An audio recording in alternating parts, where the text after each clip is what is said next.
Yes, our three special guests today are our Executive Director, Mr. Ed Cerna, and we have Commissioner Alvarez, and we have Commissioner Dimerson. So we're grateful to have them. And I would ask if you guys minded if I made a couple of quick announcements that I want you all to hear, so that and then after that I would be happy to yield the floor and let you guys talk for as long as you'd like to. Is that okay, gentlemen? Okay, thank you very much.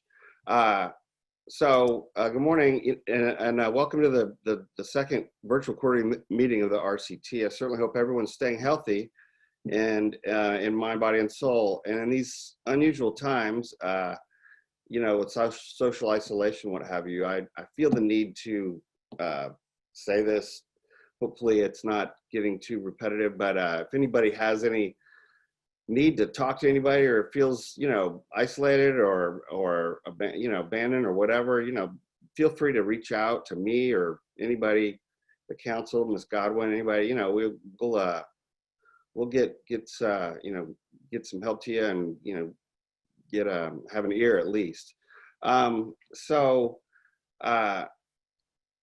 The other thing I wanted to mention is, and this was with absolute clearance from her, I made it very clear that I wanted to make sure that I wasn't just going to blurt out, her personal information, but we have, and most of y'all are aware, a few weeks ago, we members have been informed that a member of our RCT family, Vice Chair Lisa Majeski West, did indeed test positive and has been experiencing symptoms. Some of her family members tested positive as well, and so I've been checking in on her every few days to kind of make sure that just find out her status and see if everything's okay. And I'm glad to report that she is improving as well as her family members. So all are on the mend. So really grateful to hear that. It sounds like a few more Texans are beating up on the coronavirus. So appreciate your will. Yes, Ms. Majeski, appreciate your will to forge forward with working, with us. Your business is as busy as ever. So I've just asked her to keep an eye on her energy level and throttle back in the afternoon if she's feeling tired. So I think she's doing it right. So it's good. Anyway, just kind of keep her in our prayers and thoughts and her family members to have a full recovery. The other thing I wanted to mention was we have a member with us, Mr. Abdi Warsami, who has a book, and I went and bought that book, and it's got some interesting things in it. It's called Always Rolling Forward. So is that backwards? Kind of looks backwards to me. No? Okay. Anyway, I wanted to give him some recognition on that. I've read the introduction. It's very interesting. So I look forward to reading more. So with that, I would like to welcome Commissioner Julian Alvarez, representing Labor, Commissioner Aaron Dimerson, who's representing employers, and Mr. Ed Cerna with the TWC Executive Director. So welcome to you all. We're grateful you guys have taken time out of your day to join us, and we really appreciate your sitting in with us. And whoever would like to take the floor first, please feel free.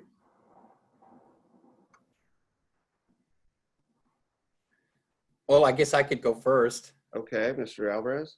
I know Aaron was waiting for me to say something. Can you all hear me? We can. Okay, I'm sorry if we have some difficulties. I'm talking to you from a hotel room in Kerrville, Texas. So I did fix my bed before today's presentation. And the chair may go down because for some reason it doesn't want to stay up, and I may have house cleaning come in. But good morning, Chairman, and to everyone that's there. And so thank you for inviting me to be here today. I wish we could do this in person. As you know, this is our second meeting, but let's all give each other a virtual hug, which I'm doing right now. And so with that, thank you for that. That's all awesome to see. As you know, the U.S. Department of Education Rehabilitation Services Administration, better known as RSA, recently provided policy interpretations that enabled pre-employment transition services, or we all know as pre-ETS funds, to be used for certain goods and services that are necessary for eligible students with disabilities to participate fully in pre-ETS activities. We at TWC strongly believe that this additional support will allow for better positive outcomes for our customers regarding career explorations and preparation for employment. As you know, we prepare people for careers and not jobs, right, Chairman? That's right. But you know me, you know that I love nothing more than connecting young students to career pathways that lead to stable employment and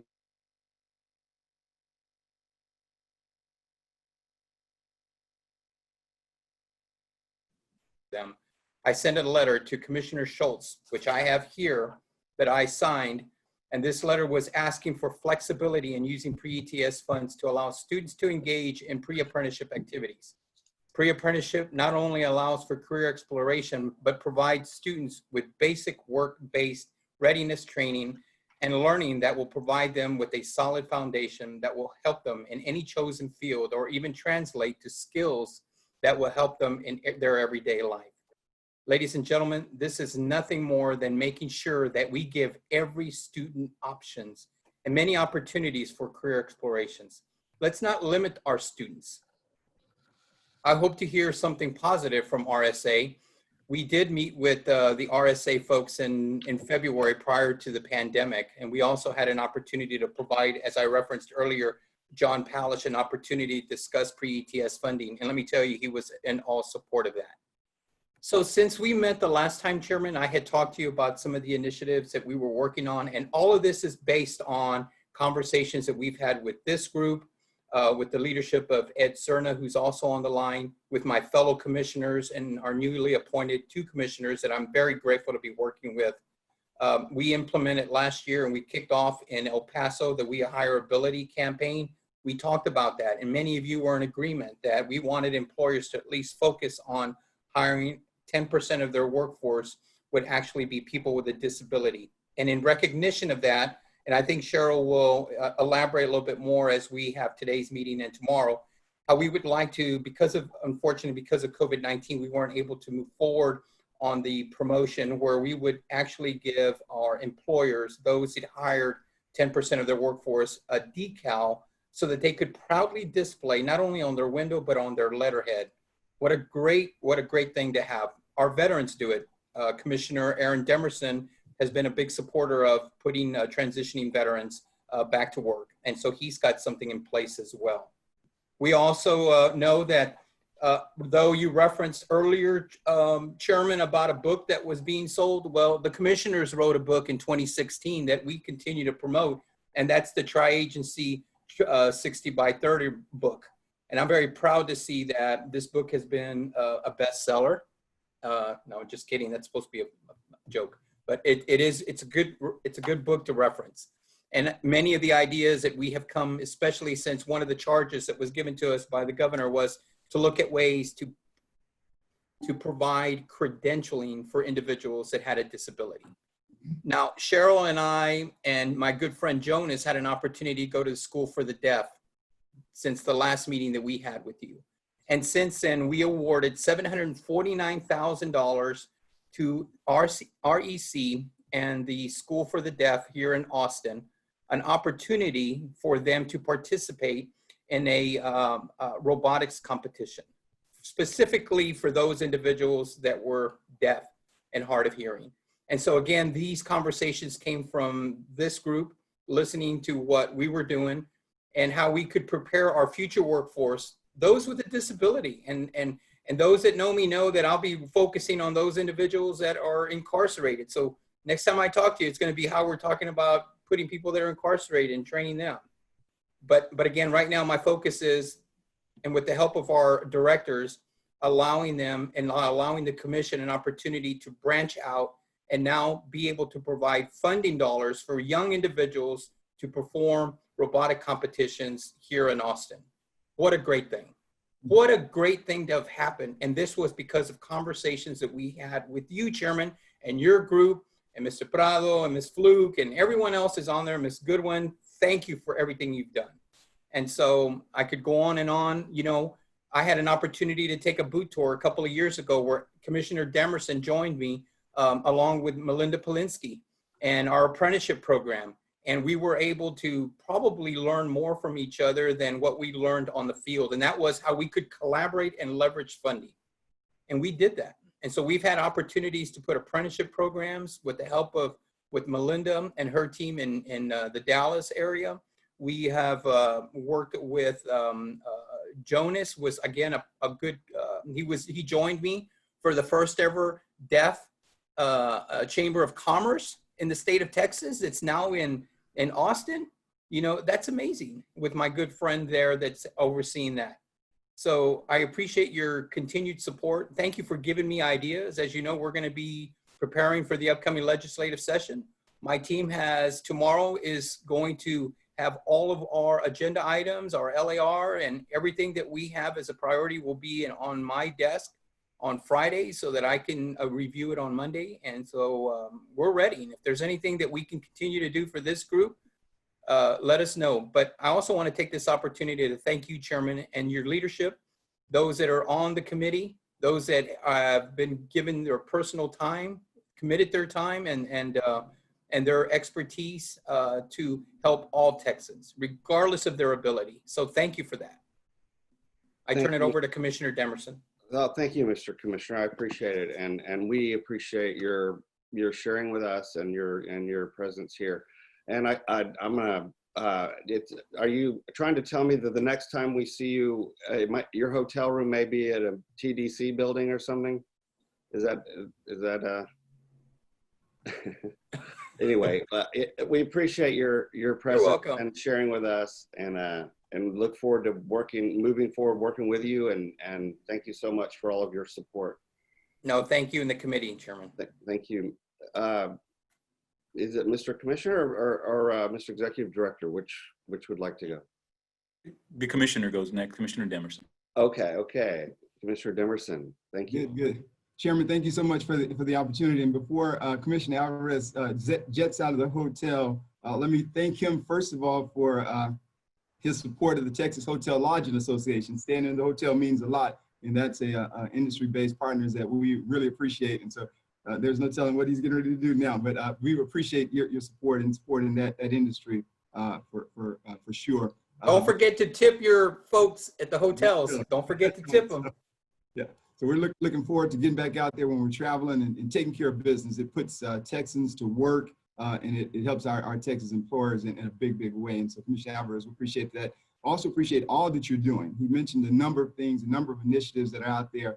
And these are things, again, we don't take for granted. You have commissioners. I'm just blessed to work with Commissioner Alvarez, Chair Brian Daniels, and the team that move past talking and put things into action. So, Mr. Chairman, to the committee members, the council members, you know that you have 3 commissioners here that are about business. And we want to make sure that we're taking care of business in big ways. And we want to listen. And if there's anything that we can do, we want to be in a position to put action behind the things that we're discussing even today.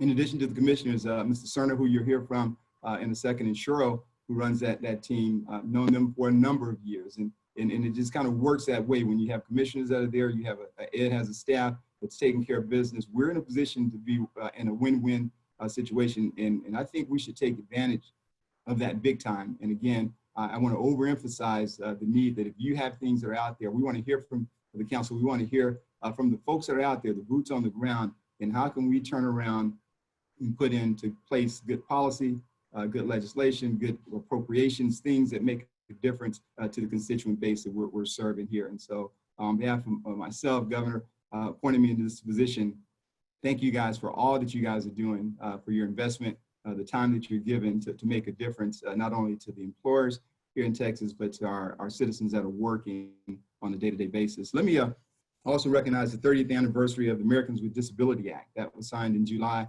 by President George H.W. Bush back in July, and we just finished that month. But the 30th anniversary, a historic landmark, historic legislation that was passed that makes a difference and continues to make a difference in our world today. And so we're grateful for that, and we're looking forward to continuing to build on that as well. I took the clothes to the cleaners about a year ago, and in the when they gave it back, I had a T-shirt hanging up, and it was a white cane T-shirt from last year. I don't know how it got garbled in there, but it's been hanging up in my closet. And I saw that the other day. So how appropriate as we come upon the month of October, White Cane Day, when we come upon the month of October is a National Disability Month as well. We want to make sure that we are doing our part. We may not be able to do it like we've done it in the past, but that goes to the important work that's taking place now. Now's not the time for us to take our foot off the pedal. We need to be even more engaged, especially for the population base that we serve in this time frame.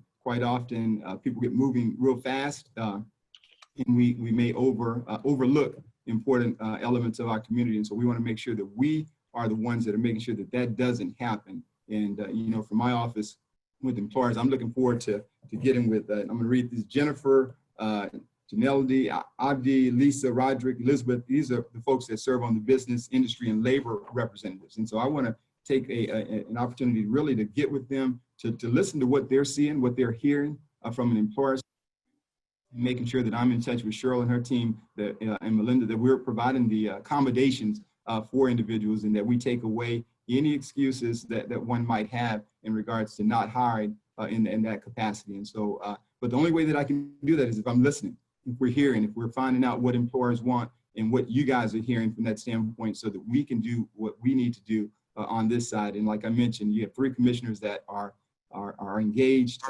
in a team that's seriously engaged with Cheryl and her guys, and we have an awesome opportunity to really take care of business. Ed will probably talk about some of the things that we've been working on. I hear things like 6 years worth of work in about a 5-month time frame. You know, all of those are impressive numbers, and this team is doing their best to truly make a difference. And so as I close out, once again, let me make sure that we are in touch with you guys. I'm glad to see Lisa on the call.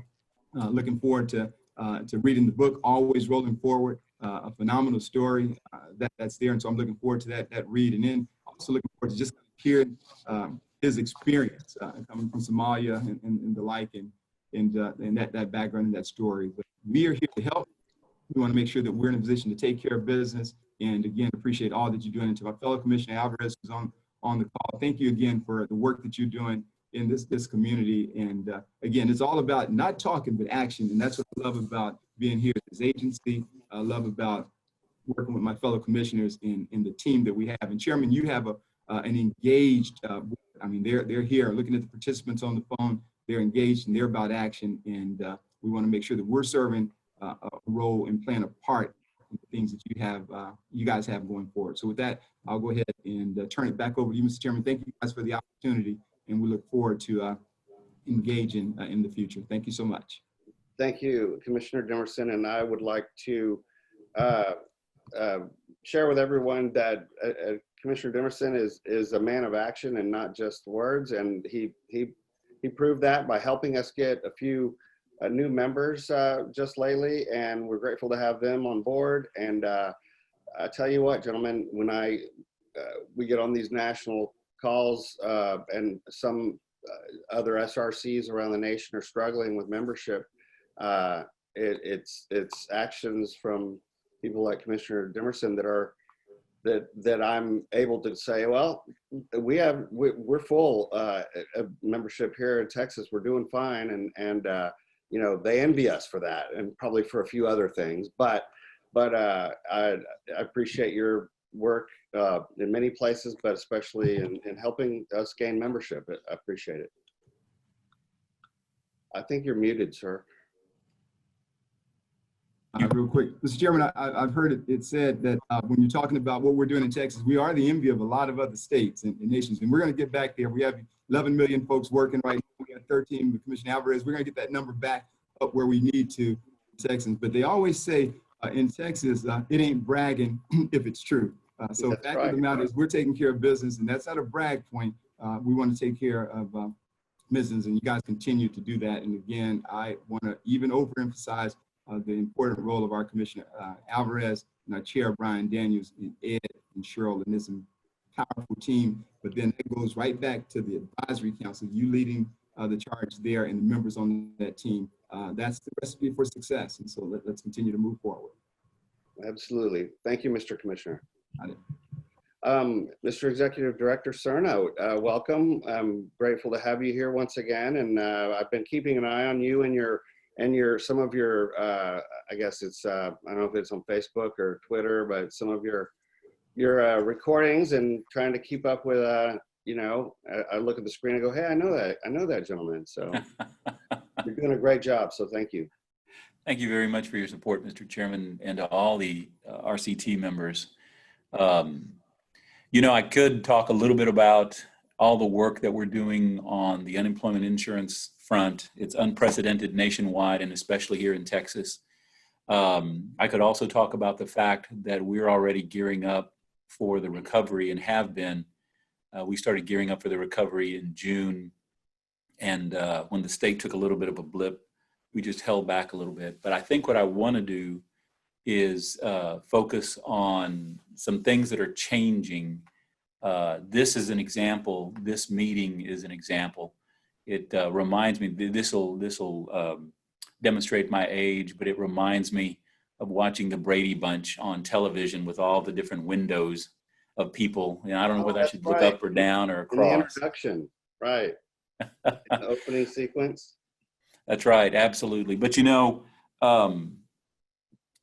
someone once said, it wasn't me, but someone much smarter than me once said, never let a good emergency escape without doing good things from it. And I think we're going to be able to do that.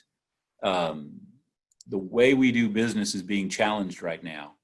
The beginning of this Zoom meeting demonstrated that. We all have now to be concerned about the lighting that we didn't used to be concerned about our surroundings, concerned about audio and video quality and internet speed. But that aside, we have, you know, we get past that, we get these great opportunities to not only meet more frequently and less formally, but also to serve our customers. We should take this opportunity, and one of the commitments Cheryl and I have been talking about, one of the commitments that I'll make to the committee, the RCT, is to take advantage of the technology. We're at a unique spot. A lot of our customers, a lot of our VR customers are struggling because a lot of times they're especially susceptible to COVID-19, but they still need assistance. They still want to engage, and we're gonna take advantage of the technology and these changes to be able to start doing that, not just during the emergency, but well past the emergency. I also see opportunities for us in our conferences, our workforce conferences, our forums, to go back to having a physical conference, but then have a virtual one at the same time, so more people can participate and engage in the breakout sessions or in the general sessions, or just providing input and feedback in their own way. So we're gonna try to take advantage of that. So one of the commitments that you'll get from me, and that you're getting from me right now, is to continue to look at ways to improve an operation that was not broken when I took the reins. We certainly are working through probably the greatest challenge that this organization and any organization has gone through, but we're going to take advantage of that. In-house staff, from a staff perspective, we are probably about 84% of our staff are teleworking. Of the remaining staff, only half of those staff are having to come into the office every day. I come into the office every day, not because I have to, but because I want to. I have an 8-year-old, and he and I distract each other. And with school starting, we would especially distract each other.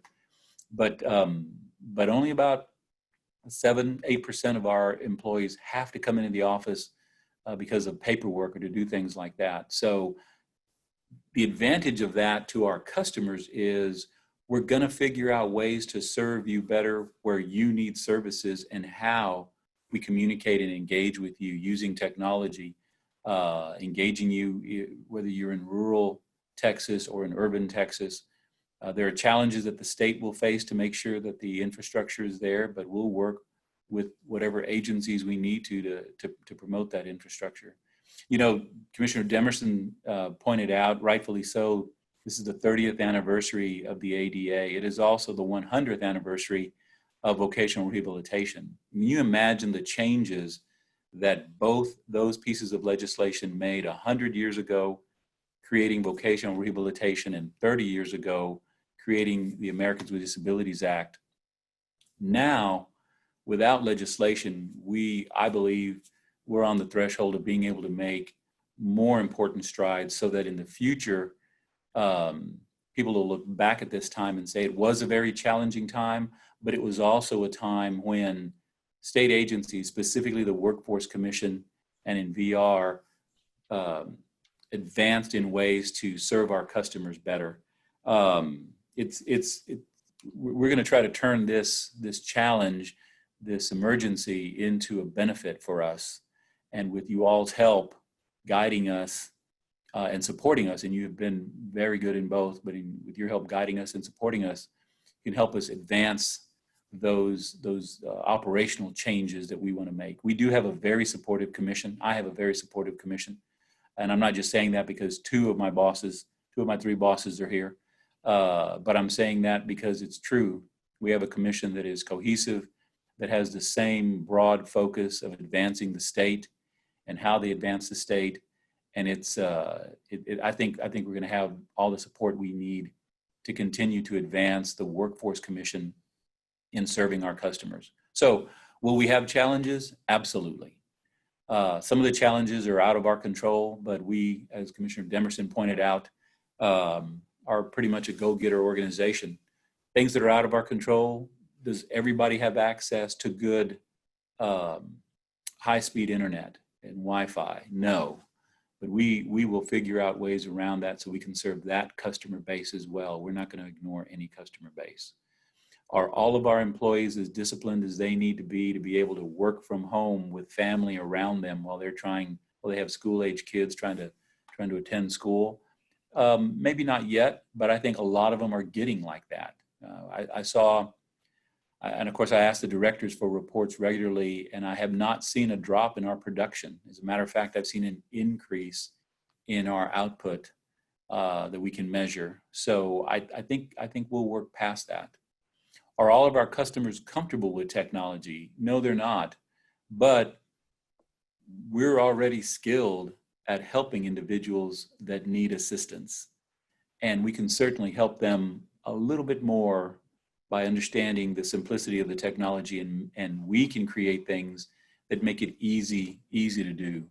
So we're going to continue to address these challenges and take this emergency and turn these lemons into lemonade, and just kind of move forward with our operations.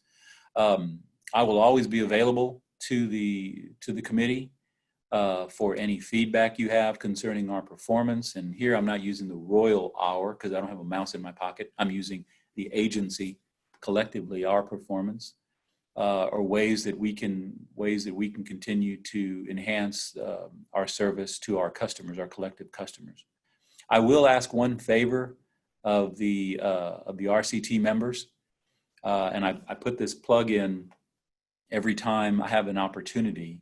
I've done this so recently, but if you specifically know of anyone that needs assistance or is struggling with our unemployment insurance system or is going to need assistance beyond what Cheryl and her staff are already providing, can you please let me know personally and directly?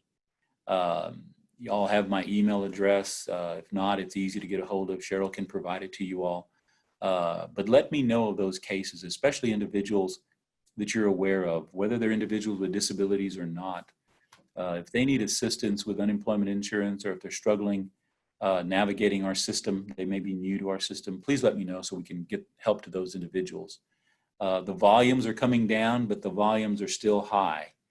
As Commissioner Demerson pointed out, we have probably done about 5.5, 6 years worth of work just since mid-March with regard to unemployment insurance and the benefits that we paid out and the customers that we've served. There are still customers that need our help. whether it's to file an initial claim or to continue or get other assistance. So if you happen to know of somebody that is struggling, please share their name and contact information with me personally so that we can reach out to them and help them. So that's my ask of you all, is to help us in this other area, not just on the vocational rehabilitation side. So with that, I'll make myself available to any questions that you may have about what's going on in the agency. Or, Mr. Chairman, I'll simply mute and let you all continue with the meeting. I have other meetings that are going to start probably at about 10, so I may not be able to stay for the whole meeting. But I do appreciate the invitation, and I may see if I can pop back in if it's okay with you at a later time later time during this meeting when my schedule allows. Absolutely, Mr. Executive Director. Thank you so much for your words and your accessibility. It means a lot, and really do appreciate it. And does anybody have any questions for Mr. Cerna at this point in time?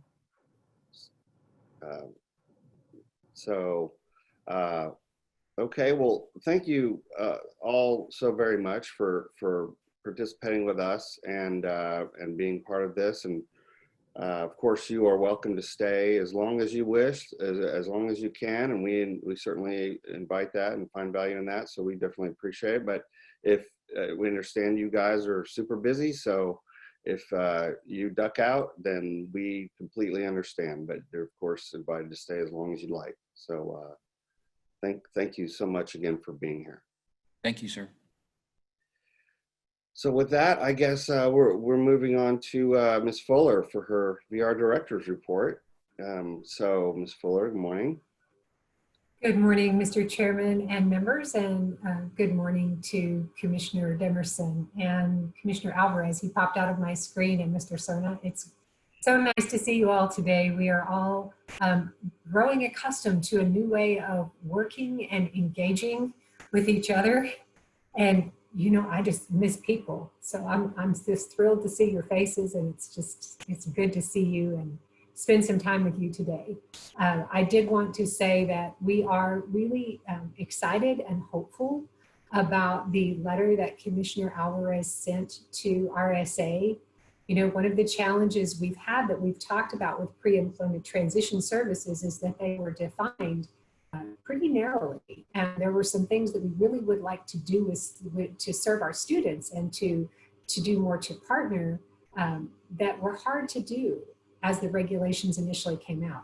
We were thrilled when RSA expanded the policy clarification a little bit earlier this year to accommodate directly supporting goods and services. An example of that that is just very practical is that if we have a summer camp for students, which of course this summer has not been possible, but we have a summer residential camp, it makes sense that the actual training the students receive plus their room and board and transportation to get there would be a package deal as part of pre-employment transition services. And so it was incredibly perplexing when that was not the case when the regulations first came out. So we were very excited about RSA coming out with this policy clarification. But one of the other things that we have recognized over time is that there are different career pathways that students need to know about sooner. And the idea of pre-employment transition services is really to engage students as early as possible as they get into high school and begin to more fully understand career paths. And pre-apprenticeship opportunities, we think, can be designed in a way that would help students understand the career paths available to them through that type of post-secondary education and training.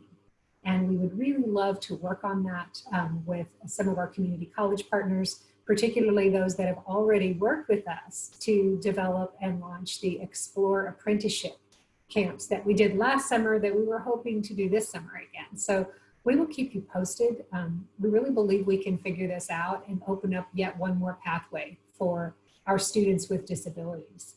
And we are also very grateful for Commissioner Demerson's commitment to making sure employers are aware of the benefits of hiring people with disabilities. We hear that very often that there are opportunities for employers to understand those benefits, to get clarification on the myths that they may have or the misunderstandings they may have about hiring people with disabilities, and to access the services to help them do that. And so it's come up again in our statewide needs assessment we've been doing. It's just helping employers really understand that benefit. So we are very grateful for your commitment to helping us do that. And then of course, Mr. Cerna has talked a little bit about us being in unprecedented times. And I can tell you, never in my lifetime did I think I would say that, and that would mean we're going through a global pandemic. You know, when we thought, hey, we get to celebrate the 100-year anniversary of VR this year, we didn't mean to just have a complete throwback and have a global pandemic like they were having also 100 years ago. And so this has been incredibly unprecedented. It's hard to overstate the impact of something like this on us, but then because in your lives, in your work, in what you do and with your families, you're experiencing some of the same things. And so as we work through that, I can tell you we are deeply grateful for the support of our leadership to prioritize making sure that staff are able to continue to work and do so safely, and that staff are able to focus on serving customers. And really the support we have from around the agency to quickly move to remote service delivery has been fantastic. Whether it's from business operations or information technology or purchasing or finance, they have really jumped in to help us move very quickly. You know, moving 1,600 staff into remote work and remote service delivery in very short order is hard to even get your brain around, but we did that. And it took the support of our leadership as well as the other divisions in our agency to do that. And they're still working with us. Our IT department, I'll talk a little bit about some of the things we're doing there, but goodness, that group has had to respond to a lot of things we've thrown their way when we're trying to problem solve and figure out how to handle a process or how to think in a different way about how to deliver a service. And they have just been fantastic at stepping up to help us. So I did want to acknowledge that and say we could not do what we're doing without the support of our leadership as well as our colleagues in the other parts of the agency.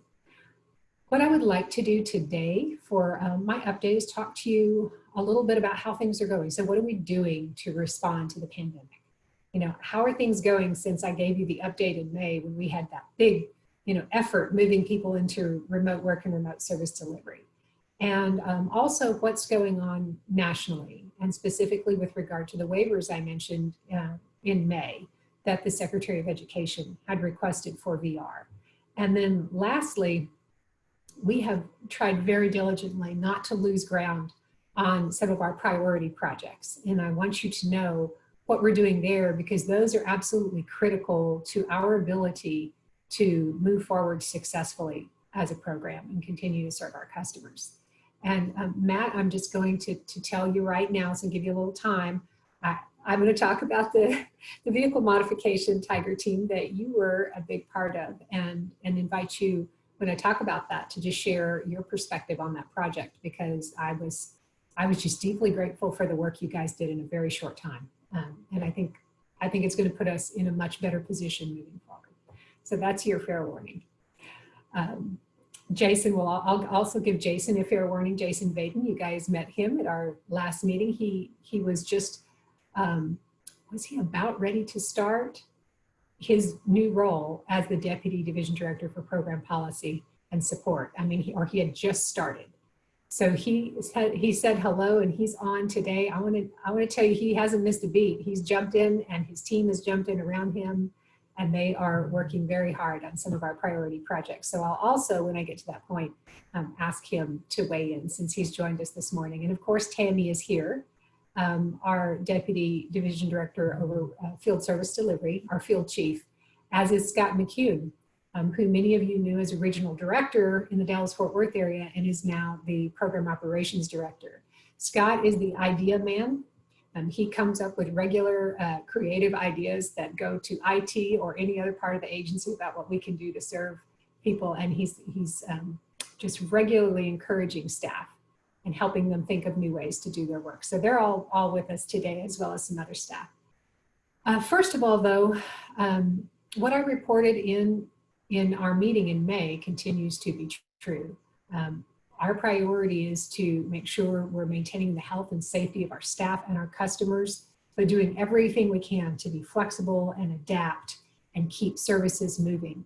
But I will tell you, this has been incredibly challenging to do in the midst of a pandemic, particularly one that is persisting at such high levels for so long.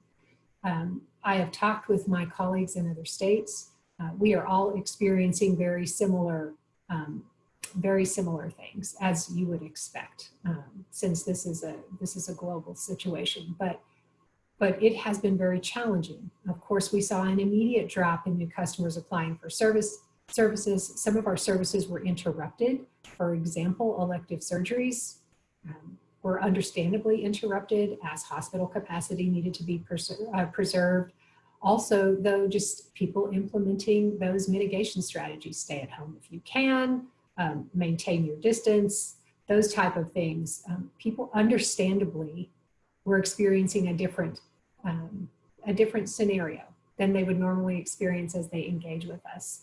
Mr. Cerna mentioned it, and I also mentioned it in April, but just over 20% of our current customers actually have one or more of the CDC high-risk categories.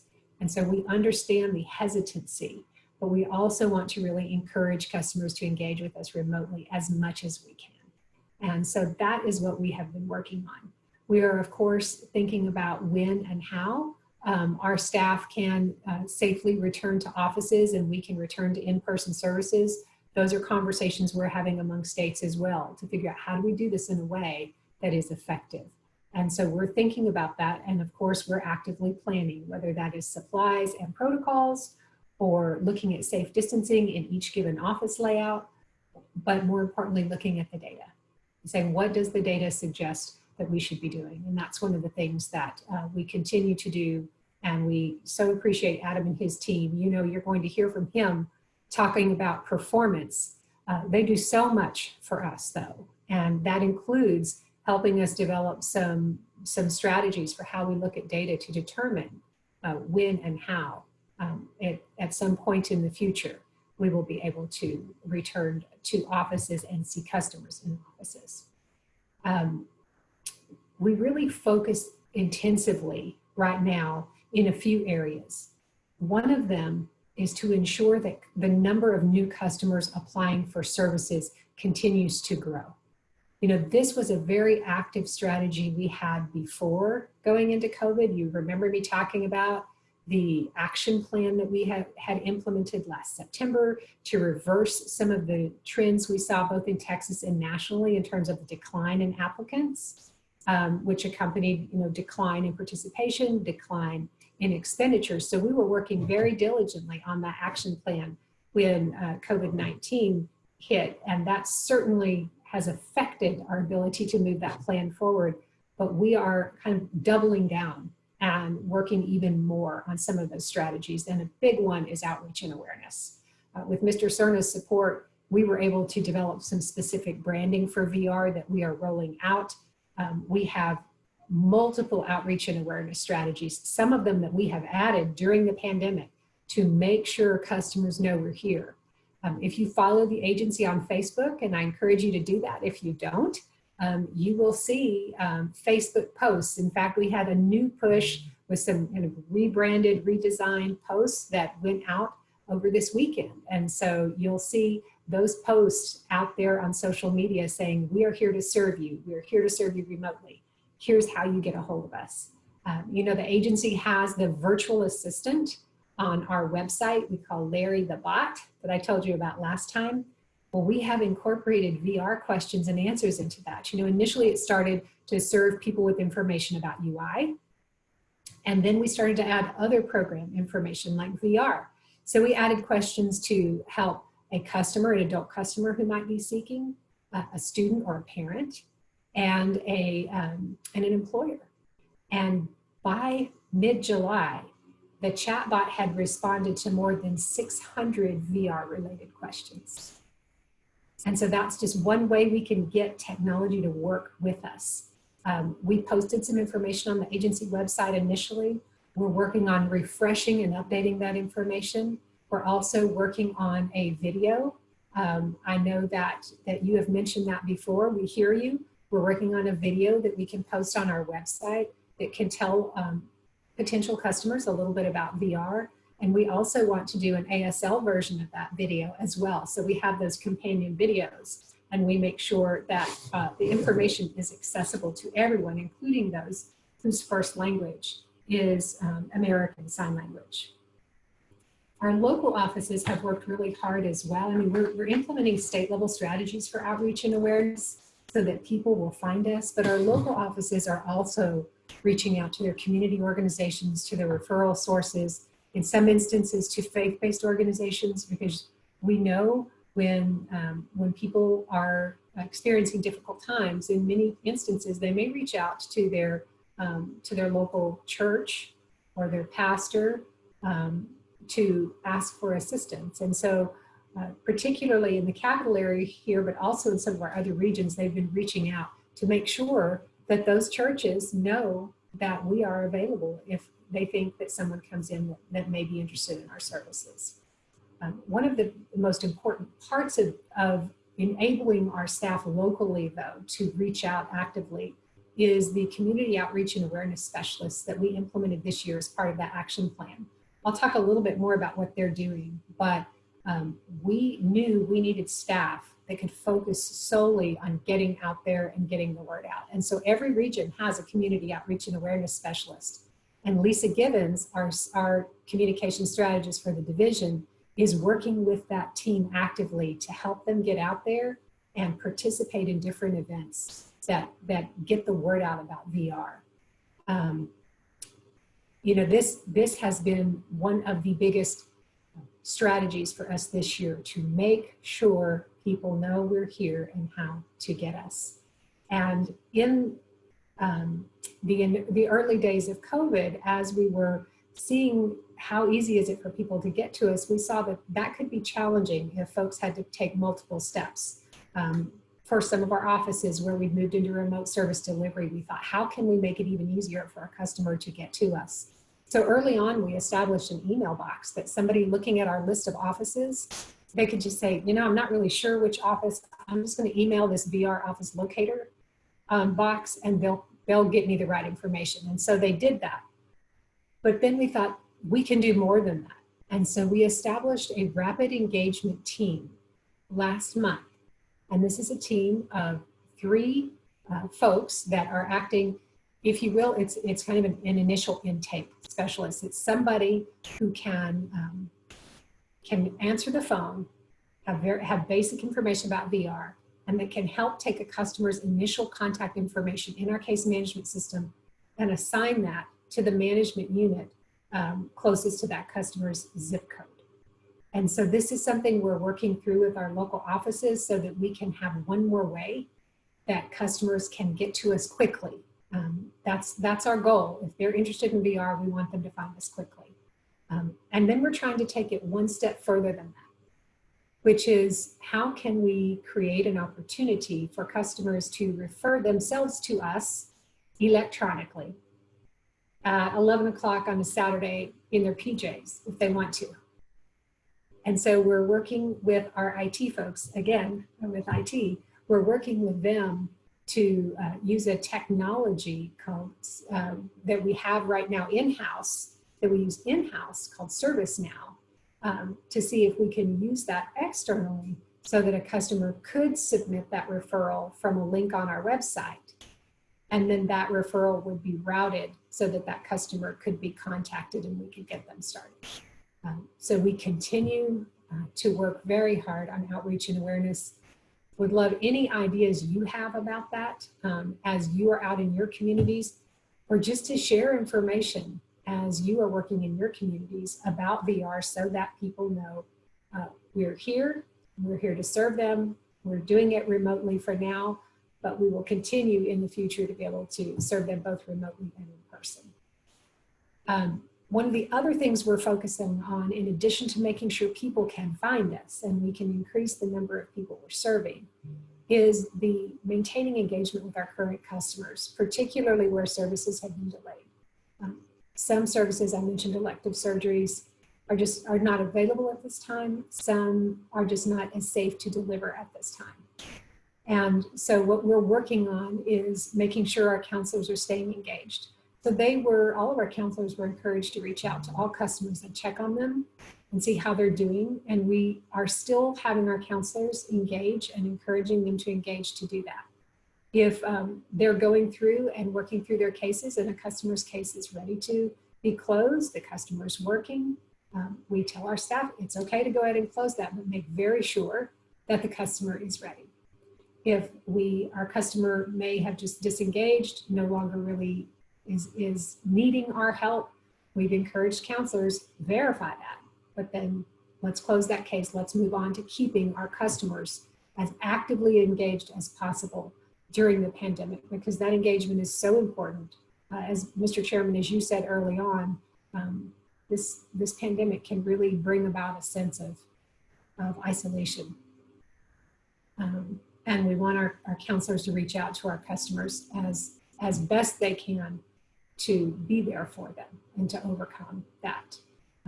But we have new and current customers coming in that are reporting that they've lost their jobs due to COVID-19. And of course, we would expect that because our customers are part of the workforce, and the workforce in general has experienced this. We had, as of July, toward the end of July, about 1,500 to 1,600 customers had said they've lost their jobs due to the pandemic. And we also added a question in the customer satisfaction survey that we added that about mid this last quarter to have our customers ask whether they're surveyed when their case is open or closed if they had a COVID-related job loss. And it seems to be, and it's in the report, so I'll double check that, but a bit over 30% said that they had. Most were expecting that it was a temporary job loss, but that wasn't the case for everyone. So one of the things we've done is we've asked our staff to really engage with the local workforce boards, all of whom are offering remote or virtual job fairs and hiring events, and to make sure that where they are doing that, we are there, that we refer our customers to those hiring events, and that wherever possible that we have a booth at that hiring event, so that we also have a presence there as a way of encouraging people, job seekers who may come to those hiring events, to ask us if they may need VR services in order to obtain or retain employment. And we've been really pleased with how our staff have jumped in. It's a new concept, this whole virtual hiring event idea, and there are platforms that have popped up that are some more popular than others that have really moved that forward very quickly. I listened to a webinar from McKinsey a few weeks ago, and the whole focus of the webinar was, how do you move in the first few months post-COVID? And of course, post-COVID is something we all long to see. I long to be in the post-COVID phase. We're still in the middle of COVID phase. But one of the things they talked about is how the pandemic had accelerated the move to digital platforms and the use of digital systems to do work.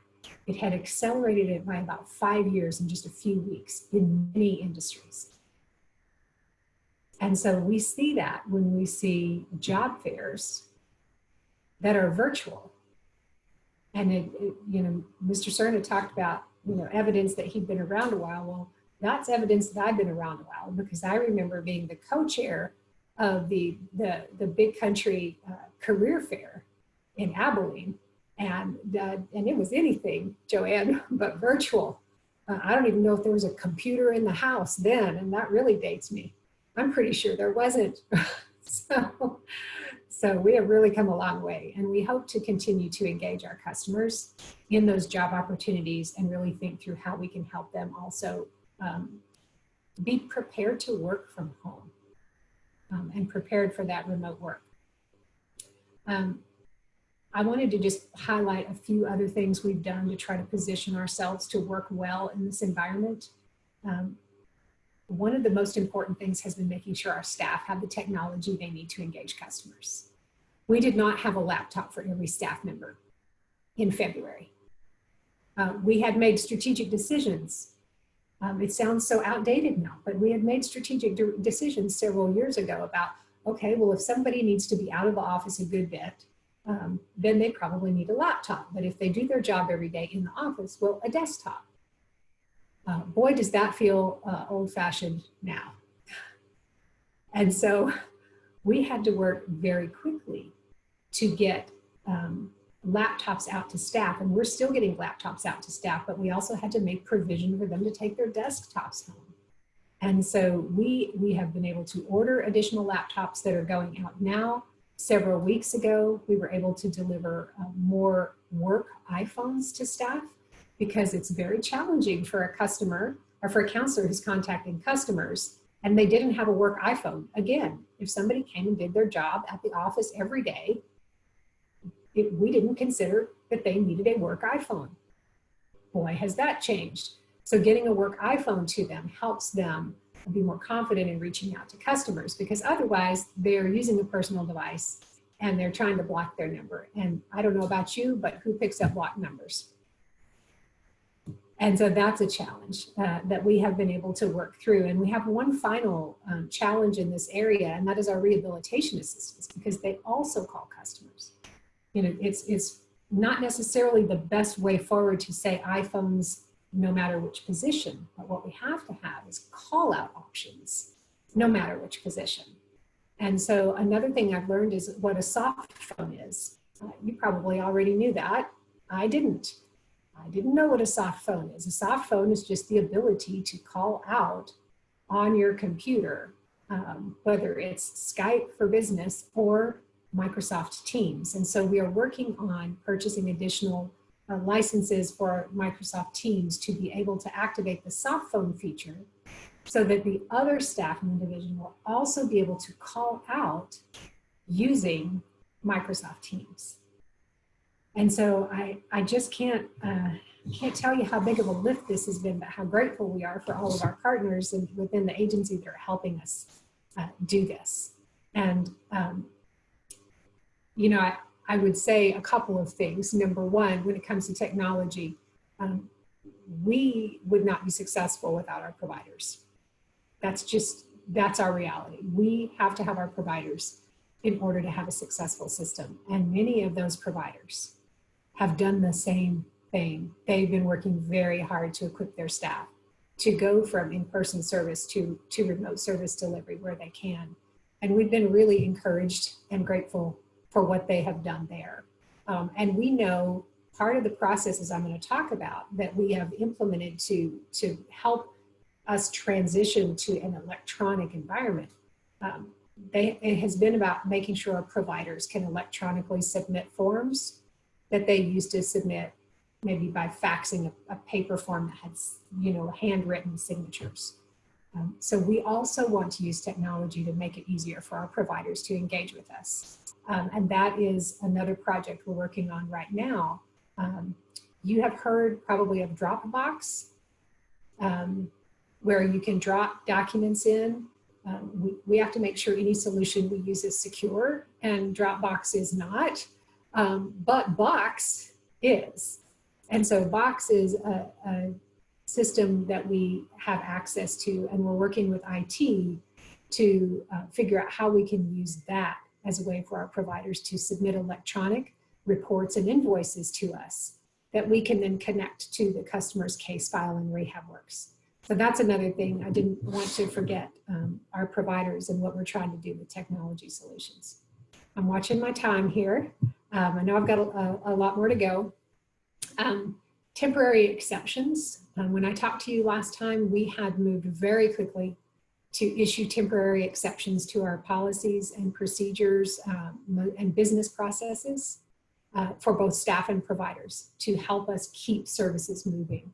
And we extended those to the end of August, and we have taken even further steps since then, because we identified that some of them actually make it easier for us, not only during the pandemic, but post-pandemic, for staff and providers and customers to move our process along. And so some of those exceptions will be going forward, those procedural exceptions, into our manuals so that they become standard practice.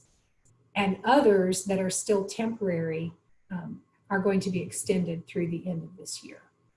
So we still have a need for them. And examples of what I'm talking about, electronics, alternatives to handwritten signatures is huge.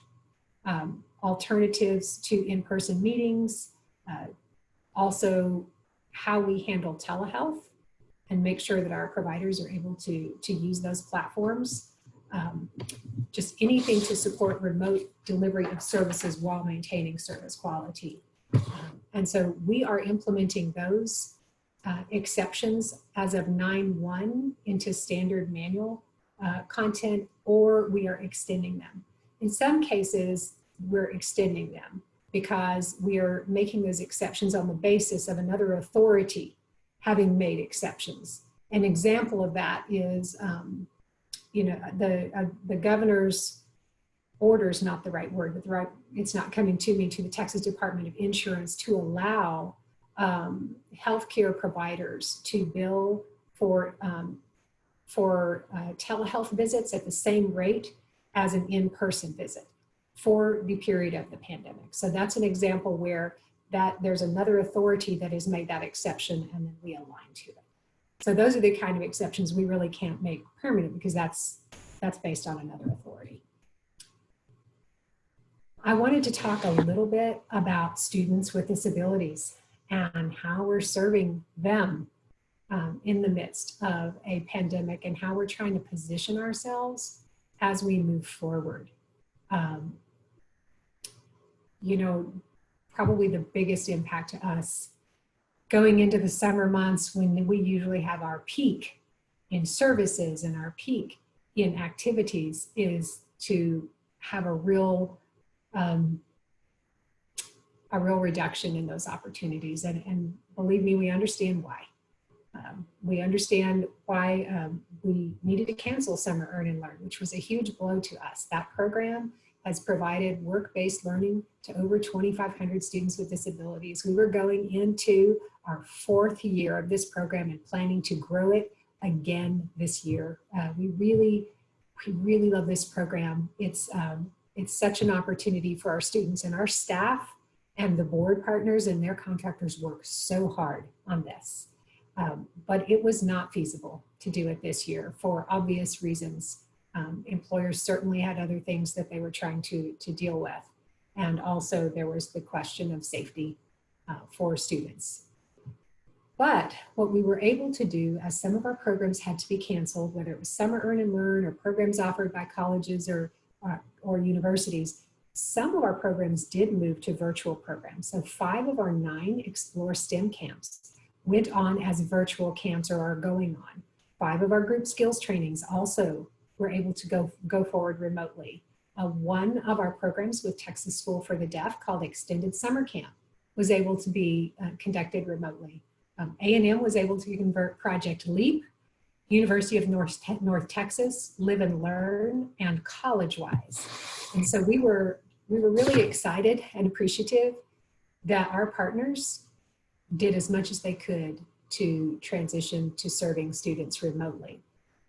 But we knew we needed to do more, and we needed to give our staff more tools to serve customers, students virtually as we go into the school year.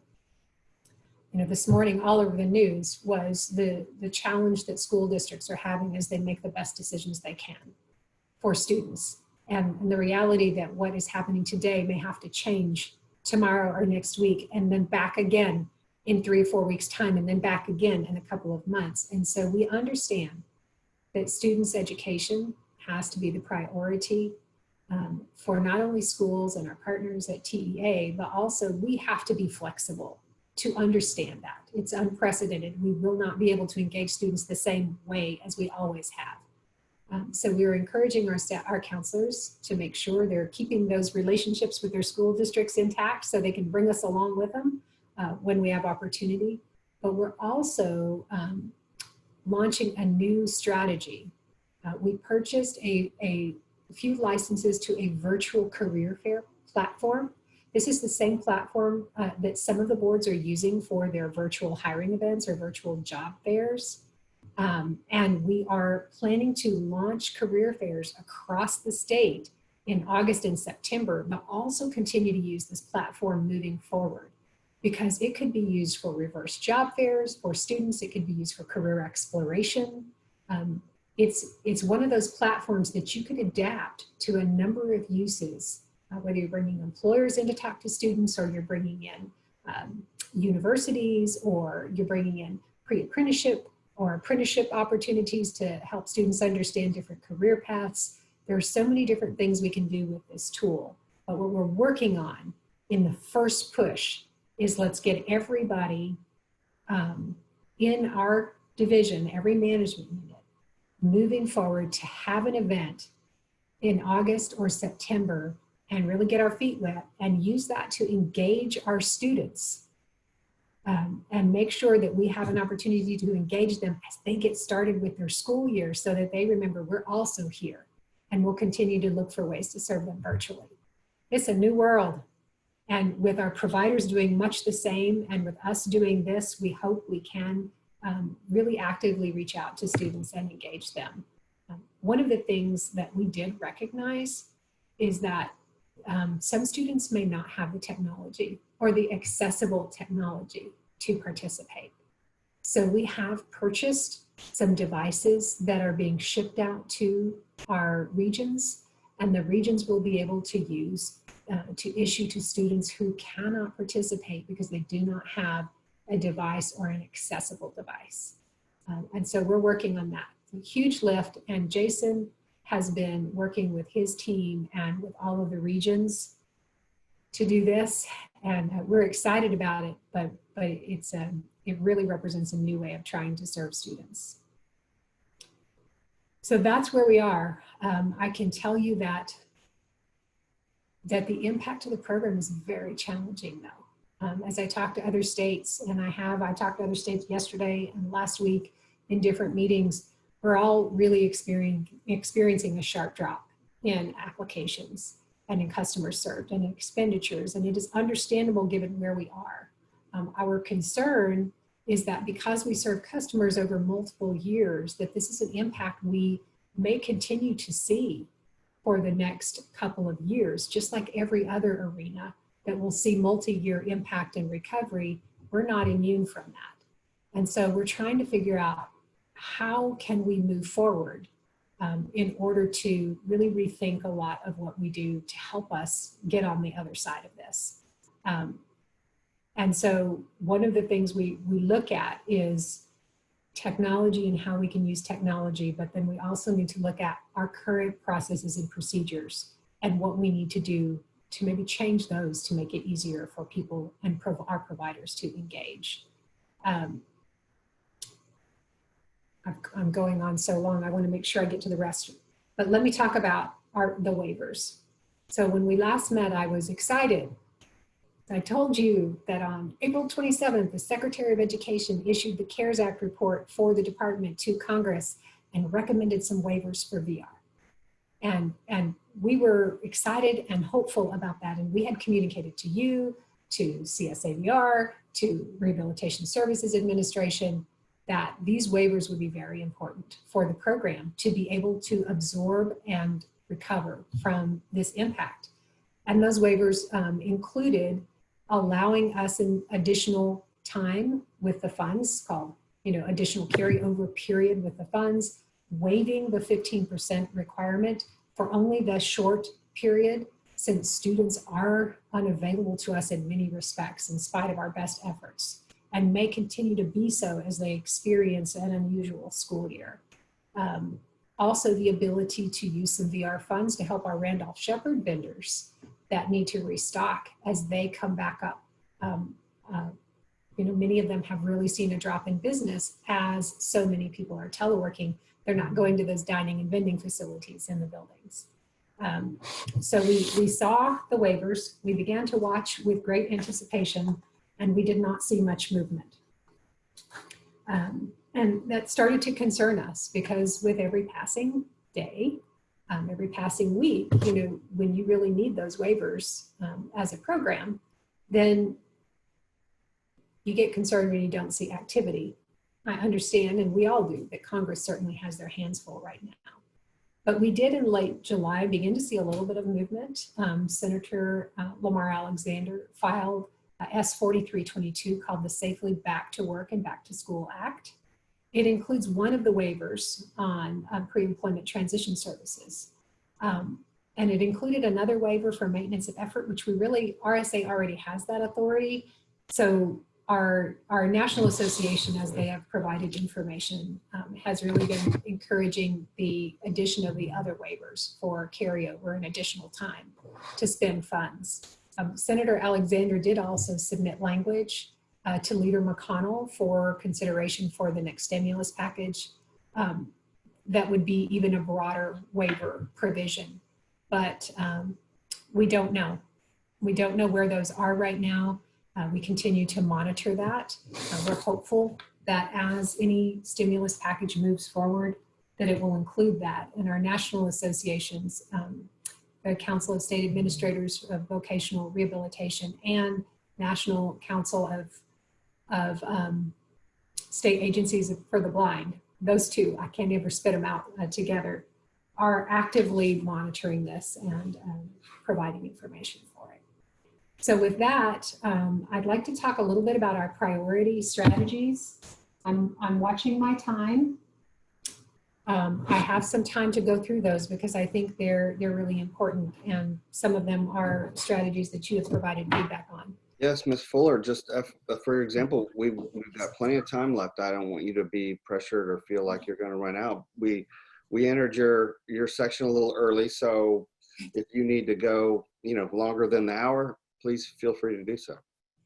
Okay, well, I don't want to wear you out, but so I'm trying to be very diligent about watching the time and leave time for your questions at the end as well. One of our priority projects as we have moved forward has absolutely been a priority project that you do a great deal of work on. And that's our comprehensive statewide needs assessment. That is such an important assessment that we do every 3 years. And I know it's a lift for you. There's not anybody that can say this is not a working committee. That is for sure.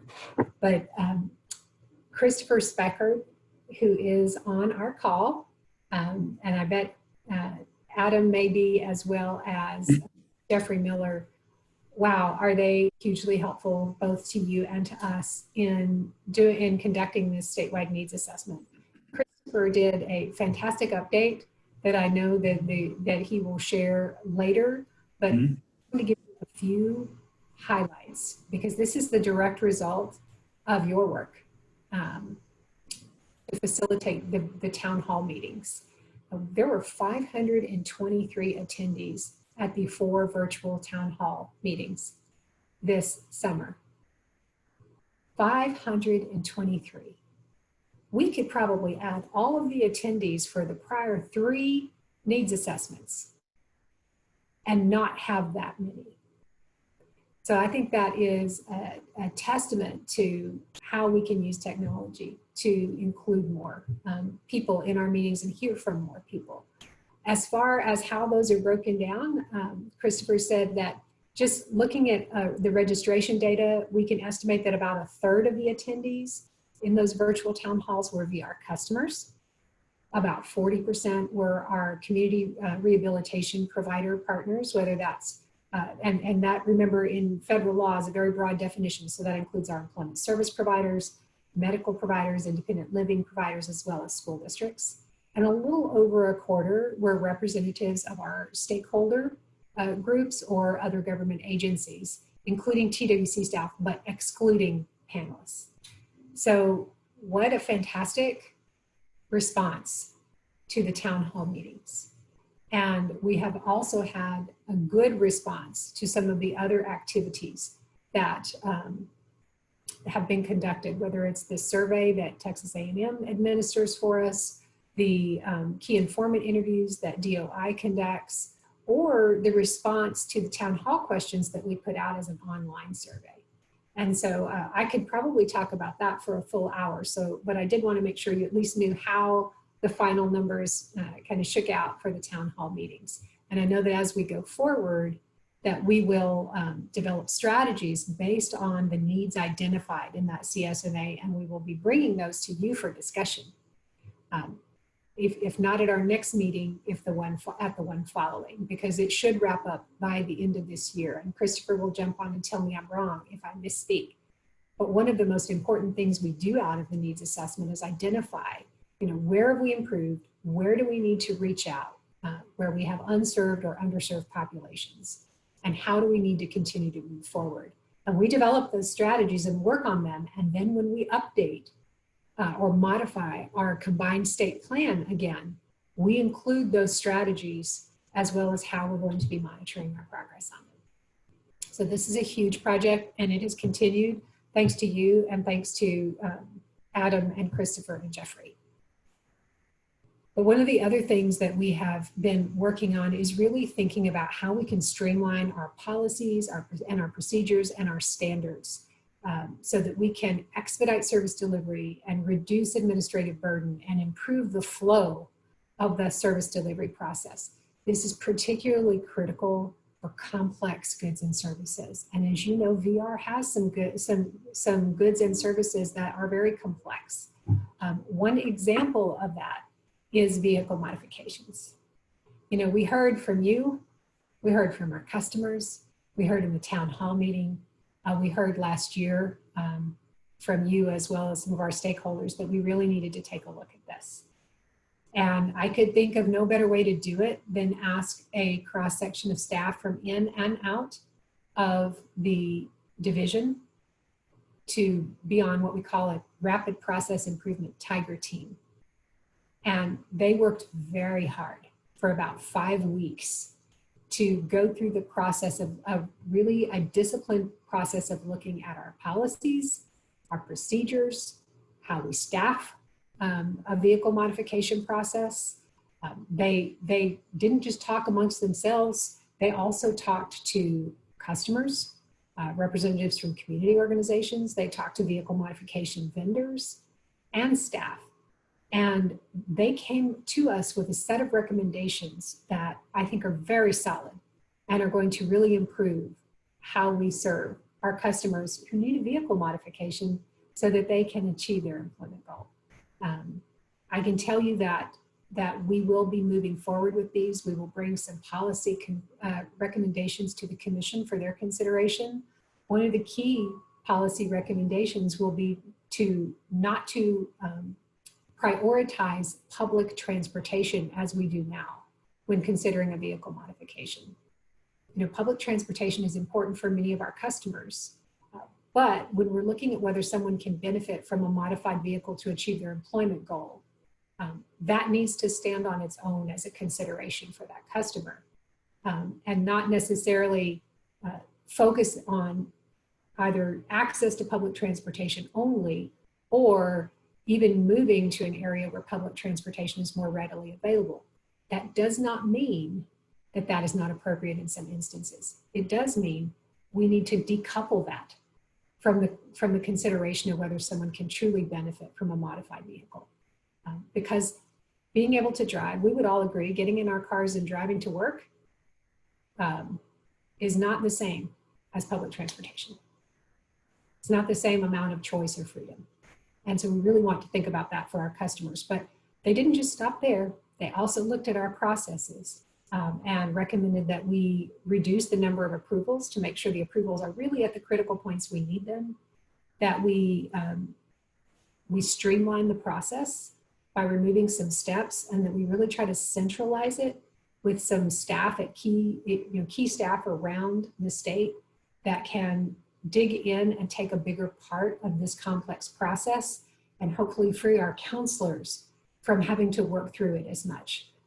I don't know about you, but I learned the term lowered floor conversion fairly early on, but I barely know how to find where to change my oil. And so the idea of some of the complexity associated with a vehicle modification is not something that we all just have as staff or counselors. So really making sure we centralize that and specialize that is critical. But Matt, you know, I'd love for you to share your thoughts. Again, this team did a fantastic job, and I appreciate what they did so much. But would you like to share any perspective you have? Sure thing. Yeah. So yeah, when Division Director Fuller reached out to us, or me personally, you know, for all of y'all that don't know, I was in a bull riding accident in 2007 and resulted in a spinal cord injury. So since then, I've been a customer, had to go through the vehicle modification process twice now, has been a counselor and then program specialist and now supervisor. So I've seen both sides of the process and went through it. And like Cheryl mentioned, you know, there was policy has been kind of more directed towards maybe saying no, you know, if you have public transportation or, you know, even relocating, you know, that is not always feasible. So I was thrilled to be a part of this. It's a pretty strict timeline and we had to crunch through it, but you know, we really had a great team. Everybody that was there was engaged. I have to give a shout out to our facilitator, Elise Luke, Jonathan Conaby, Terry Everett. You know, they did a great job kind of just helping facilitate us. But it's just been a great project. Everybody has, you know, brought in their perspective. We reached out to stakeholders, just gathered a lot of good, useful information. And one of the things that she was saying, you know, we created a while back, you know, the support team. And one of those members is the assistive technology specialist. And their role really was to help kind of take some of this off the counselor, focus on these difficult processes, things like vehicle modifications, and help take that off the counselor and the RA. And so there was, when we were digging in, you know, we found there's a lot of handoffs, pass-offs between RA, VRC, vendor, ATS, you know. And so we, you know, kind of discussed that and kind of modeled it over the kind of the medical services where, you know, once the counselor decides this is important, we pass it off to the medical services coordinator, and then they kind of take it and run through the process. So that's kind of how we developed this, or going with it, is passing this off to the assistive technology specialist to kind of be the driver of the vehicle modification. And I think it's going to be, you know, we even got input from the assistive technology specialist this last week, which was great input. Everybody seemed gung-ho and supportive, and, you know, it's just been a good opportunity. I think we're going to have a lot more policy changes. I think we decided we're going to, you know, just do away with the one and just redo another one. But it's been an exciting project. You know, it's been fun, and I think it's going to come up with a lot of good changes and help a lot more customers be served and be able to drive and achieve their independent and employment goals. So it's been great. And we're looking forward to seeing how it comes out. Thank you, Matt. I so appreciate Matt's participation. You know, our VR supervisors have a huge job out there, and they work very hard to work with their counselors and customers to keep those services moving. But we knew one of the core tenets of rapid process improvement is the people that do the work in terms of how you improve internally are in the best position to improve the work. And also, for us, it was about reaching out and talking to customers. So that team of staff really did a fantastic job of helping us rethink and look at this service with fresh eyes. And so we're moving forward with implementation. And that will mean policy considerations for the commission. It will mean procedural changes. It will mean staff duty assignments, training, communication with our vendor community. It will mean all of those things. And so I look forward to bringing you updates because we want to move this forward as quickly as possible. You know, another process that can be very complex is a home modification.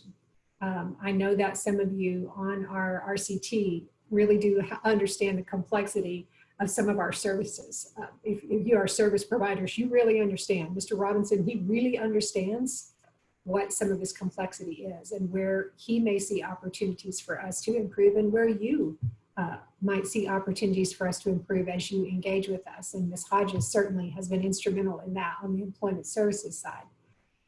But we know home modifications needs to have a similar look. But probably even more critically is supported employment. That is another service in VR that is important for our customers with the most significant disabilities, but is very difficult to administer because of its complexity. And some of that has to do with our own processes. You may remember your former RCT colleague and former RCT chair, Martha Garber, led a work group that included staff and providers about, was it 2.5 years ago, to really look at our forms and see what we could do to reduce the administrative complexity. So we went down from, you know, a form that was very long to a form that was just long. And what we understand is that we need to do more. So that was a good improvement project. We need a redesign project. And that is really looking at supported employment from top to bottom, again, actively engaging our providers, but thinking about, just like with vehicle modifications, process, staff function, the benchmark structure, the administrative forms, the rates. It's looking at all of it. And that's what Jason has been working on with his team as he engages in our next really critical project, which is doing more to engage our providers. And he has been partnering with Ms. Hodges and others to do that. Ms. Hodges, thank you. Yet again, you know, RCT members often end up doing a lot of work as they serve here. And certainly that I know is the case with you. So we appreciate it. And I just thought I'd ask Jason if he'd like to talk a little bit about the provider engagement strategy, because that's so critical to us. You've talked with us over the years about how we need to engage our providers and we need to get more providers. And so Jason, would you like to share a little bit about what we're doing? I would love to. Good morning, all, and thank you for having us in this forum. As Ms. Fuller had mentioned earlier, I am one of the newer members of the VR team here, and so this is actually my first opportunity to be able to meet and interact with some of you in this forum, and I certainly look forward to engaging with you moving forward. I've had the opportunity so far in this role, almost 3 months in, to be able to meet and work with some of you.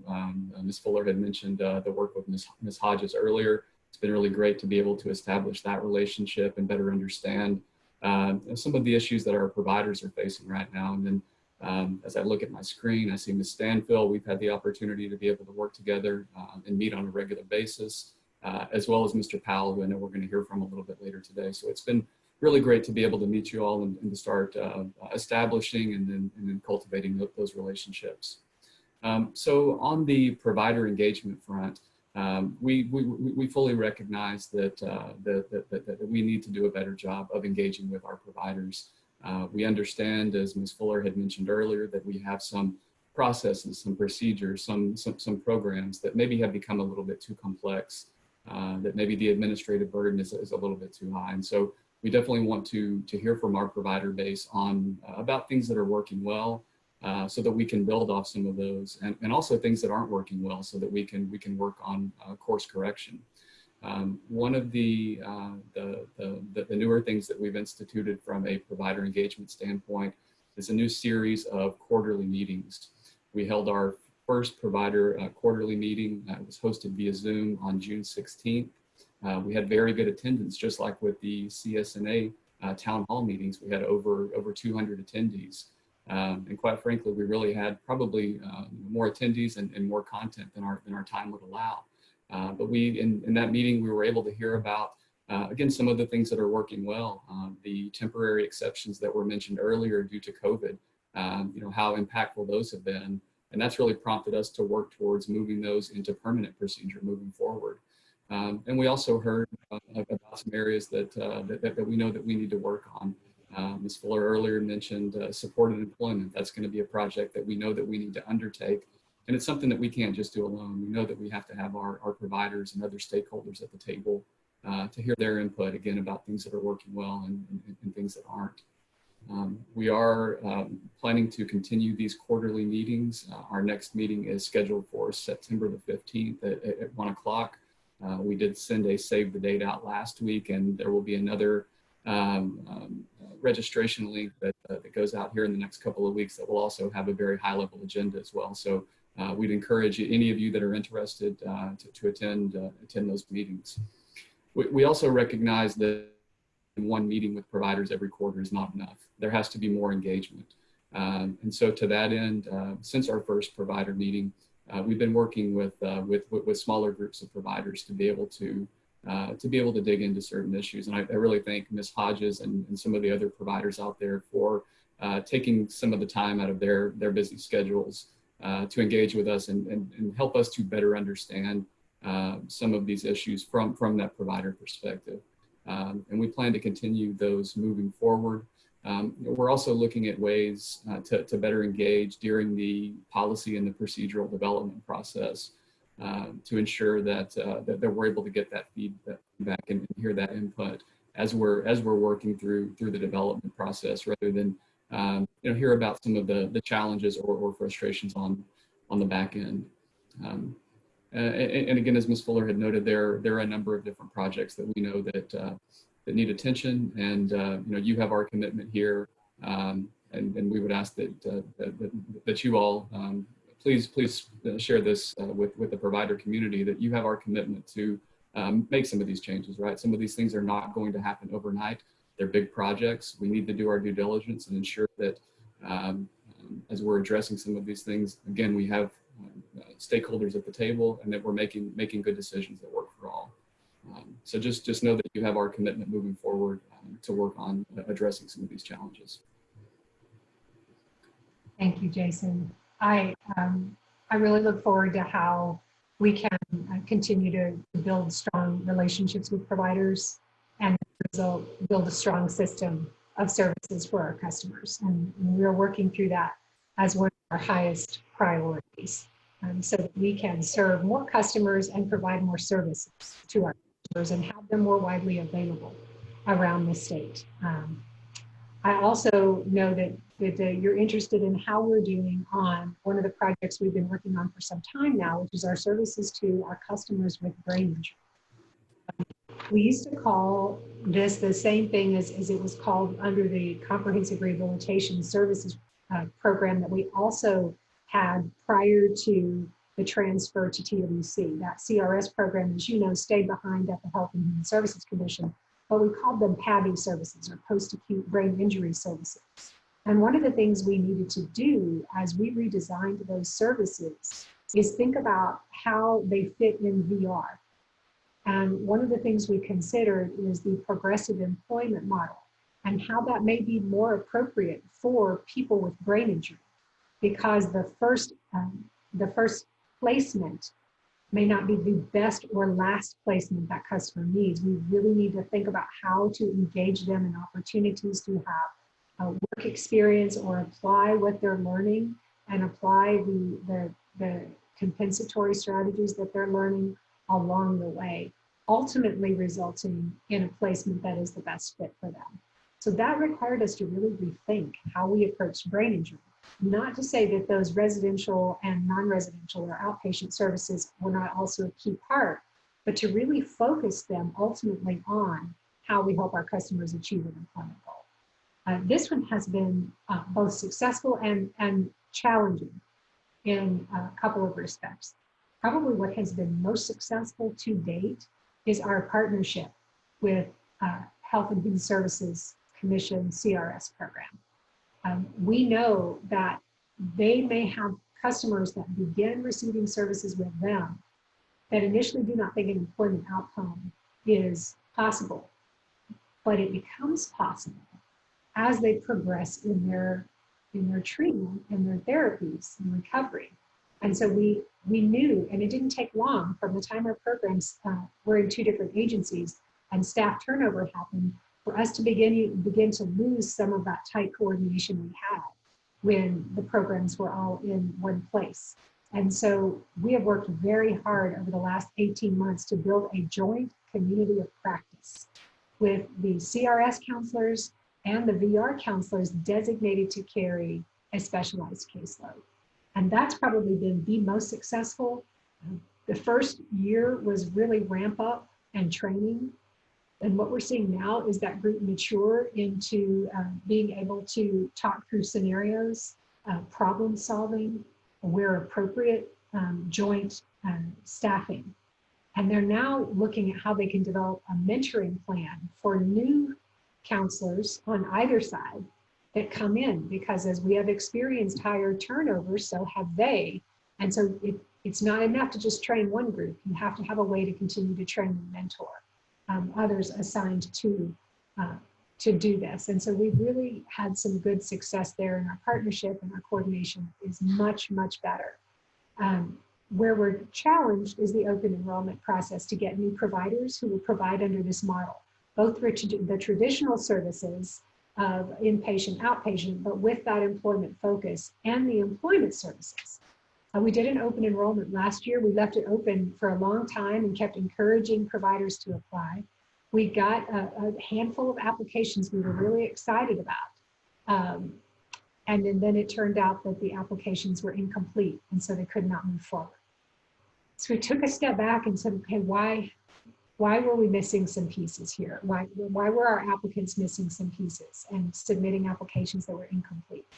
And so the staff went back, made some changes to the open enrollment solicitation, made some improvements to clarifications to the solicitation itself and the templates, and we're about to repost that and try again. So please, when it is reposted, I'm going to send it out to you. Please share that with your networks to encourage people to apply. We are going to have a pre-application conference this time. That's another strategy we want to have to encourage people that think they might be interested in applying to become providers to come to that and ask any questions they have, so that we can try to answer some of those questions up front and help them be more successful in applying. So this is really important, and we so want a strong, robust model for serving people with brain injury, because right now, what our counselors are doing for our customers is they can purchase therapies, OT, occupational therapy, speech therapy, physical therapies, and they can purchase those therapies to help our customers improve. But what we really want is a more holistic approach that not only provides the therapies that they need, but also in either a residential or non-residential setting, and connects it to that progressive employment model. That's what we believe will make the difference for our customers and their ability to return to employment after brain injury. We have been successful in contracting for 2 neuropsychologists who will be consultants to counselors around the state. This is really important because sometimes those records are very complex. So our counselors being able to reach out to a statewide consultant and get better information about what those tests mean and what those options might be will be really helpful for our counselors in understanding those records and working with our customers to develop good service plans. So that's where we are on services to brain injury. The last thing I would mention, because Mr. Powell is going to talk to you later, is one of the customer populations we really want to do more to serve and serve better are customers that have different mental health conditions that really present a struggle in stability as well as in employment engagement. And sometimes those occur with substance use disorder, so they co-occur. And it's the co-occurrence that can also present additional barriers for our customers. So we want to reach out and rethink how we serve our customers and what service array we need and what partnerships we may want to build in order to better serve our customers with mental health conditions. And so we had a great conversation with Mr. Powell. You're going to hear from him in a little while. he engaged some of his colleagues at HHSC and the University of Texas. We were thrilled to have them on too. And we've also engaged some of our other colleagues that are doing research in other states to look for this. So stay tuned. Mr. Chairman, I'm out of time. It's 10:45. Well, no, thank you, Ms. Fuller. I appreciate all the information, and Mr. Baden, thank you for your input, and we're look forward to moving forward with you and Ms. Fuller and helping to continue to provide quality VR services. So thanks for your words and your comments. I wanted to open up the floor to some conversation, perhaps some questions to Ms. Fuller about perhaps some of the situations that the RSA draft letter possibly, or something like that. Yeah, Cheryl, hi, this is Lisa. I know that you and I and you had sent an email out last month about the RSA waivers and the hope that these would be extended. And I had sent an email back to you suggesting that possibly the RCT could put some muscle behind that for you and do a letter of support of the extension of these waivers. And so I know that you've done a little bit of research into that. So could you talk to that and and see if there is maybe a way that we can help you with this? Yes, ma'am, and thank you. One of the things I looked at is just making sure that we, particularly your state employees, have the appropriate role in this regard. So the RCT, as the State Rehab Council, can certainly offer those letters of support for waivers, but your state employees, so Matt and me and Lisa and those that are party that are on the council or are part of our efforts would need to make sure we were not involved in that, because that would not be an appropriate activity for us. It kind of goes over into the advocacy role. Mm-hmm. So there may be other SRCs that have written letters.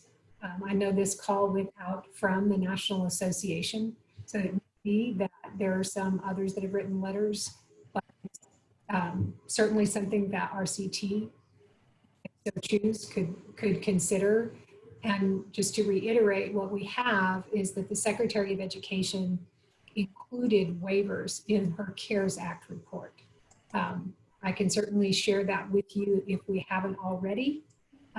That's what went to Congress on April 27th. The vehicle that moves those forward so far, we've only seen part of them in the bill filed by Chairman Alexander, chairman of the Senate Health, Education, Labor, and Pensions Committee.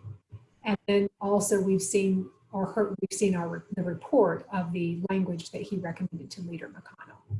And so it really is potentially the encouragement to support those waivers as recommended by the Secretary of Education. Although I will tell you that those waiver recommendations from Secretary DeVos were made, I think, when all of us, for the most part, were anticipating the length of this pandemic.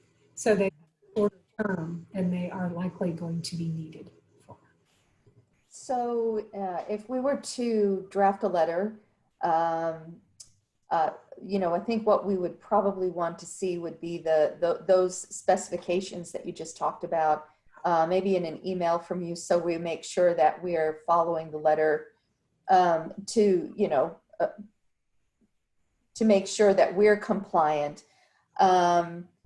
If the letter were to be drafted, who would it be sent to? Who would it be addressed to? Would it be addressed to RSA or to Congress? RSA will tell you that they do not have the authority to grant these waivers, mm-hmm.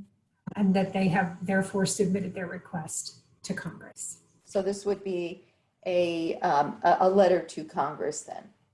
Right. So perhaps to members of the congressional delegation. Okay. In Texas? Yes. Okay. Okay, perfect. Did anybody else have any questions about that letter or about possibly, doing a letter like that? How does everybody on the council feel about that?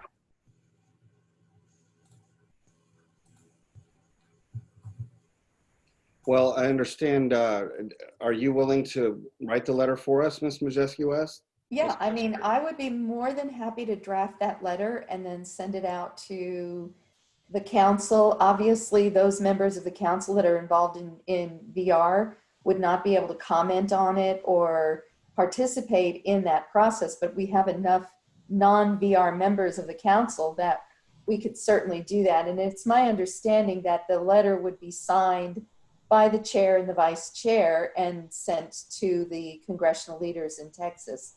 So I think with that said, what I'd like to do is make a motion to have the RCT draft a letter of support asking our congressional leaders to for an extension of the FFY VR grant through the end of FFY 2020, like Cheryl had mentioned.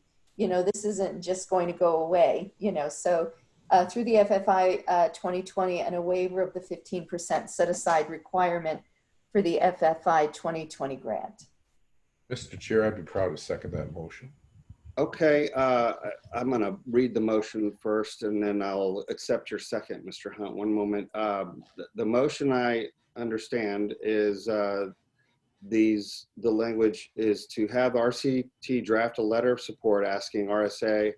Well, it's going to be the congressional leaders, not RSA. I'm sorry, asking the congressional leaders of the Texas delegation to an extension on the FFY 2019 VR grant through the end of FFY 2020 and a waiver of the 15% set aside requirement for the FFY 2020 grant. Is that your motion? That's correct. Okay, do I hear a second on that motion? You got it. Okay, Mr. Hunt has given a second, so we will move to vote on this. Any other discussion? Yeah, I'm sorry. Does anybody have any discussion on this subject? Yes, the wording, this is Karen, the wording, do we need to say we want them to extend the waiver? It's kind of understood the way you guys have worded it, to extend the funding into the next year. Right, because you're saying extending the FY 2020 funding into FY 2021? No. Isn't that what we, well, What would it be? Would it be into FY 2021 or 2020? Perhaps I could share the CARES Act report with you so that you have the exact language Okay. that Secretary DeVos used. You'll have the exact waiver request, and you could consider whether your recommendation would be for additional fiscal or just what the Secretary requested. Okay, Get that to Lisa so she can send it out to the members. sounds good. So we could, with the understanding that this language may change slightly and we could submit an amendment at that time, the gist of the concept is still very same. So we could move forward with a vote on this. Is there any more discussion? I mean, is that correct? We could move forward with a vote on this and then submit an amendment just for the dates change? Okay, great. Any more discussion on this subject? Anybody have any questions? Okay, hearing none. For the motion. We have to have everybody come off of mute or get on video Right. so that we can vote. Well, I wonder, should we, in this format, I wonder if we should do like, you know, either make your screen live and we could do a roll call vote, but I think that we might have. Anyway, we'll just see how the hand raising vote goes. What do you say? Thanks, Yeah, everybody. it looks like everybody's coming off. Yeah, no, I appreciate it. Video, so.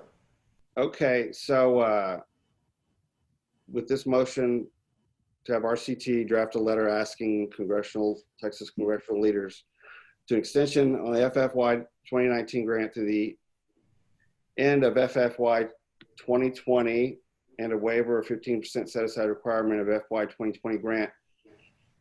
To all in favor, raise their hands. To count them up. To all opposed, raise your hands. Okay, the ayes have it. So that motion is moving forward, and I do expect that we may have some adjustments on the dates only, not the language. So Ms. Majesty West, I appreciate your submission of the motion, and will to draft the letter, and perhaps we could see a copy of that in the future, and then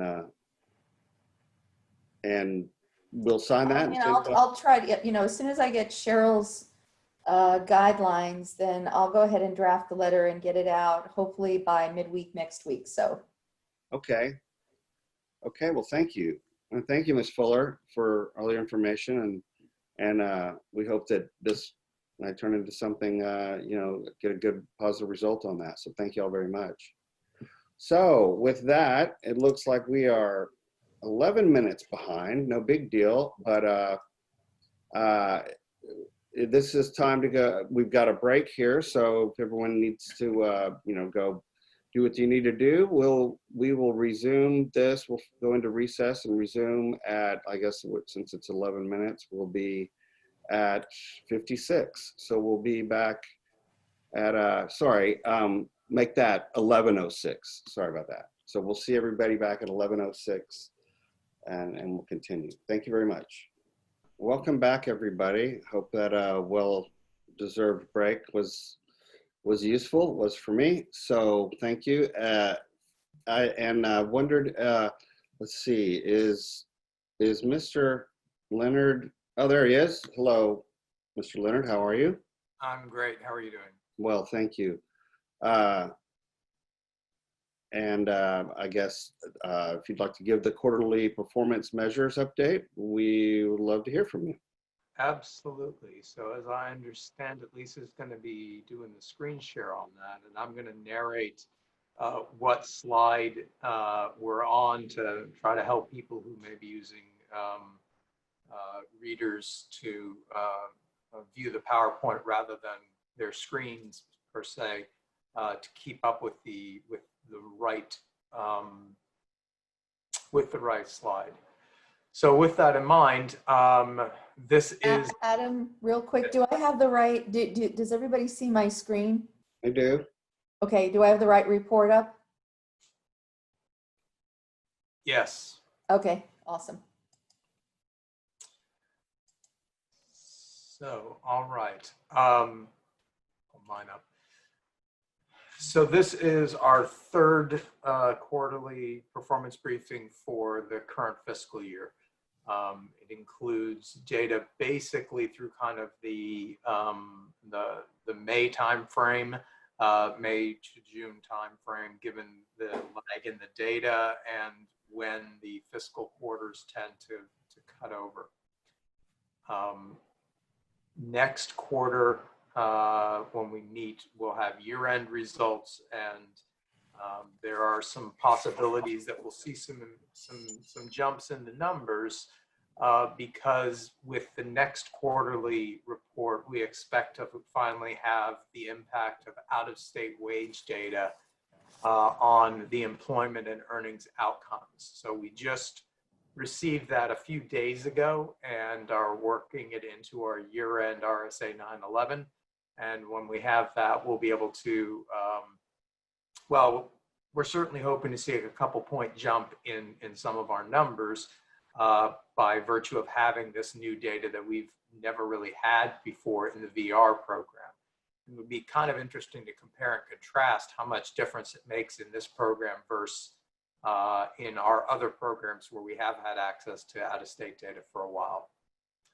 So let's go to slide 2, which is the overview of the specific measures that we're responsible to at the Legislative Budget Board and the Office of the Governor. Okay, So, I've moved to slide 2. Can you see it? yes. Okay, great. So on slide 2, we've got data for the last rolling 4 quarters, and on 5 measures: the number of participants served, the average cost per participant served, the percentage of people who had exited and are employed or enrolled in Q2 post-exit, and then our retention measure, which is of those who were successful in Q2, how many are still successful over the next 2 quarters. And then lastly, we have our credential rate. So on these measures, we are currently below target on 2 of them. One is the number of participants being served. And as you'll see when we move on to the drill downs into these data, that although the number is less than the, sorry, hold on, this just obscured all my notes. Okay, so even though we are down below target at about 69,000 for participants, you're going to see that that number is fairly stable compared to last year. So at least the slide that we had been experiencing seems to have largely abated.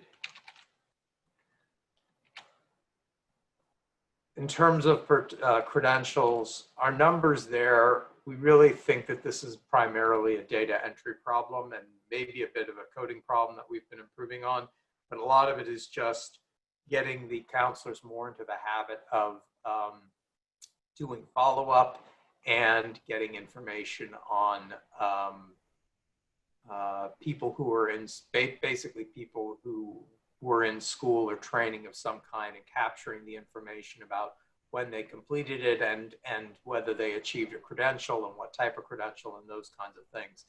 That's just not something that has traditionally been tracked as what I will call data. A lot of counselor notes, but free text doesn't really lend itself to data analysis, at least not in this way. So we're certainly hoping that number is going to be going up over the next year or so as we improve kind of the tools that we're providing to the VR division and to the counselors to be able to see who they're going to need to be kind of keeping track of for follow-up, know who's going to be in these measures. But for now, we're still running not quite, a little bit over half of the target, if you will. Adam, this is Karen Stanfield. Yep.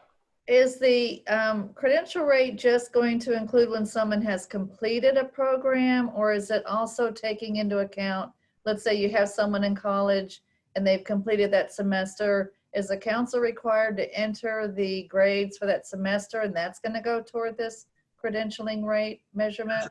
That's actually, it is required, but not for this measure. There's a separate federal measure that's starting up that is called measurable skills gains. There are 5 different ways that you can get a gain. And it is basically, the denominator is everybody who was in some kind of training or education program during the course of the program year, so the July to June period, and then the percent of those who had one of these or more of these 5 types of gains.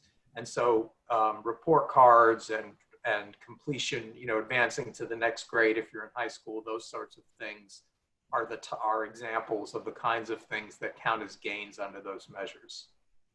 So this one is going to be looking at if someone got like a GED or an associate's or a certificate or a college degree? Yes. This is at the end of all their education and training, whether they dropped out or completed, what percent of them actually achieved a recognized degree or credential.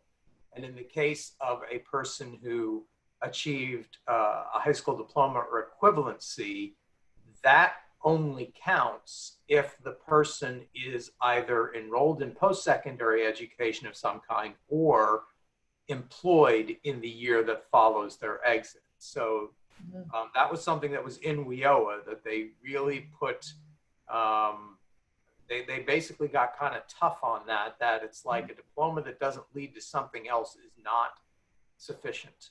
Okay. Thank you. Sure. So let's jump into the third slide. And this is just a reminder of which of our board areas are in each region. This slide doesn't change.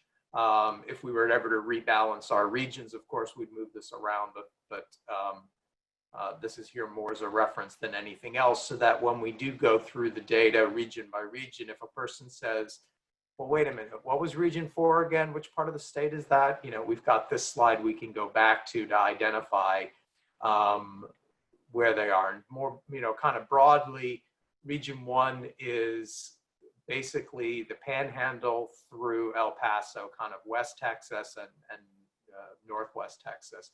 Region 2 is the Metroplex. Region 3 is kind of the Central Texas area, so radiating outward from Austin and northward towards Waco. Region 4 is in the easternmost part of the state, but north of the Gulf Coast area.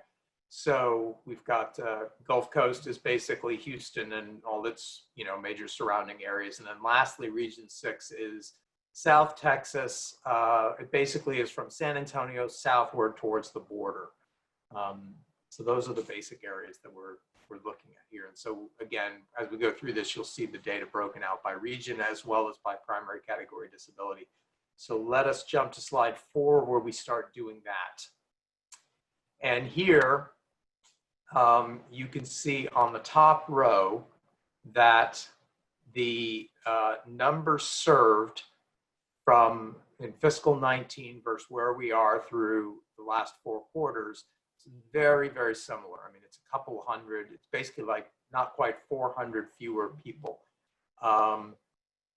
And those numbers are down slightly from 18, but 18 was down from 17. So when I kind of look at this, I see kind of a stabilization starting to happen on these numbers, which is, you know, we may be kind of getting to a more sustainable number. We'll just have to see where that goes. But in terms of the regions themselves, you can see kind of some regions went up slightly, some went down slightly. So region 1, for instance, seemed to have the biggest drop in terms of a percentage, going from about 7,200 to about 6,750, whereas the one with probably the greatest increase, the increases weren't all that great, but maybe region 6 going up by about $400, 500, not dollars, 400 or 500 people out of about 12,000. But for the most part, the numbers are pretty much flat in here, which is what you would expect given that the overall number for the state was flat. On slide 4, though, we start to break it out, or 5 rather, we break it out by the primary categories of disability, and we compare the numbers to what we're seeing in our career and training programs, which is basically everything but adult ed, child care, and VR. So you can see that in our career and training program, our numbers, our participants served numbers dropped pretty dramatically, as did our career and training numbers for those who have a disability. Let me just say that I think that a chunk of this has to do with the new work in Texas system. And I don't mean that the system doesn't work. I mean that I think that there was a period in there, there was a big learning curve of trying to figure out how to make it work, how to record things correctly. And so I think that a lot of what we're seeing right now is a result of kind of the early implementation phase, where we just were having much smaller numbers of people registering and getting served, or at least getting their services recorded appropriately in such a way that we can pick this up. If the numbers stay at this level next year, I would be shocked. Not the least of which because of COVID, but also just because when we were looking at some of the more recent monthly numbers, they seem to have stabilized and gone back up. So it was really in the first 4 or 5 months of the year that we saw big reductions here in terms of those numbers. But again, VR pretty much stayed flat at about 69,400.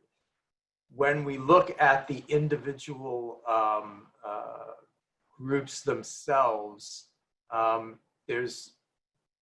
we're not really seeing kind of big shifts in the numbers.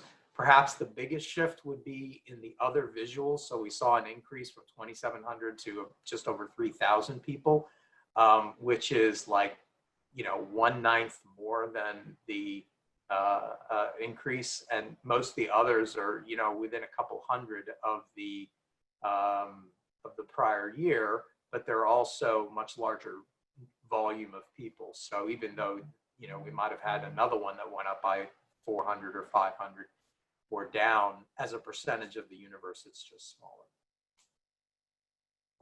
And I guess one good little piece of news here is that the number of records where we don't have a primary category of disability continues to go down, right? Because that's a pretty important piece of information to capture. So to be down from 84 in 17 to 56 in 18 to 15 last year to 9 this year, we're definitely moving in the right direction in terms of capturing that information. And since I have a tendency to just keep talking, as you probably all know, if you have questions on any of these, please feel free to interrupt and ask them, and I'm happy to kind of pause my flow and get back to you and give you the information that you're asking about.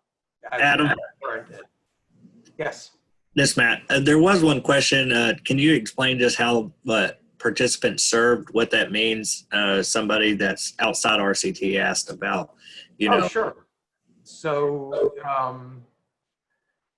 under the WIOA statute, there is a very specific set of definitions for who counts as a participant, and what makes a participant, what makes that important is that is where performance accountability is actually assigned, meaning that once a person reaches a certain level of service, a certain amount of investment, if you will, of a state's time in serving them through a program, at that point, they will be included in the outcome measures.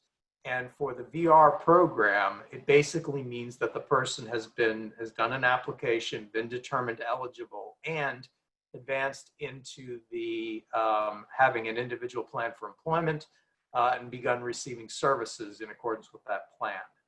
So that means that people who are in a purely pre-ETS or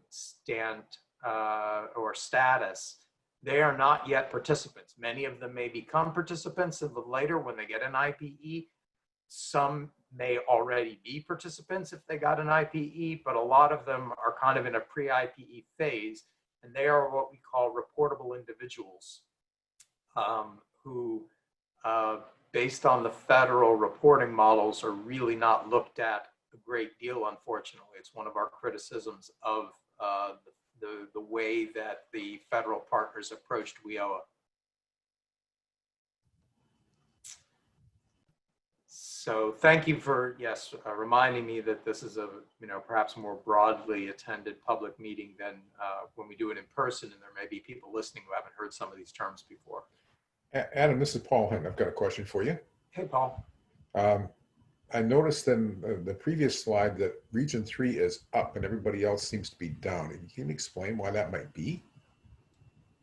I cannot explain that, but I'm hoping that there are people in the VR division who know more about what's going on the ground who might be able to answer that. Okay, I was just curious because it looked strange. Look good for me, but it's good, yeah. Okay. It's good, but no, I don't have an answer to that, but I can always, if we don't have one now, we can try to find out. Okay. If you don't mind, this is Cheryl. I'll just, I think we need to look a little bit more so that we give you a proper and complete answer. But one of the things I can tell you, Region 3 has been particularly focused and aggressive on outreach and awareness. That they were the first region to reach out to every faith-based organization they could identify and make sure they were aware of VR services. And so they started doing that pretty early on. I know all the other regions are doing it too, but they really began actively working on that. Kind of just a whole full court press, if you will. And so it may be yielding some benefit here. We're seeing stuff like commercials about getting in the trades and things like that. There's a partnership between Workforce Capital and all that. So that might be more general, but maybe that's kind of bleeding over. Well, Region 3 also includes, our rural capital boards, our capital area boards, Heart of Texas, Central Texas, Brazos Valley.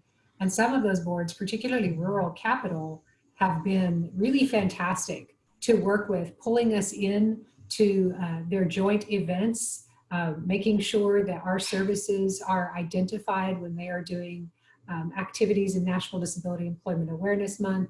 And so I know we're really reaping some benefit there of the boards that have come alongside us in a really proactive way to make the services, make people aware of the services.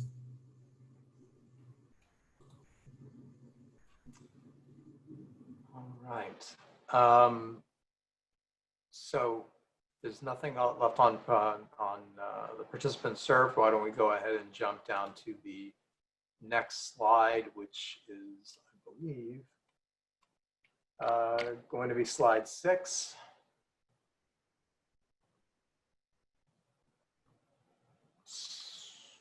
So wait a moment. Yeah.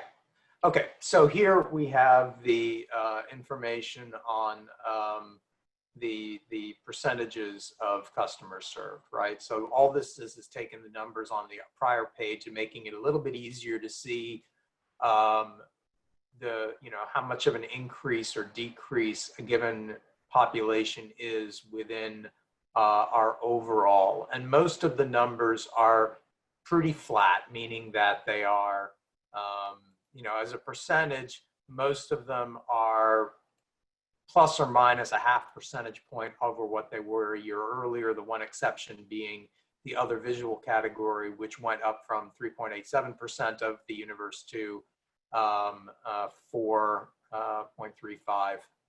So that's kind of the one that went up. At the same time, physical went down by roughly .5 percentage point. So let's go to slide 7. And here we start to get into more of the outcomes. So we've got our successful closure rates. And these numbers were not quite what we had expected to see yet. We knew that the numbers were had trended a little downward, but we're still trying to figure out why, quite honestly, what might be causing this. And so we're digging into the data, breaking it out by calendar quarter, breaking it out by category disability, by region, et cetera, to really try to understand what might be driving some of these things. Because right now we just don't know, other than to say that when you kind of look across the board, I mean, obviously we have a 5-point reduction overall from 19 into this year. More than a few of them have similar levels of reduction, 5 points or better. Adam, So, this is Lisa. Could you Yep. share with us what those 4 quarters represent? What months do these R4Q represent? These should represent, just a sec, I'm doing it off the top of my head. I believe these should represent April of 19 through March of 20, So I believe. we really can't blame this on COVID then. Yeah, well, we looked at that because that was one of the areas we were like, in fact, we've already started looking at the next quarter because we know the closures through June. So even though it wasn't mature at the time that we were pulling all this together, we now do know. And so we were thinking, oh, well, maybe it was a bunch of people, maybe it's COVID, right? To your point, like what if it's just the 4th quarter is really bad and it pulled the number down? Well, no, it kind of doesn't look like that's the case. And then we thought about possibilities of that it may have something to do with people kind of giving up on us, if you will, or, kind of having their files closed. COVID came and they're feeling disconnected and whatnot. We didn't really see spikes in the denominators, meaning a spike in case closures associated with these periods either. So the total numbers of people being, who are exiting kind of look similar to what we've seen in prior years. So we need to dig in more and try to understand what really is happening in here. I don't have an answer right now, though, quite honestly. When I saw this last night, I was kind of going through my notes preparing for today and thinking about, well, what do I want to highlight? This one came up obviously as something that we need to highlight, but more importantly, as something we need to analyze and get some answers on. Adam, refresh my memory. What is the successful closure percentage of? It is a percentage of case closures that the person had employment for at least 90 days prior to exit, I believe. And there may be some slight additional technical details on that someone else might want to chime in on. But that's roughly what it is. So this is Karen again. When you're saying this is a successful closure rate, 56%, that's not of all cases that were closed, period, from the agency for the year. So yeah, for VR, it is. All right. We don't, there is nothing like a successful closure rate in the other programs. Right. So there's nothing we can compare this to because the other programs don't require 90 days of employment before they close it, and they don't do 100% follow-up to check to make sure that everything's still going good, and there isn't a joint meeting of the minds between the staffer and the participant to say, yes, we're definitely done, close the file. Right. And So if I may, I'm sorry, Karen. no, go ahead. Go ahead.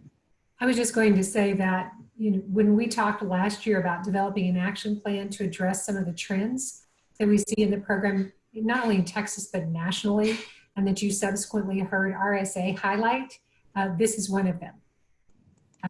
Although our successful closure rate is still higher than the average, I need to go back and check the average. It was at the time, I believe it still is.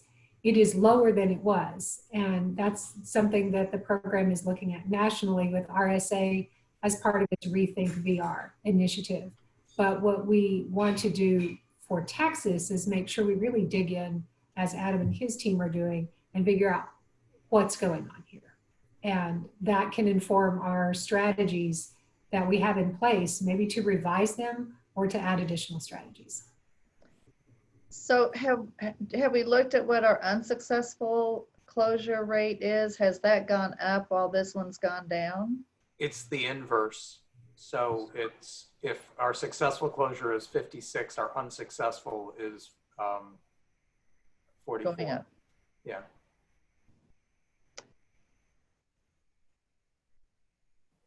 I think the next slide, 8, will perhaps help us see some of what's going on.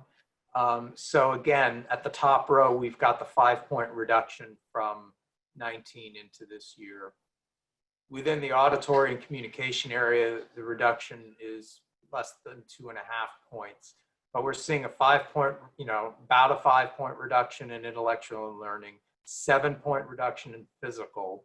Psychosocial is 5.5-ish. So really, if you kind of think about it, and then legally blind also is about a 5, not quite 5, called 4.5-point reduction.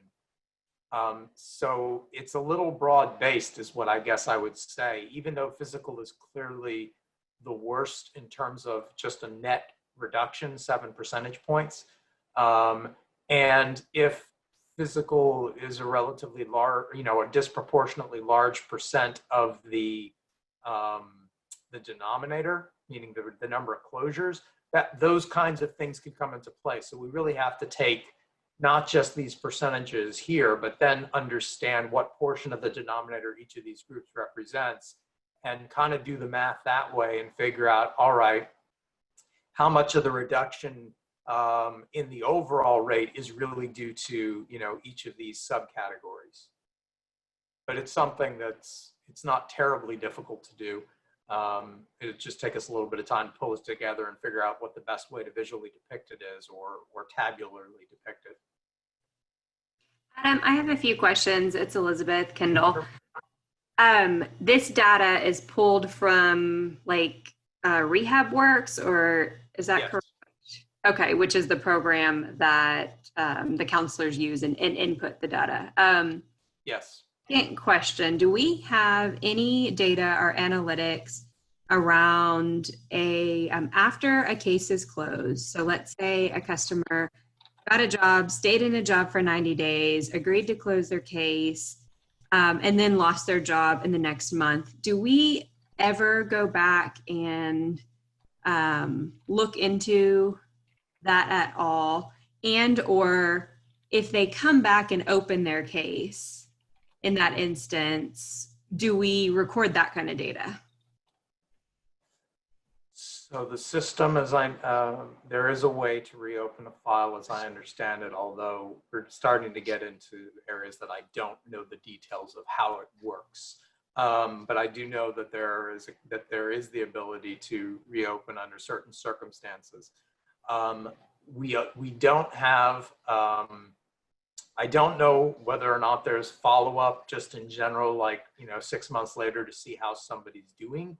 Or whatnot. To your point, one of the things we did this spring, and that we're going to probably continue doing even after this, is we started running a list of basically current VR and recent VR participants, so exiters, but who were fairly recently in the program, against our UI claim data to try to identify people who definitely have indicated that they are no longer working, as a way to be more proactive in terms of re-engagement and assistance.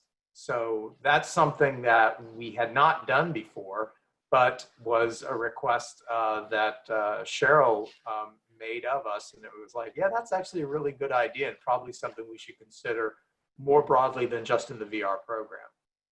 So you're talking about like cross-referencing unemployment claims with VR customer exiters. Yes, all exiters, not just those who were successful. And then we're providing those lists with the identifying and contact information up to the VRD to distribute down to the regions, so that they can take whatever actions appropriate in a given situation.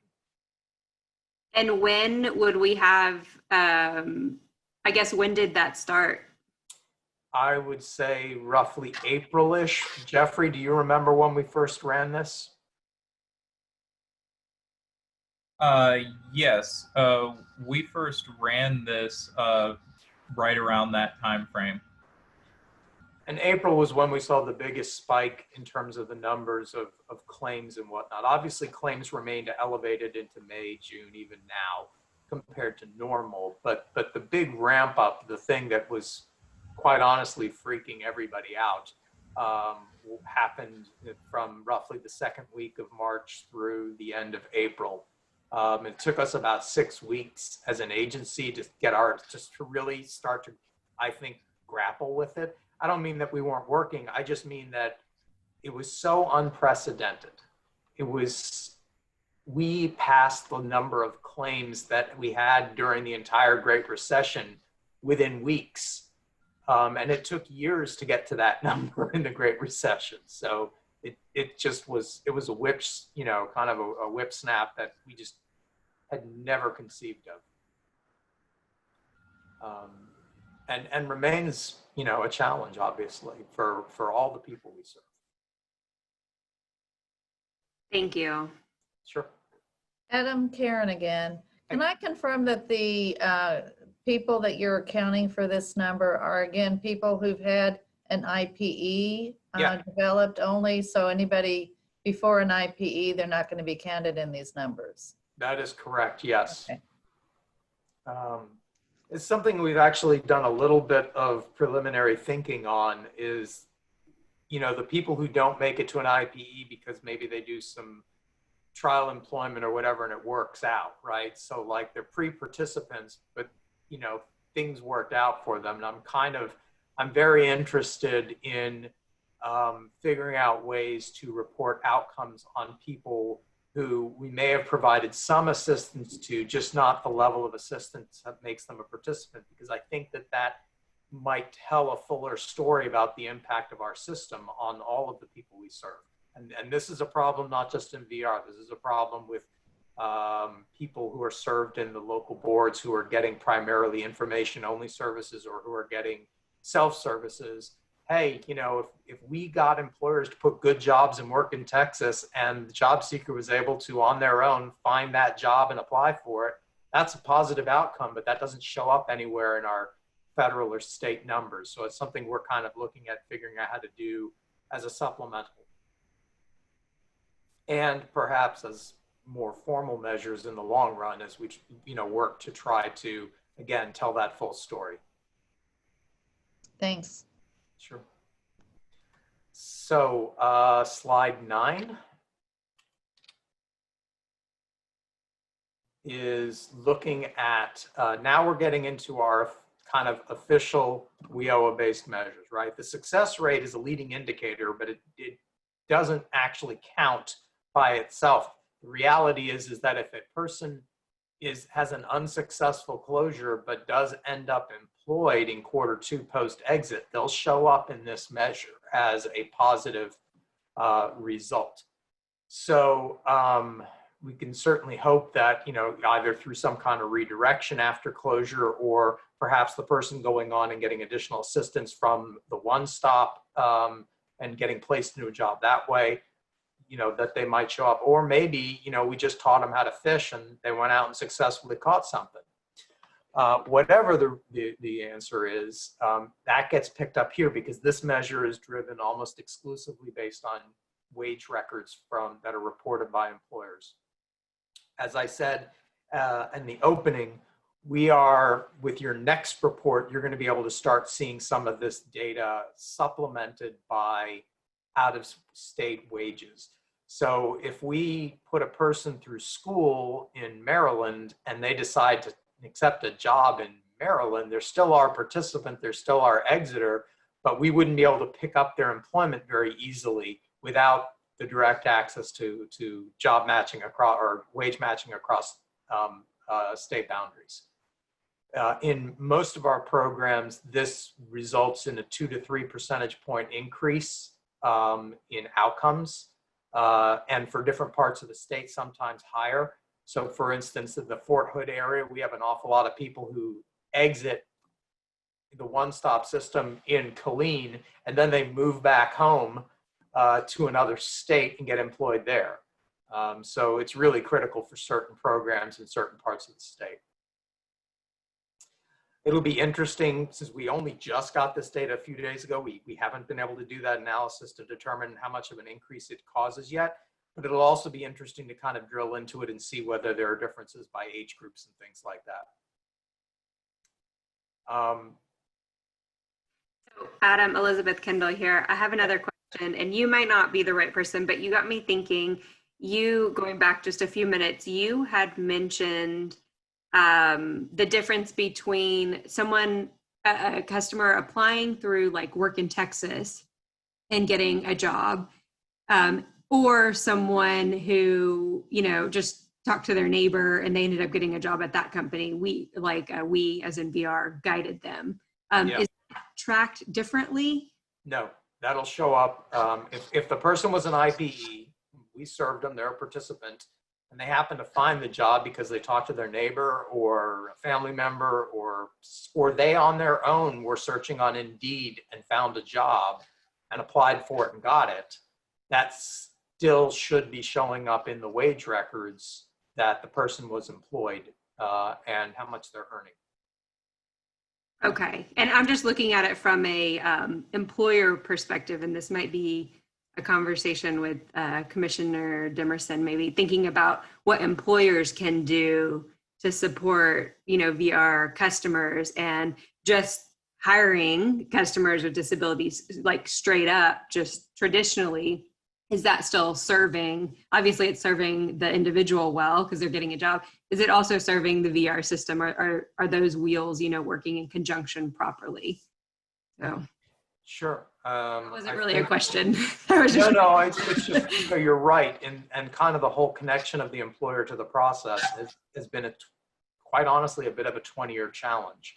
And what I mean by that is that while the employers are pretty good about putting their job openings into the system and whatnot, once they do, they don't really know whether the person they hired is someone they got through us, through Work in Texas, through a referral, or they got it through their website. Because a lot of people in their job posting in Work in Texas will say, please go to dell.com/careers to apply for this position. And so we don't even, we don't even see that the person applied necessarily. And they certainly don't know that the person applying heard about the job through Work in Texas, unless they're one of those employers who say, how did you hear about the job? And they happen to put Work in Texas down as an option, or the workforce system or something.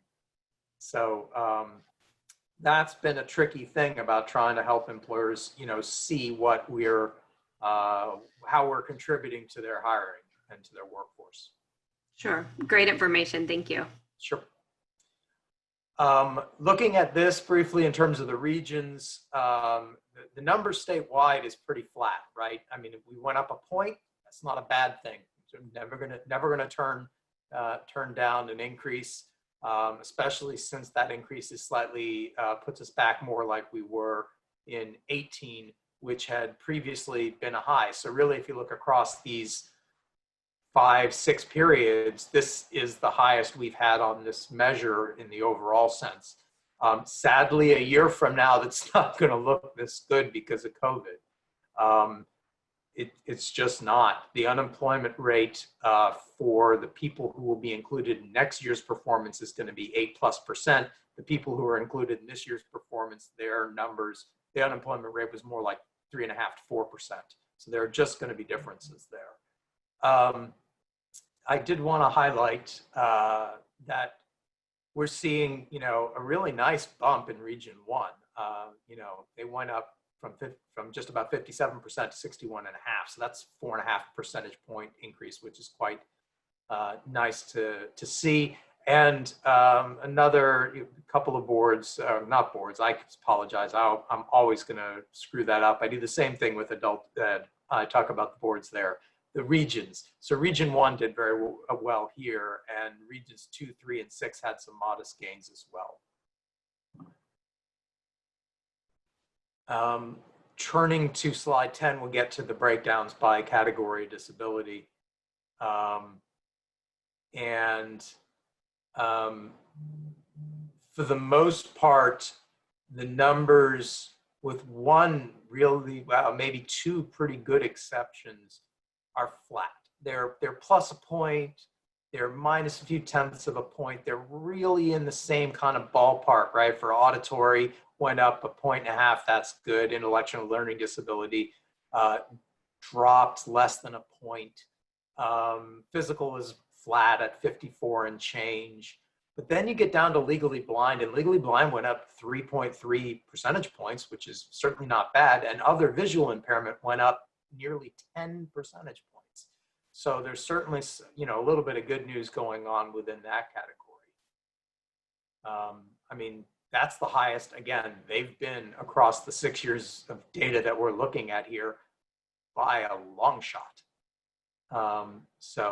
And even the legally blind numbers, even though it was a lesser gain, it too is the highest level that we have across these 5 complete and current years. So on the whole, definitely some positives that we're seeing in this area. Slide 11.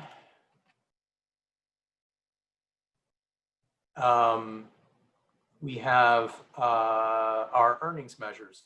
So here we're looking at median earnings in Q2 post-exit.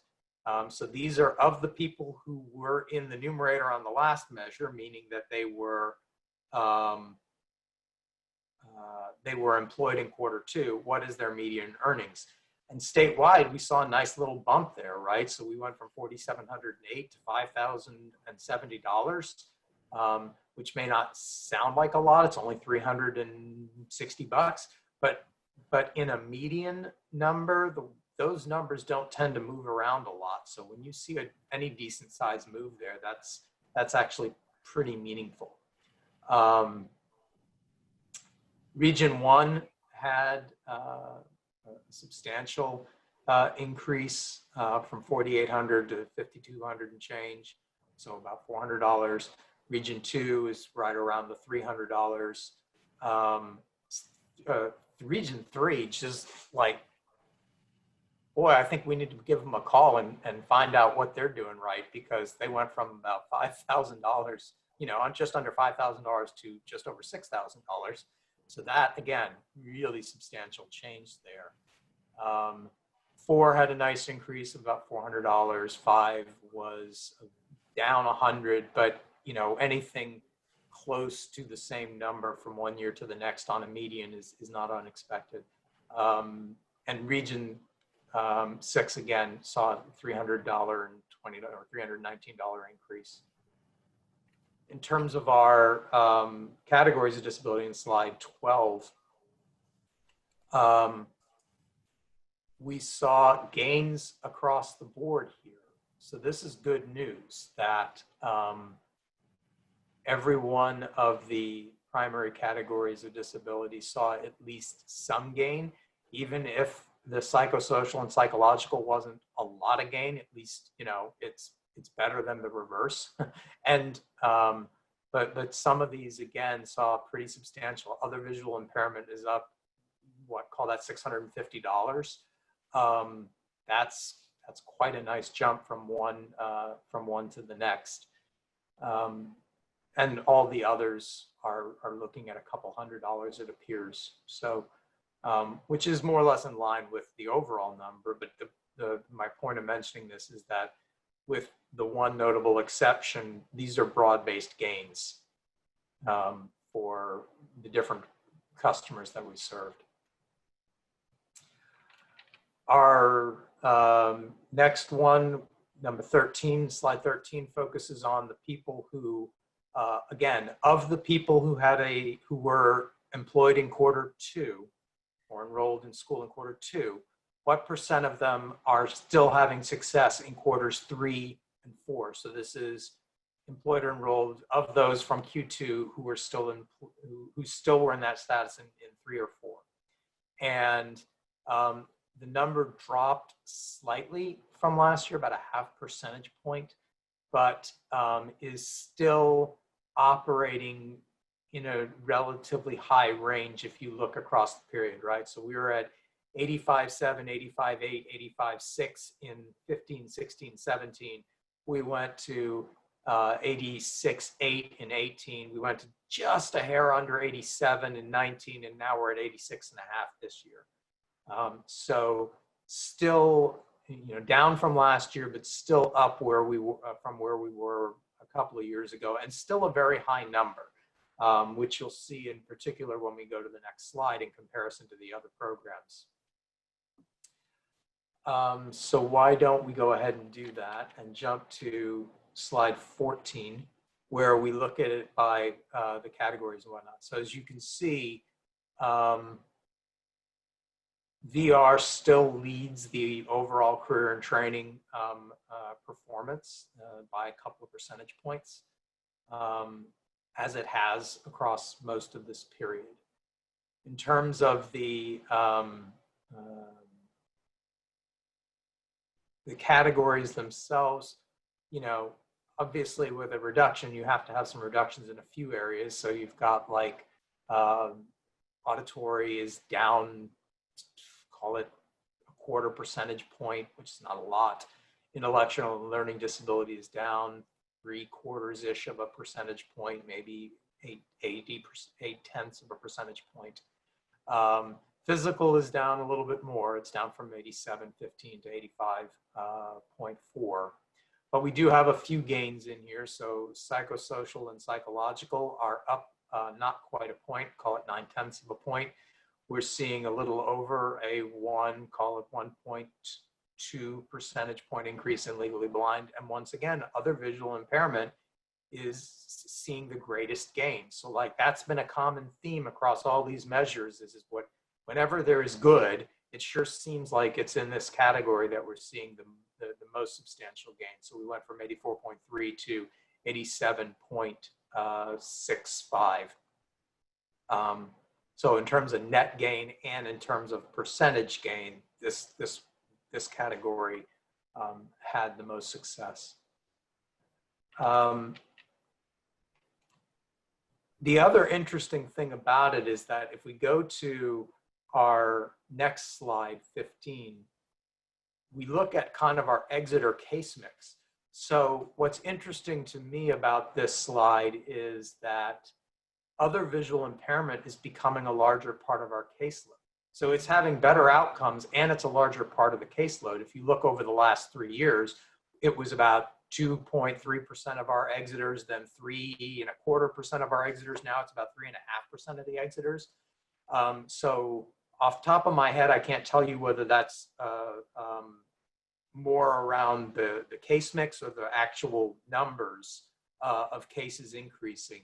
But that's something we kind of want to take a look at there, that as we have this representing a larger portion of the population, we're seeing better outcomes. I don't know that that's a coincidence, right? Because maybe some of it has to do with the fact that you're working with more people in this area, so you're getting better at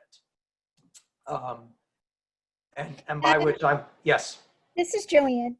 So there's a question that if an individual has multiple disabilities, are they being counted for each of their disabilities? In this data, they are counted only in primary category.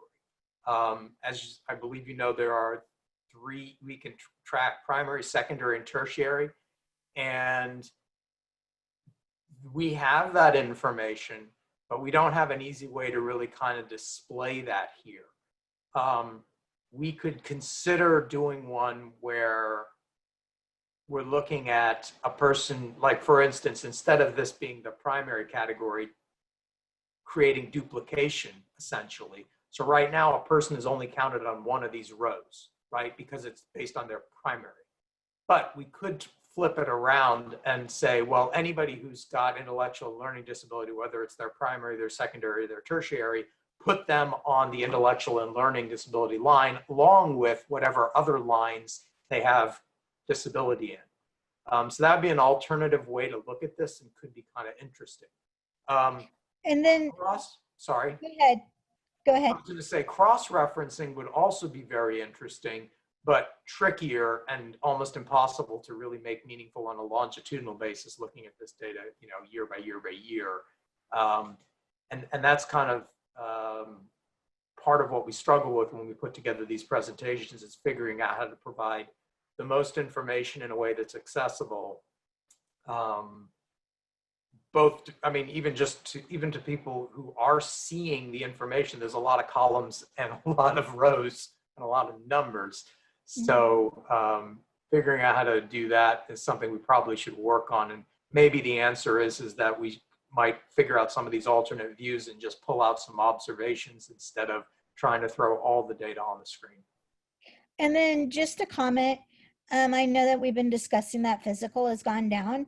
And Yes. I think that goes back to what VR is working on when you talk about transportation. So with vehicle mods, and when you talk about home modifications, because if their disability is physical and they can't get out of their house, then they're not going to work. But on the other hand, there are more opportunities to work from home now. So, Sure. And I think some of the things, when you look at that, I don't know if people who are seeking employment are necessarily knowing that those opportunities are there more than what they used to be in the past. So I think that that's a really good point about the remote work requirement. Basically, in 3 months, the first 3 months since COVID was created, or happened, really hit us, right? So let's just say from the months of April through June, the technological advancements in terms of remote work and the tools, their development and their adoption have gone up more than they did in the prior 3 years. That's the kind of acceleration that this has created. And that pays off in the long term because, our agency has a very high percentage of its workers who are remote working. I have been in the office 3 or 4 times since we started remote work, and that was in March. And 2 of those were because I felt like I needed to be in the room, even if I was 6 feet away from the person I was talking to. But otherwise, we work almost exclusively remotely. And that has us rethinking, like, well, maybe this is a really, if we're able to keep up with this, then why wouldn't we want to try to continue doing, if not 100% remote work, at least a larger percent? And I think that a lot of other employers are experiencing the same thing, and that could be a big factor. The other thing that I think that might be a factor going on here with physical has to do with the economy. And what I mean by that is that over this period where those with physical disability were becoming a smaller percentage of the universe of people we were serving and exiting, they were also, it was when the economy was heating up the most, right? And so when workers became scarce, we know that performance was improving for people with disabilities more broadly. But my sense is that when a person with a physical disability comes into the office for an interview, and I'm not trying to accuse people of discrimination, but I am saying that I think it may be easier for some employers doing interviews to envision what this person can do for them, rather than thinking about, if the person has a different type of disability, what am I going to have to do to make this person productive? And so I think that some of that was going on there, that they, people with physical disability were having success on their own. They didn't need that a little extra assistance there, or more than a little, that VR can provide them. And that may reverse itself in COVID now, because what we saw immediately following the Great Recession is employers were picky. They had this massive pool of highly qualified people, overqualified people who they could hire before they had to start thinking about people who didn't check every box that they had imagined in their head. And that's just an unfortunate reality.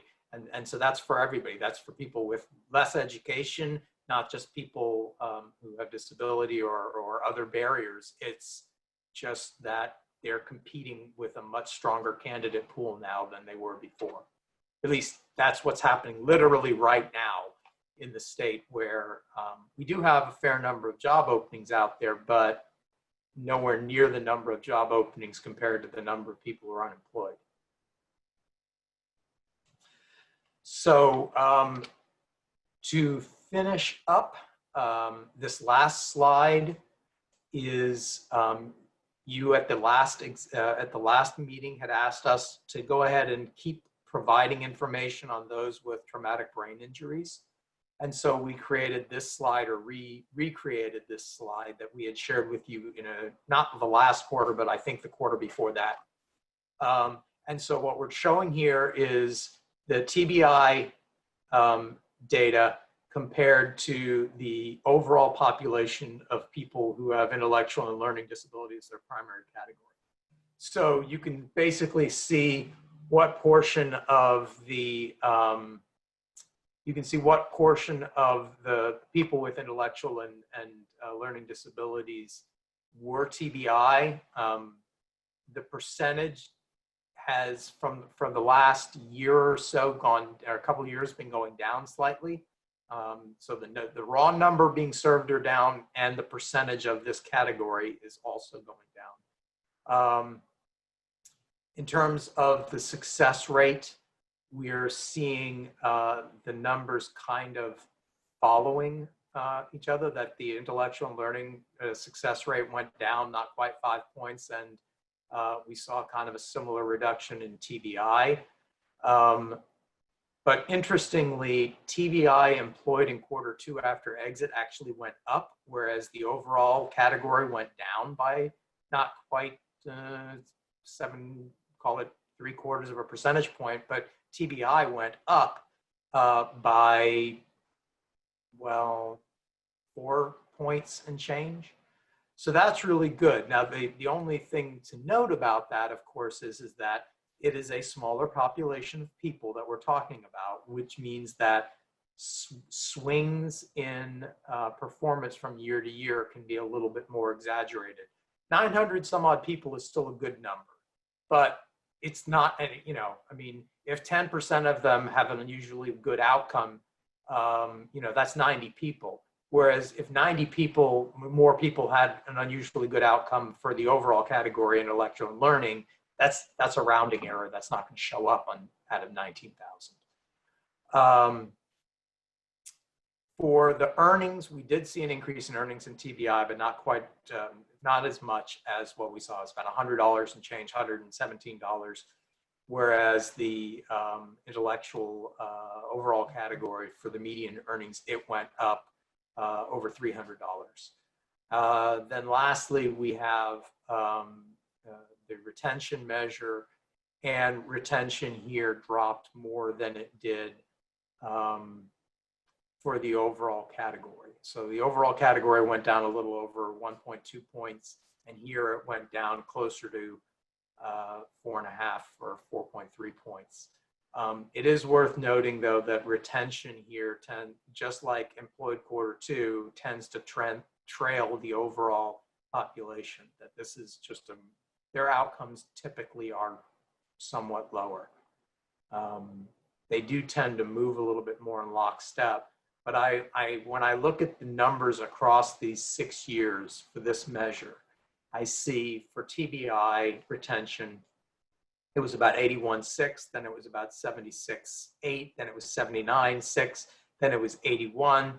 Last year it was 86.7, and then this year it's 82.3. So with last year as a potential outlier year, 82.3 doesn't look bad in the overall span.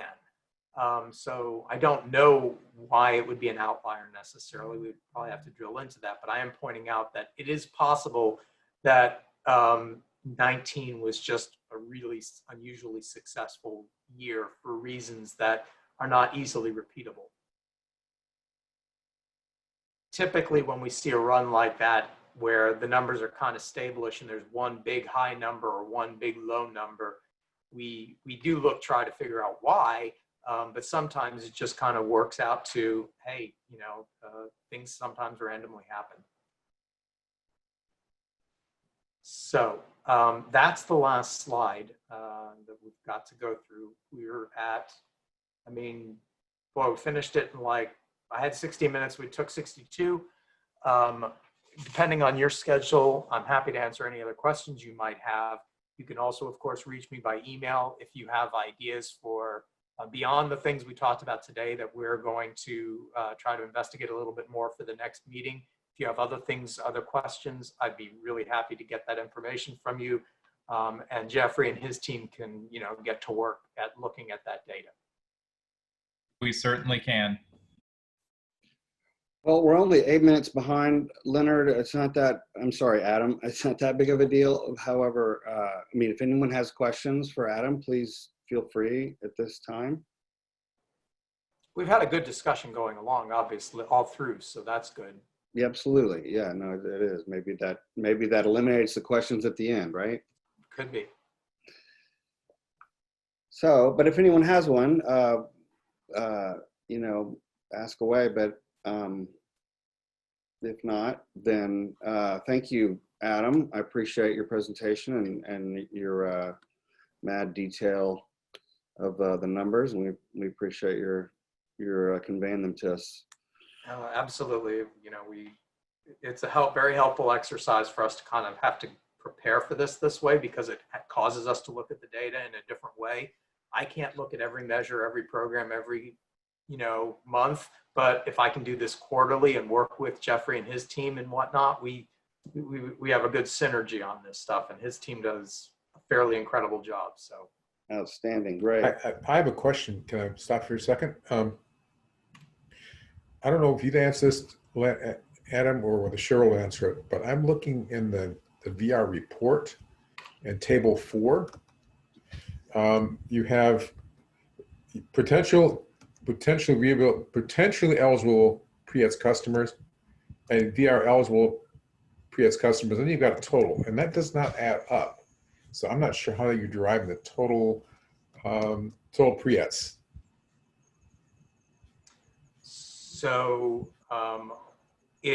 I'll have to, we'll have to investigate that, try to look at it. I'm not familiar with that particular report off the top of my head. Jeffrey, do you know which report we're talking about here?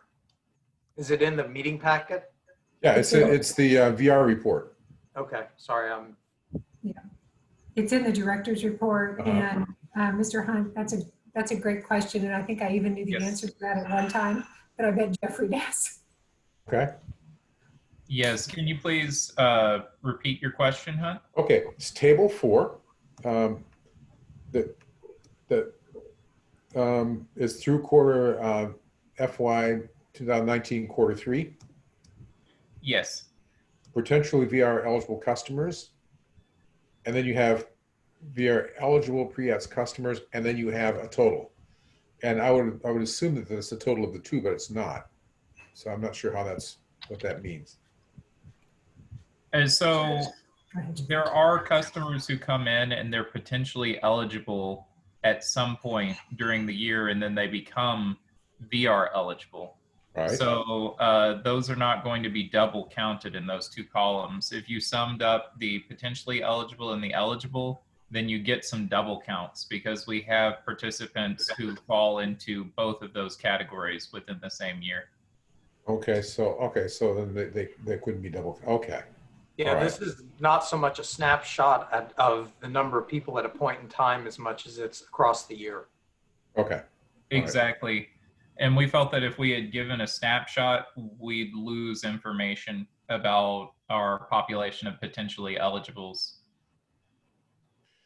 You might consider adding a column, something that shows potentially eligible that became eligible. That's a good idea. We can certainly add that. And then you can actually check that, it actually would tell us, well, how many potentially eligible actually became VR eligible. Agreed. Okay. That's an excellent suggestion, Paul. Thank you. You're welcome. Thank you, Jeffrey. And if I would have looked down a few lines, I would have seen that answer. So sorry about that. I didn't remember it, but you gave a much better answer anyway. No worries, Ms. Fuller. Thank you, Mr. Hunt and Mr. Miller. Appreciate it. Any other questions for Mr. Leonard? Okay. Thanks again, Adam. Appreciate your input and your sharing of your data. And it's your data. Oh, okay, well, yours and Cheryl's. Okay. But yes. Gosh, I didn't know I had data, so I'm excited to have that. No, thanks. You're a stakeholder. So, yeah, all right. sure. Thank you for the opportunity to be here as always. And I look forward to our next meeting and other conversations. Thank you, Adam. Appreciate it. Okay, on to the next item on the agenda as we're going to get a introduction to the mental health and addiction recovery as it relates to VR by member Joe Powell. And Mr. Powell is put a lot of effort and work into this, and obviously it's a life passion of his, I can just tell. And he's had to, put some energy into some conversations with Ms. Fuller so that they could get, just some general understanding of how the addiction recovery concept can fit into the VR system or addiction recovery. So, I mean, it's a great thing, and we appreciate Mr. Powell's introducing this to us. And with that, I yield the floor to Mr. Powell.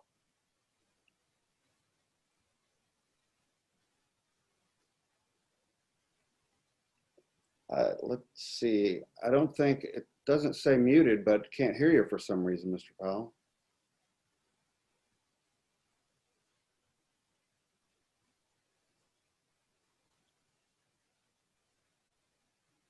Huh. Still can't hear. Is it, does anybody have any recommendations for, it may be the microphone turned on or off on the computer or something, huh? Yeah.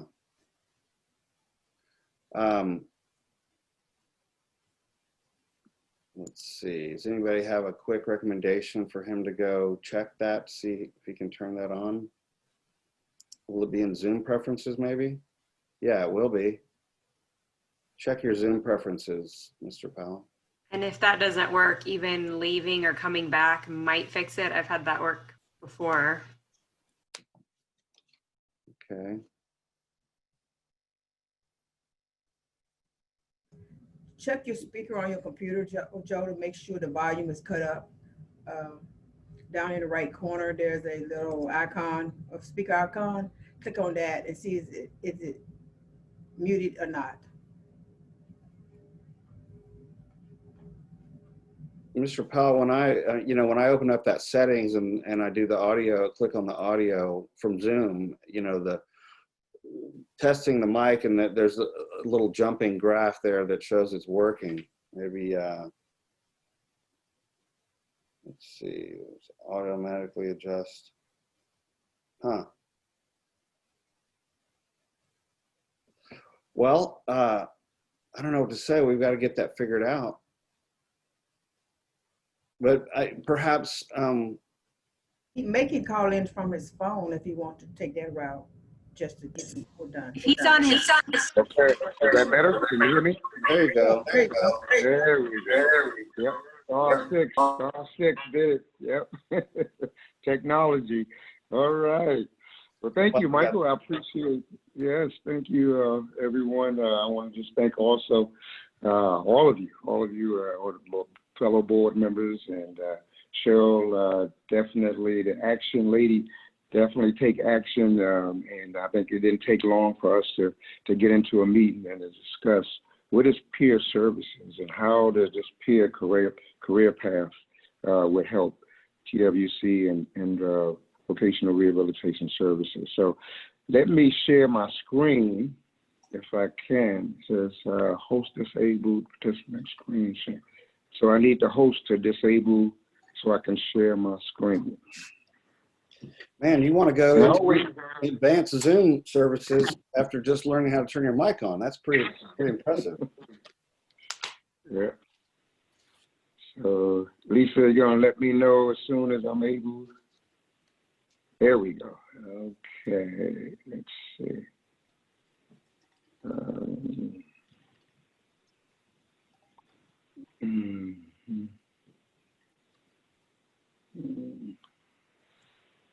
Oh.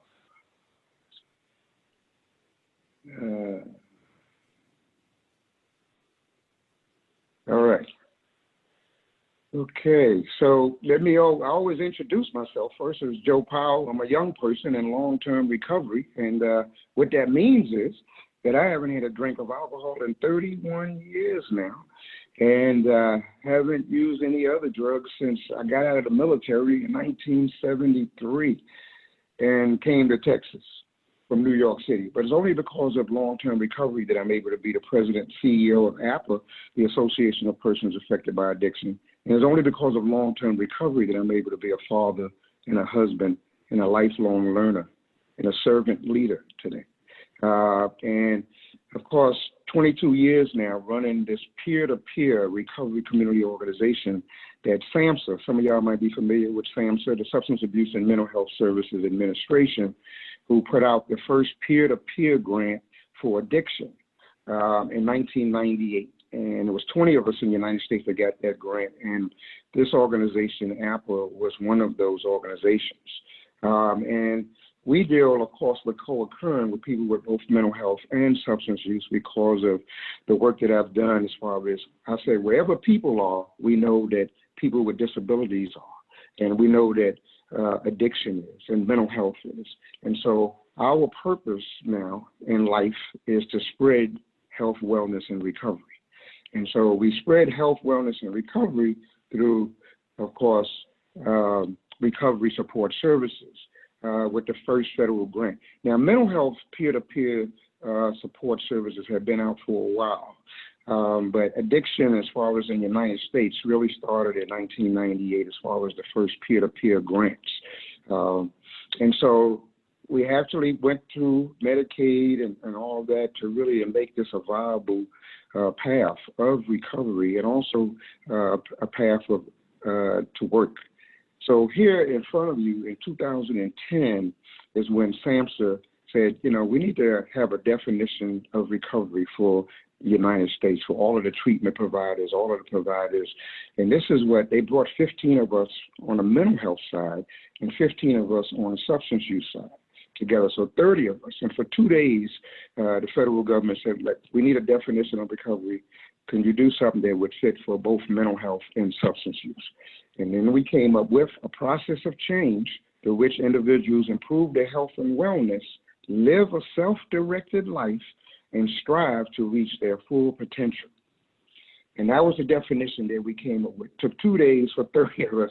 And that was the one that fit for mental health and substance use and almost any disability when it comes down to every morning I wake up, no matter how many years, whether you got 1 year of recovery, 1 day of recovery to 100 years of recovery, every day I wake up to improve my health and wellness and live a self-directed life and strive to reach my full potential. So the federal government, they did come back. We did get a little bit of pushback because people didn't understand the difference between the addiction, the problem, and the solution. And this is all about the solution. So we came back with recovery happens in 4 different ways. So one is health, right, that you really want to be moving toward health, wellness, and recovery. And in home, you need a safe place to recover, right, and a safe place to do recovery. And purpose, right? Now that with a job, I have meaning and purpose with employment today, okay? And community. Recovery happens where? In the community. So peer support is providing that lived experience. When I say peer-to-peer, that means a person like myself that also is a family member that have mental health challenges in my family. I have a brother that spent 30 years in Manhattan Psychiatric Hospital. He didn't have to be in the hospital for 30 years. There wasn't no peer support back then. Guess what? Where he's at now. Now he's in a house with peer support with 20 others, people that have paranoid schizophrenia, but they're every day outside doing their thing, you know what I mean? They can get on a train and go, and they come right back to the house because of peer support. So we want to make sure that we encourage and assist people to initiate and sustain recovery. Peer support, of course, I'm going to skip right to as far as what's happening here in Texas. Last year, I mean, we did a lot of work in the last 22 years with the federal government, with the state, and locally. But with the state of Texas, Health and Human Services Commission, that's what HHSC stands for, the Health and Human Service, the advocates for mental health and substance, we got together, and of course, and we advocated for Medicaid peer reimbursement, to billable, to be able to bill for peer services with Medicaid in the state of Texas. And so with that, we did get with the help of Congressman Ford Price, we was able to get that law passed. House Bill 1486 was the bill that passed for Medicaid peer services reimbursement. So our Health and Human Services Commission, of course, and the AVID, they created a standalone medical policy, right, in conjunction with the Texas, some of y'all have heard of the TAC codes, and the TAC is Texas Administration Code rules, those rules for peer services applicable for both mental health and substance use through the Medicaid benefits. So that was history for the state of Texas right there, to move toward Medicaid benefit for people with disabilities. Right, and some of these are these peer specialists. Now we're called many names when it comes to it, but in the TAC codes, in the Texas Administration codes, it goes by certified peer specialist. Peer specialist is the formal name that's used, but you will hear the terms recovery coaches, you will hear traveling companions, you will hear navigators, right? So there's then peer specialists. So many different ways, of course, in terms that peer specialists are called, but they all do the same thing with their role as peer specialists. And one is, of course, delivering peer support specialists under the Medicaid waivers, of course, and now when you talk about adult mental health services with the community-based services, as well as providers for mental health services, all of the local mental health authorities and mental health agencies have peer specialists and peer support right now, right? And also, they do a lot of, they can be trained as far as psych rehab services, including medication training, as well as support services, psychosocial rehabilitation services, skills training and development, as well as crisis intervention. And one of my favorites is a first responder. As been doing this for 22 years, anytime Texas have came across a huge crisis, including hurricanes, right? I've been called by the behavioral health agency, the local behavioral health authority, and said, Joe, can you bring peers down to the convention center? Because we got 25,000 people coming to Dallas from New Orleans, right, from Louisiana because of Hurricane Katrina. That was back in 2004. We received an award from the American Red Cross as a first responder. Of course, Hurricane Harvey, we did the same thing, because, and even now, within the COVID, right, we are open because we are considered, peer support is considered essential, right? And that's an essential work that we do as far as behavior health, to really to connect to people that are having any kind of emotional challenges or mental health challenges, substance use challenges, right? And that's my goal, is how do we reach those people that, again, that are unseen, unheard, isolated, unserved, underserved, right? Especially now, right now. And so we're needed more than ever before, right? So peer support does make a difference. We know that the research shows that peer support is effective in supporting recovery and behavioral health conditions. Of course, it's an increase in sense of hope and inspiration when you look at, of course, employers. And of course, how could employers really help those, right? And especially our customers, right, with disabilities. We want to make sure that this is one way with peer support, having peer support there to give them that, lived experience and that relationship, that I also not only and meet them where they are, be able to be that traveling companion with them, be able to really have that support for them on a daily basis. So increase empathy and acceptance. We want to also increase engagement in self-care and wellness, and also definitely it increases, of course, social supports and social functioning. So this is just, I'm not going to read all of this, but this is just where does mental health and substance use peer specialists work, right? All of this is just a little small piece right now as far as in Texas and also in the United States. When we look at all over the place, so of course, when it comes to treatment providers and mental health authorities, also organizations, any employers can also use peer support, the jails, the prison, the drug courts, the churches right now is calling me. I get calls almost every day from agencies, including the shelters right now, right, is asking for peer support. But for me, that's why I believe that the Texas workforce and the work that we're doing as far as VR and disabilities, how important that is for them to really to have an employee, an employer, someone like Texas work to really have an organized, structured way that they can connect to peer support, because most employers don't know that there is peer support, that there is a career path out there, that there is a certification that's ran by the state of Texas, and we have a certification board. I am the chair for the peer committee for the certification board of Texas, right, in which we have now over 18, where we have 1,800 right now, certified peer specialists in the state of Texas, right? And so every year, every day, we're doing training to get more people.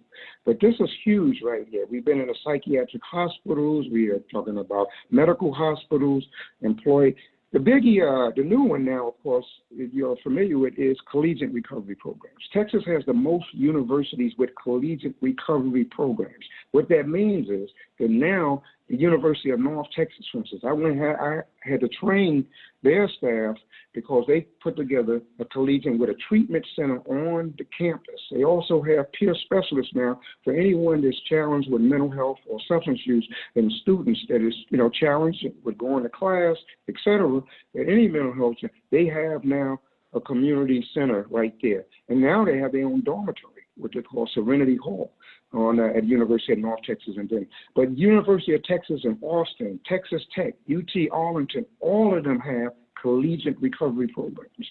We only have, I think, 3 high schools now. There's recovery high schools, you know. So that means that there are, of course, people that have mental health and substance use challenges, okay?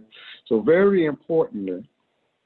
So our mission, I just love it that being on the Recovery, the Rehabilitation Council of Texas Board, you know, to know that one of our missions and our responsibilities is that to ensure that Texans with disabilities have access to effective VR services, right? That result in competitive and integrated employment, greater independence, and community participation. That is huge right there. That is connecting peer to peer right there. That's like our board, you know what I mean? I think we are examples. I always say, be the example, right? And we are the examples right here when you look at peer-to-peer support. And so it has been really exciting. I mean, when they said 15 minutes, you know, I can only put together just a few slides. I said, now I can talk, and we want to talk and answer questions for sure.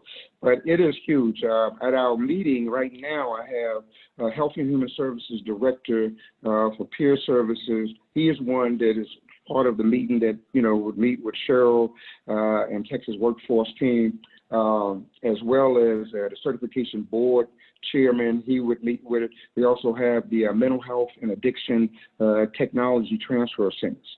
If you haven't heard of ATTCs and ATTCs, those are called the Addiction Transfer Centers and the Mental Health Transfer Centers. And they are regional all over the United States. So they have 6 states right here that they take up when it comes to education or when it comes to really connecting people to supports and resources.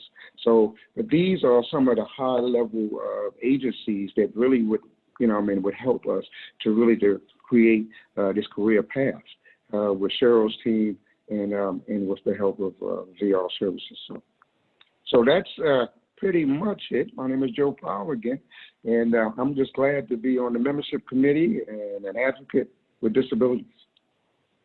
Thank you, Mr. Powell. I appreciate it very much. That's a very thorough presentation. Many thanks for your slides and kind of educating on us on this, and we really appreciate it. Is it just, I do have a question. I'm going to open the floor to questions, but I'm going to start off with a question if you don't mind. Peer-to-peer, that sounds to me like is Alcoholics Anonymous kind of based on a peer-to-peer interaction?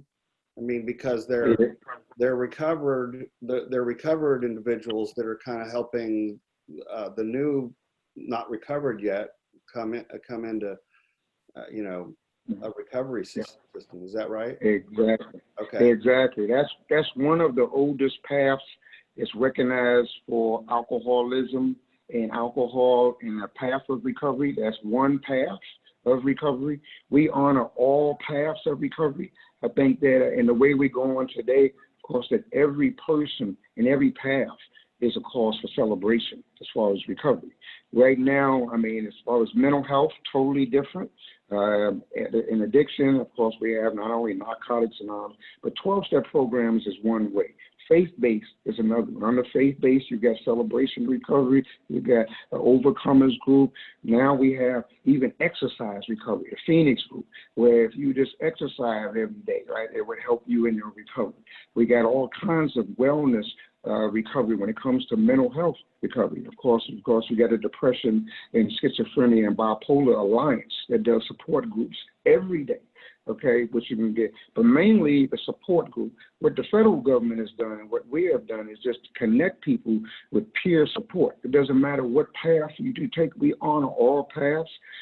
We don't have not one particular path to monopolize or say that 12-step program has done, I mean, fabulous. And they have 60 right now, different 12-step ways of getting, you know what I mean, recovery. But when you look at health, wellness, and recovery and the whole person and whatever challenge that you have, to have someone there that can relate to you, right, and have been there, done that, been in the hospital for psychiatric, you know, one of my co-trainers, you know, the way she introduced herself, is that I'm a person with mental health challenges, and what that means is for her is that she hasn't been in a psychiatric hospital in 20 years, and she, and with schizophrenia. And so, but that right there, and then she gives you all of the benefits. The thing is, the benefits of recovery. We don't tell any, drunk stories or any problems, but it's all about the benefits of recovery today. Only because of peer services or TWC with this career path, I'm able to sustain my job and sustain long-term recovery. So that's a great question, yeah, Mike, as far as 12-step, of course, and where I grew up. But today is all about honoring our organizations all over the country right now. It's about peer support and how do you honor those different paths. Yeah, I can imagine that's just a very effective, way to reach recovery is be in touch with somebody that's been there before you. So, hey, thank you so much. Anybody else have any questions for Mr. Powell? Actually, I've got a couple. First question is, in Austin, I'm sure there's some other parts of the country, there's a lot of dissatisfaction with police departments, so much so they're beginning to cut their budgets, and they want to direct some of the resources to community programs. I would hope that peer support is in line is trying to work in that area. The other question I have is, let's say you meet a person, then they need recovery. So how do you connect them to peer support, or will peer support help them to select a particular type of a particular path? You know what I'm talking about? So those are my questions. Right. I think I'm going to answer the last one first, because I don't want to forget that. That's very important as far as how do we connect someone, especially to the different paths of recovery.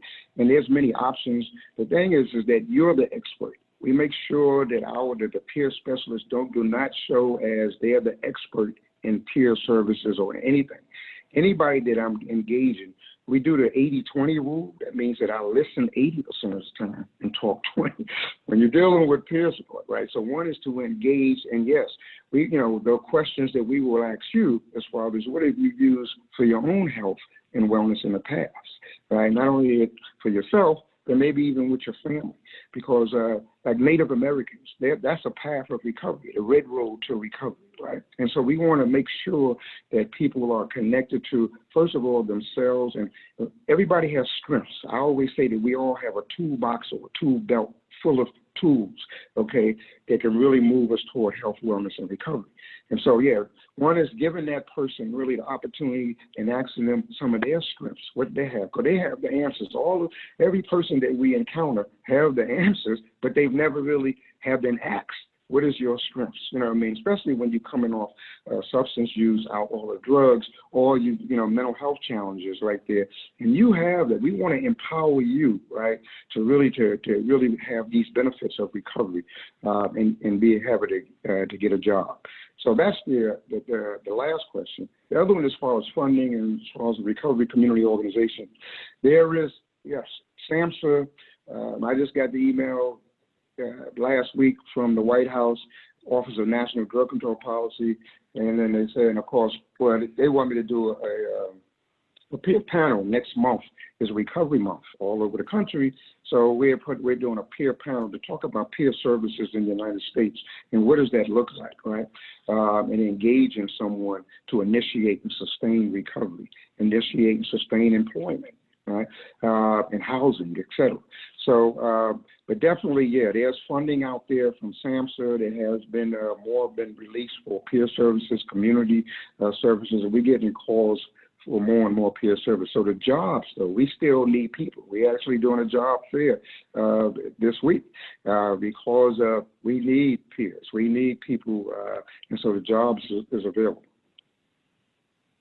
Well, thank you, Mr. Powell. I really appreciate it, and I look forward to developing this and in our system and finding out, how VR can play a part in addiction recovery and peer-to-peer support. So I really appreciate the education on it, and I appreciate your time.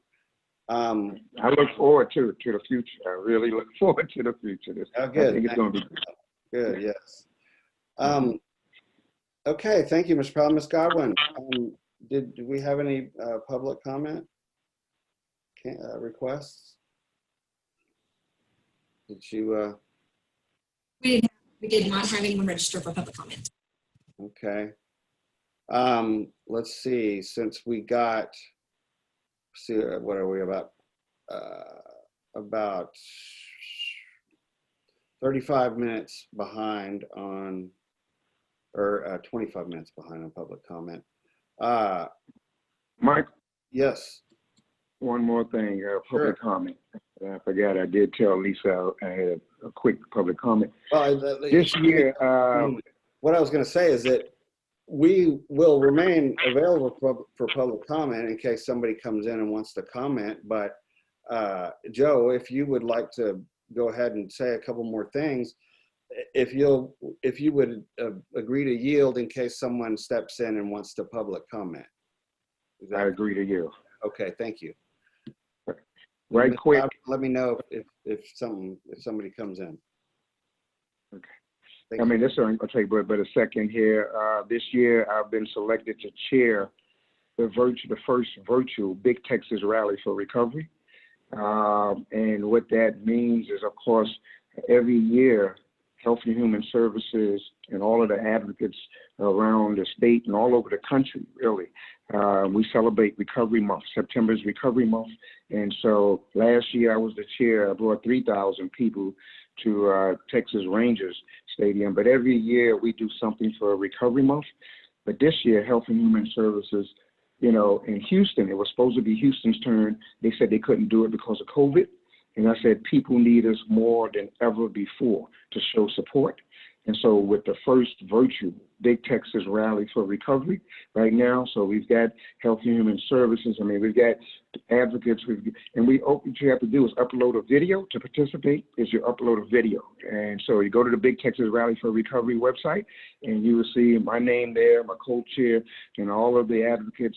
The governor's office did call my co-chair last week. And asked, you know what I mean? And I said, yeah, we would love to have a proclamation from the governor and for him to open up the rally, because I told him the only way that I could be the chair this year, it has to be 3 days long, except for just 3 hours each day, from 12 to 3 o'clock. For 3 days. The first day is going to be young people, family, and collegiate recovery programs in high schools to have fun. Friday is all of the providers, all of the different providers. Treatment, we got over 100 providers. And then Saturday, all of the many pathways of recovery. So we got comedians and all that, all talking about health, wellness, and recovery for all of us, right? So we are needed more than ever today to reach out, to try to touch base with those that are isolated and show support for all of us, okay, and for health, wellness, and recovery. Thank you. Okay, thank you, Mr. Powell. You're welcome. You know, like I offered to Mr. Powell, we're still in a public comment block of 15 minutes, and if anyone would like to, have any comments or questions at this time, with the agreement to yield if somebody does come in for public comment. So, does anybody have anything?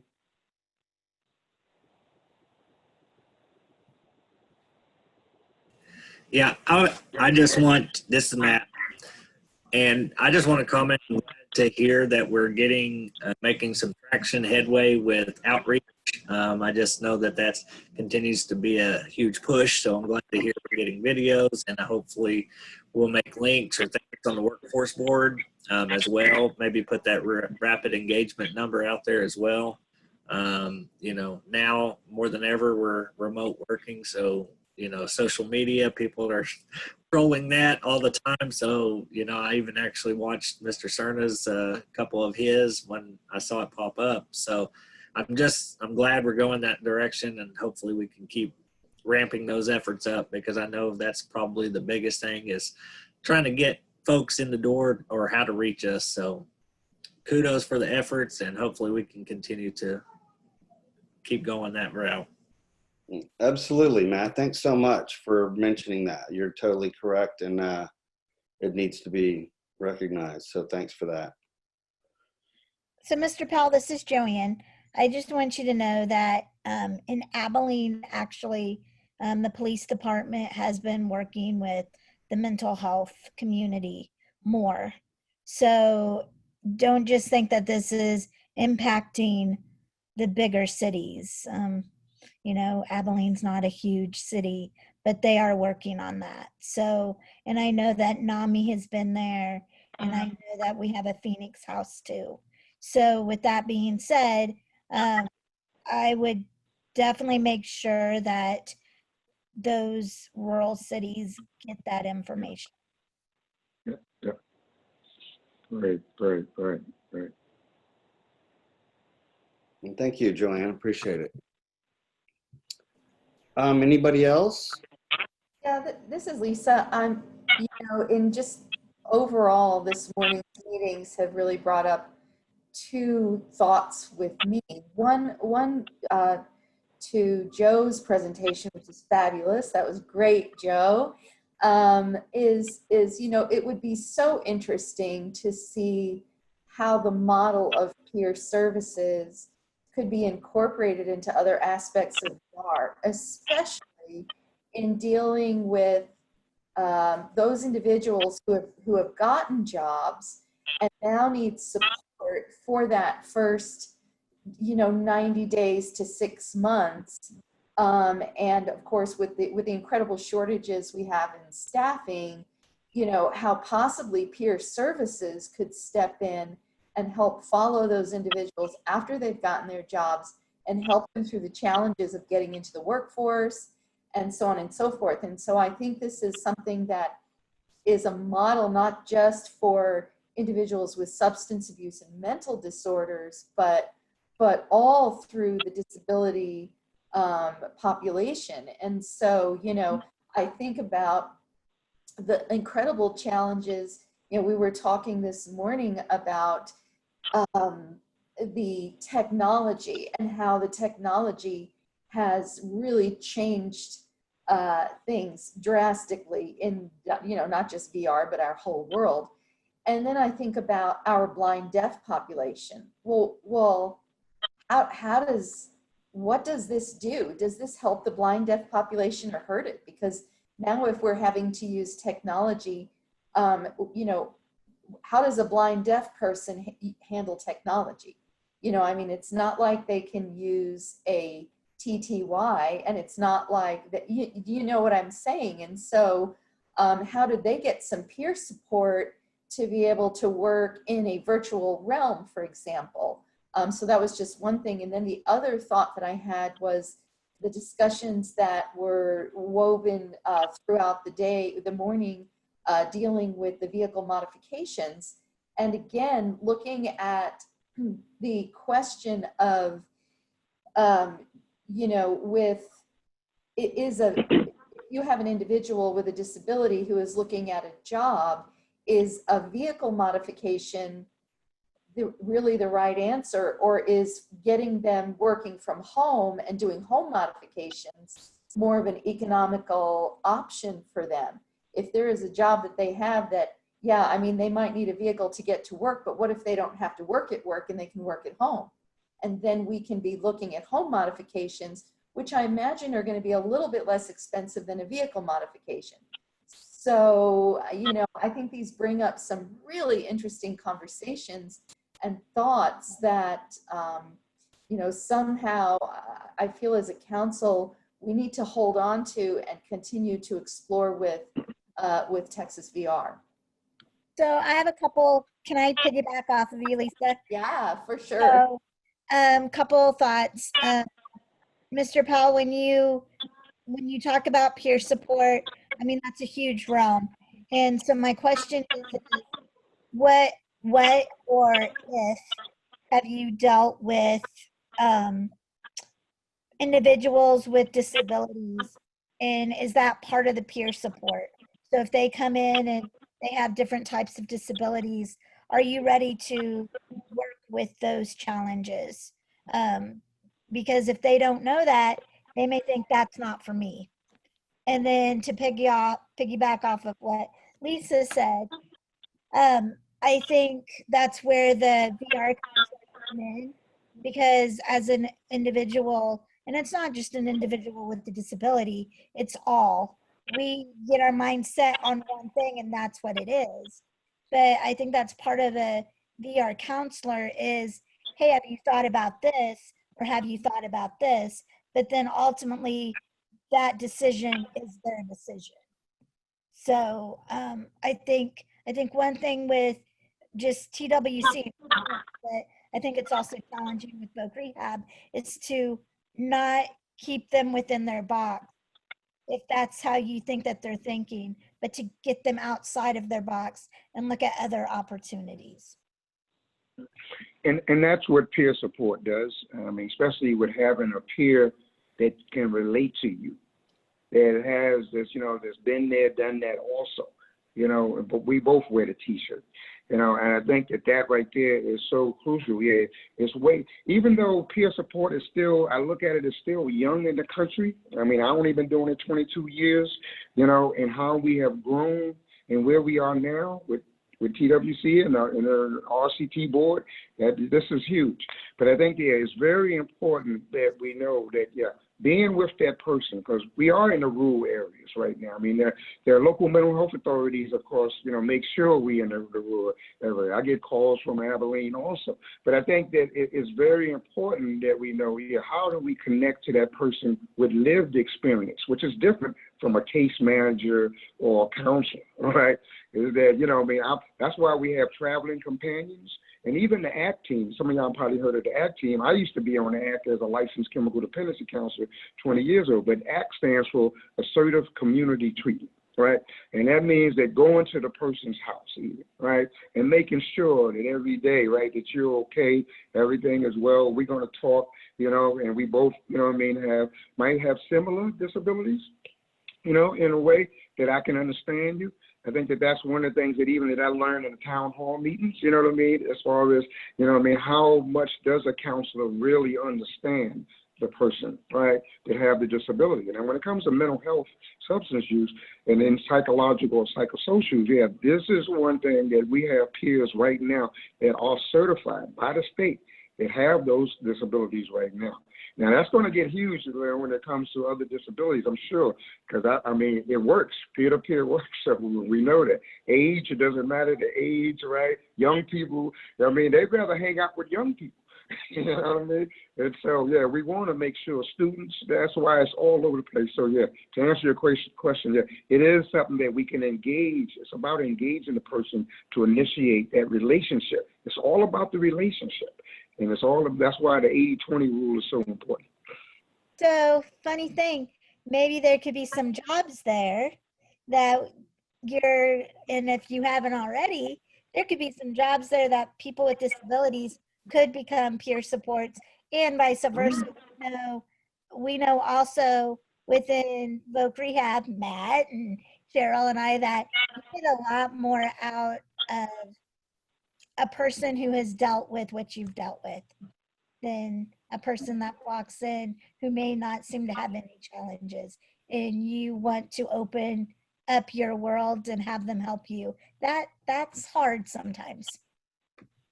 That's it. Thank you. That's it. Okay. Thank you guys for your dialogue and sharing, Mr. Powell, and obviously a very interesting subject that people would love to just talk about, and we will continue another time. However, now we're running a bit behind. Let's see. Yes, 23 minutes behind, so I apologize about that. However, so what we've got is the breakouts, going into the committee breakouts, and Lisa, help me understand, is that scheduled to go in at 1:30 or something? Is that correct? That's correct. So we'll go to the breakout for the committee meetings at 1:30.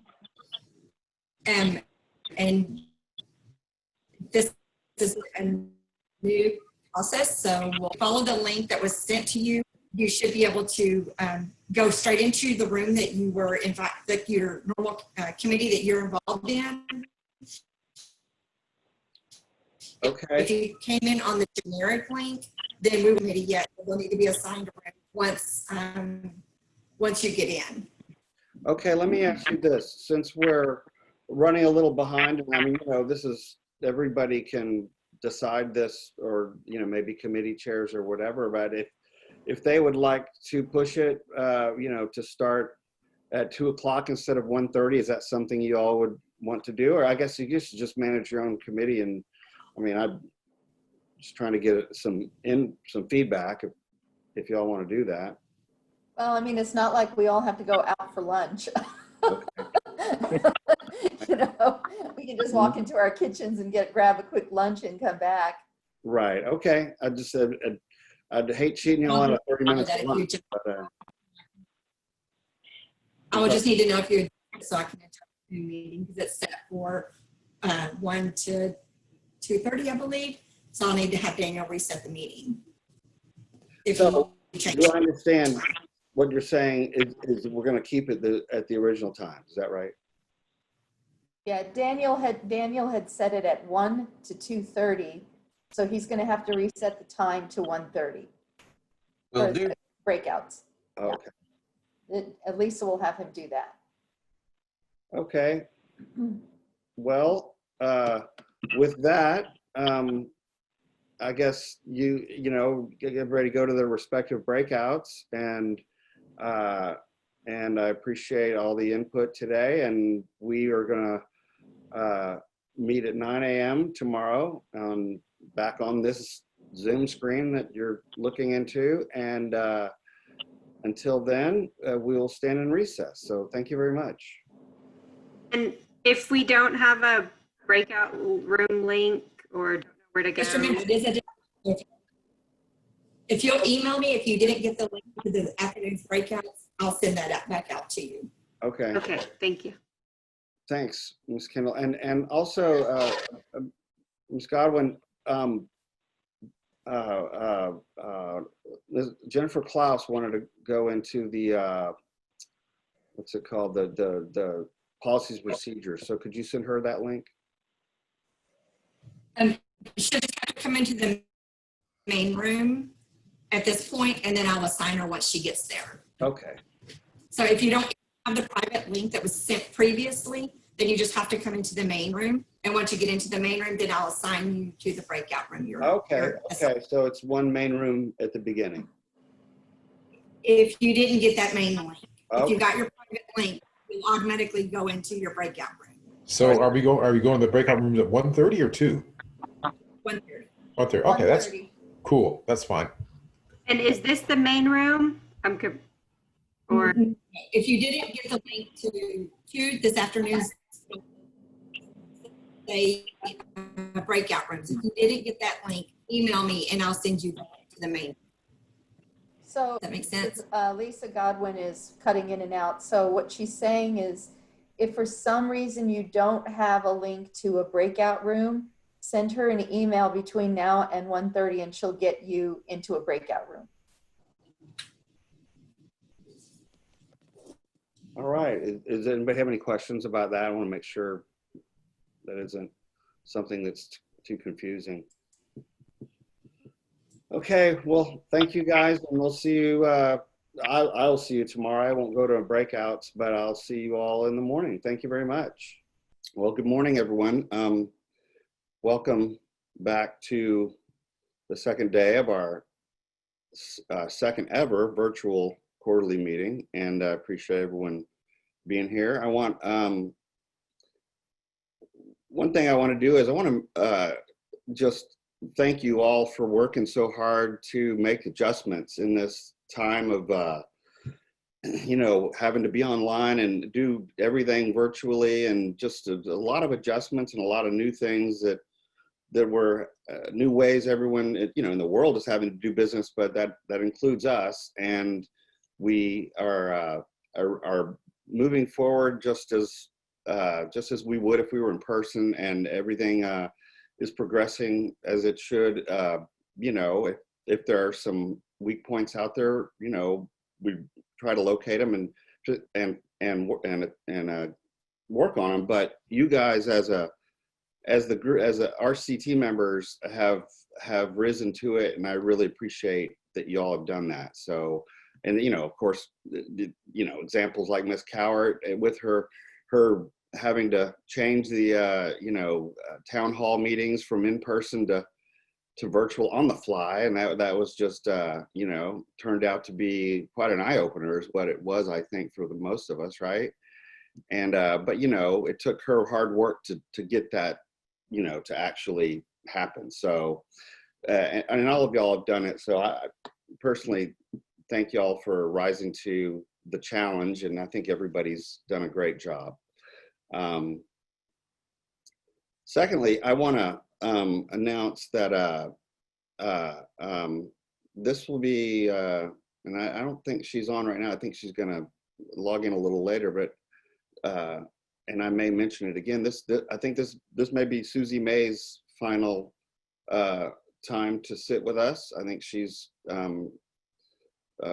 I don't know if it's called retiring, but she's not going to be sitting in our meetings anymore. So we will miss her. She's been a great example of leadership and you know, help pushing the cause forward. So we appreciate that. And that also goes for Mr. Norman. Thank you. The Ms. Fuller brought to our attention today that in October, Mr. Norman will be retiring and not doing state service anymore. So we certainly appreciate every bit of input that Mr. Norman has given. And David, you know, when I first came on, you were definitely a conduit to the RCT for me. So I personally appreciate your being there for me as far as understanding things that were pretty confusing, and some still are, but I appreciate your contribution to me personally, and of course RCT as a whole. So thank you, David. Thank you, Michael. With that, I guess it's time, and you'll certainly be missed, David, as well as Susie. So I want to make sure that is definitely registered. So with that, I think, oh, and one more thing, Miss Lisa G, you know, on the transfer from, you know, in person to all this virtual, you know, again, you have been instrumental in helping us to, you know, be able to move on forward seamlessly. So we certainly appreciate that and your hard work. So thank you, Ms. Lisa Godwin. Okay, with that, I guess we can move on to RCT committee reports, and looks like we're running 10 minutes behind, and don't let that change your presentation, but I just wanted to state that. And so committee reports. So customer satisfaction and needs assessment, Ms. Cowart. All right, I'll get going. I'll start with the CSNA town hall information. We discussed a lot of that and got some great stats yesterday from Christopher. I know that they're still aggregating the data, so we don't have full everything, but we do have a lot of really great information. So I'll go through it pretty quickly. I know there will be a full report later once everything is fully reviewed. But kind of the big stuff that we all want to know, or at least I like to know, is the overall combined attendees were 523. And that does not include the RCT members and the TWC panelists, because it took a whole lot of people to make those things go great. So I know everybody keeps saying my name, but definitely this was a group effort by all accounts. I mean, Daniel became the Zoom expert overnight, and Lisa and everybody, and scripts and troubleshooting, and Chris wrote and rewrote and made PowerPoints, and we had a lot of really great help. It definitely could not have happened without that whole team. So I'd like to make sure everybody knows and thank everybody for that. But the RCT and TWC panelists, there were 20 to 25 additional people on each of those town hall meetings. Based on the estimates right now with some of the registration data, we had about a third of the people, town hall attendees were VR customers, which is great because, you know, that's what we want to really talk to is our customers. 40% were community resource providers, which is great. We want their input, you know, on what it is on their end. And then a little over about 27% were representatives of disability advocacy groups, government agencies, including TWC staff, not counting the panelists. Those of us, you know, TWC reps that were there to answer questions and things like that. Kind of one of the things that we thought was really great, and Chris really made a good point of bringing out, was having them virtually really allowed us to have a deeper push into some of the areas that we haven't gotten customer feedback before. About geography, based on the registration and call-in data, about 69% were from the 4 greater metro areas, Houston, Dallas, Fort Worth, Austin, and San Antonio, which makes sense because they're large population centers. We know a lot of services are happening in those areas, so it would make sense that there would be a lot of participation there. About 18% were from other larger kind of cities like El Paso, Lubbock, Corpus, Beaumont, Bryan College Station. But the number that we were pretty impressed with was 13% were in the smaller towns. 46 smaller towns actually represented, and those were towns that had less than 50,000 people in it. And in my understanding is comparing that to the last CSNA in 2017, that was a pretty good jump. Because getting to those larger metro areas, we didn't just go out and do those in-person CSNAs out there. So we thought that was great. Content analysis, and I want to thank Chris for putting together these great talking points for me today too, Chris. I appreciate that. There were 2 needs categories that were the same as there was in the 2017 CSNA rankings. One of those was communication and collaboration. The other was disability training, and we dove a little deeper into that yesterday. So if there's questions, we'll be happy to answer that. But that was kind of the 2 highest needs or things that were mentioned the most by participants. The communication and collaboration, we've all heard it. I know Ms. Fuller's heard it 100 times. The reducing paperwork, trying to streamline those approval processes. That would help reduce some of the wait times. The one we've heard a lot, we've all heard, is really streamlining and simplifying the vehicle modifications and supported employment paperwork and hoops that need to be jumped through to make sure our people can get to work. Disability training and awareness for staff, provider, and employers. They really would like the employer training and disability awareness. Those counted for about a third of the mentions as people were talking. The disability category with the most mentions were the mental health and substance abuse. And then the second one was the blind and visual impaired. And the third was the neurodevelopmental. So people were expressing concerns about the support surrounding those 3 categories the most. The most notable change in the ranking from the 2017 was the customer choice was number 4 this year. And we've talked about that as a council, that a lot of the end users feel frustrated that they don't have a choice of providers for the services that they want. So it showed up as ranking number 4 this time, but in 2017, it was in 8th place. So I wasn't here in 2017. I'm not sure what has happened, but it didn't seem to rank. It wasn't as high on people's mind as a problem in 2017 as it was this year.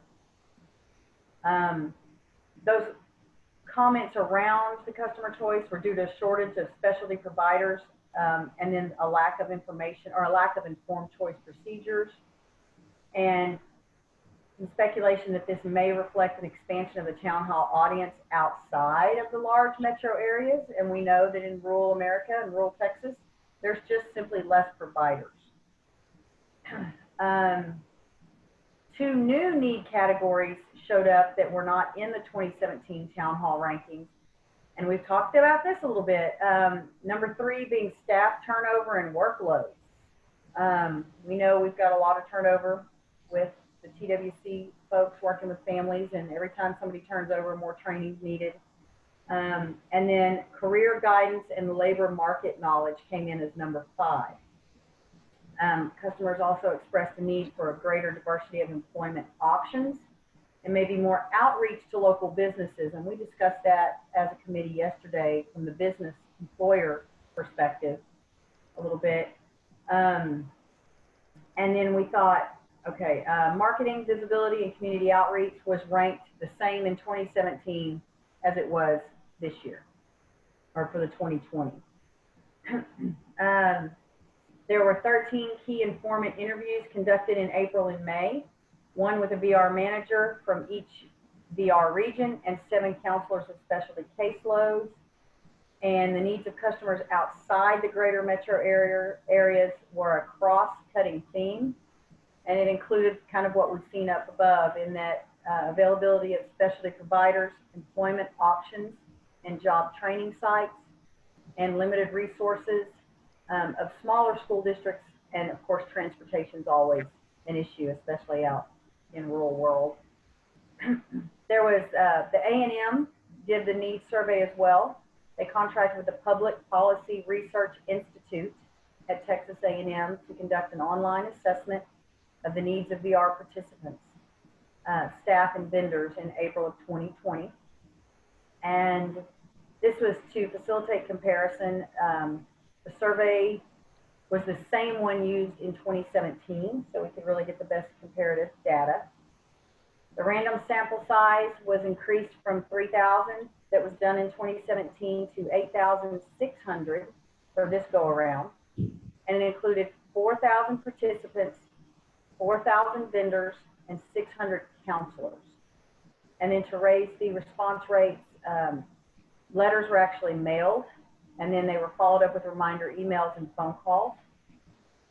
The response rate for participants in 2017 was 9%. Pretty low, but we know people don't always respond. And this year in 2020, it was double. So we went up to 18%, which in my opinion is a huge success. So I thought that was great. We doubled those responses. So we received back 785 participant responses, 256 staff responses, and 282 vendor survey responses. So got great data from 1,283 total respondents on the A&M survey stuff. Besides the slow job market, the highest ranking challenges to successful VR from the A&M survey were concern over loss of government benefits, lack of affordable childcare, housing, or transportation, and a lack of easily accessible information on government benefits. So staff and vendors most often cited affordable childcare, housing, transportation, and lack of community and family support as their challenges. Participants more likely cited lack of information about government benefits as their greatest challenge. And employers cited people with disability, employer perceptions of people with disabilities were ranked high by all of the respondents on that. The individuals with hearing-related disabilities were more likely to be satisfied with their services, while those with cognitive disabilities were less likely to report satisfaction. And African-American respondents were more likely to say services played a large role in the success of VR, and to agree that quality and timeliness of service met their needs. And then there were open-ended questions, which are still being tabulated. I know Chris mentioned that it's not complete. That's a lot of responses with open-ended questions. But as of now, it looks like the themes included bureaucracy, again, paperwork and red tape and staff shortages, customer-specific counseling and guidance, and accessibility of information on the VR program as a whole. So that was kind of the CSNA portion, and that took a lot of our time. We had a lot of discussion about that. course, that is a very large project and had a lot of data to dig through. Chris had some great charts comparing things. So I'm not sure what that final report will look like, but I'm sure we'll get that in the near future. There's not a set timeline of when that's expected to be done, but sometime in the fall would be my bet. Chris is guessing on that. The other part of that is we went into the other part of the committee is we discussed the call data from, I believe it's Westat. Please forgive me if I butchered the name of that, because I should know this and I did not write it down. Gary may want to interject some more information himself on that, but themes we saw there is the informed choice is lower. There was some discussion from the committee talking about maybe there could be more providers now since everything is virtual. So if we could get providers working in a virtual world a little bit better, we might be able to get more options for people that they actually didn't have before COVID. Since so many things are being done online, that may allow us to reach a little deeper into the rural communities. There were a few regions, I believe Region 2 this time had some lower scores in this last quarter. We didn't have a lot of information as to maybe why that happened. Maybe there was fewer counselors, and if so, can we shift counselors? There was some discussion about that, but as Gary mentioned, one quarter is not a trend, and we would really need to look at multiple quarters of data because of the way the Westat calls are done, as well as there's not an equal percentage of calls made in every region every time. So if you get 1 or 2 negative responses and you've only got 10 or 12 responses overall, it could really skew your data. So he reminded us to really be aware that one quarter of a lower score is not anything to be really, really concerned about. And then of course, he reminded us that he is reporting these numbers monthly to the individual centers so that those directors can work on those things where we're getting a very delayed response. You know, by the time we have meetings, it's several months old. So there may be some corrections on the local level that would help with any of the trends in negative responses. Then we had some conversation as a council because we have a lot of the business people on our committee, and that we're all kind of in agreement, and we want to figure out how maybe we can get more employers in the VR system. And that a big hurdle to doing that, and we even, have business people here that hire people all the time that just are not. They're hiring out on their own because the paperwork burden and the hoops are just too great for a business, even if they have the best intentions, for them to really go through the VR system to hire people with disabilities. So they really have to have a passion to really do it for themselves. And we do have some of those people here, but maybe that's something as a committee we can work on. We were trying to figure out ways that maybe we can find a way to do that and bring something before the council and have some discussion. Because we have people wanting to go to work, and if we don't have employers willing to hire them, then we have a problem in the system, and that's going to lead to dissatisfaction on both sides. So we feel like we got to get the two-way street going both directions a little more efficiently. Committee members, is there anything that you guys heard yesterday that I didn't go over or that I need to address? No, it's awesome, Lisa.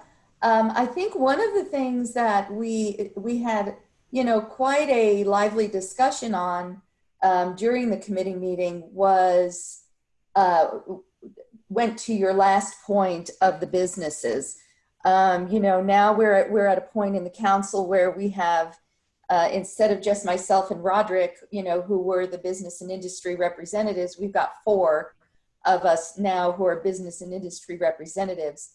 And I have personally felt over the last couple of years that I've been on the council that we've really neglected that side of VR, and that we really need to explore a lot more about the outreach to businesses to see how, because basically we can have all the customers in the world, but if we don't have businesses to hire them, then what's the use? So what I would, we were talking about the possibility of putting a little task force together to really explore this and explore what the climate is of the businesses. Basically, first of all, their knowledge of VR, their knowledge of hiring individuals with disabilities, how are they being outreached? And I know that yesterday, Commissioner Demerson, talked about having us actually work with him on this. So this is something that I think would be a great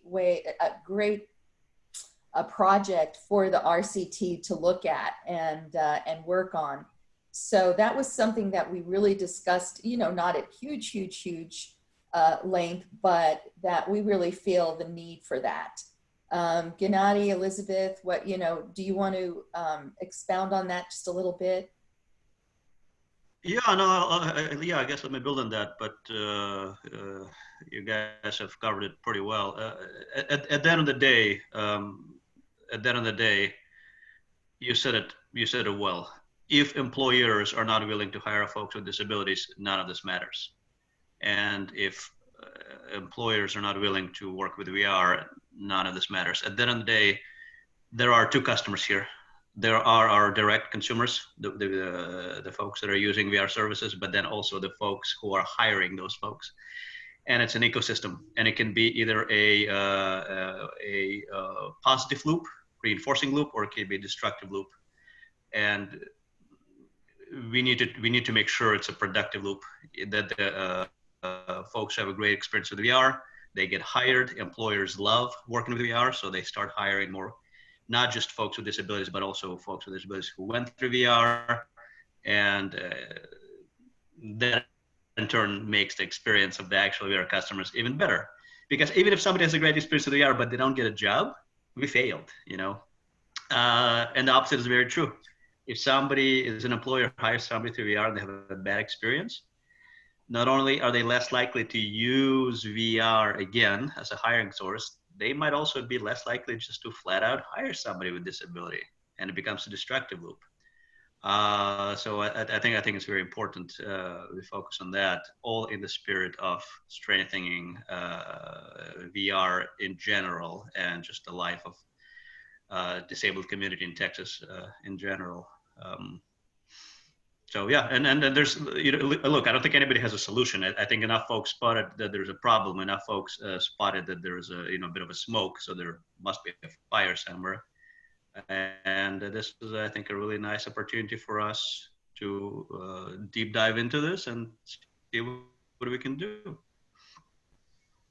And I'll just add to that, from the business or employer to employer conversations that I've been in, it doesn't just stop at the outreach and even the knowledge. A little bit further, though, to what Lisa Cowart was talking about, what are the specific pain points that are keeping employers from jumping into this process? And I would like to really have us deep dive on at least one of the pain points that we're hearing, and see what can we do. Is there something that needs to be changed for things to be more streamlined for employers? Because what I'm hearing often is it's too hard to participate.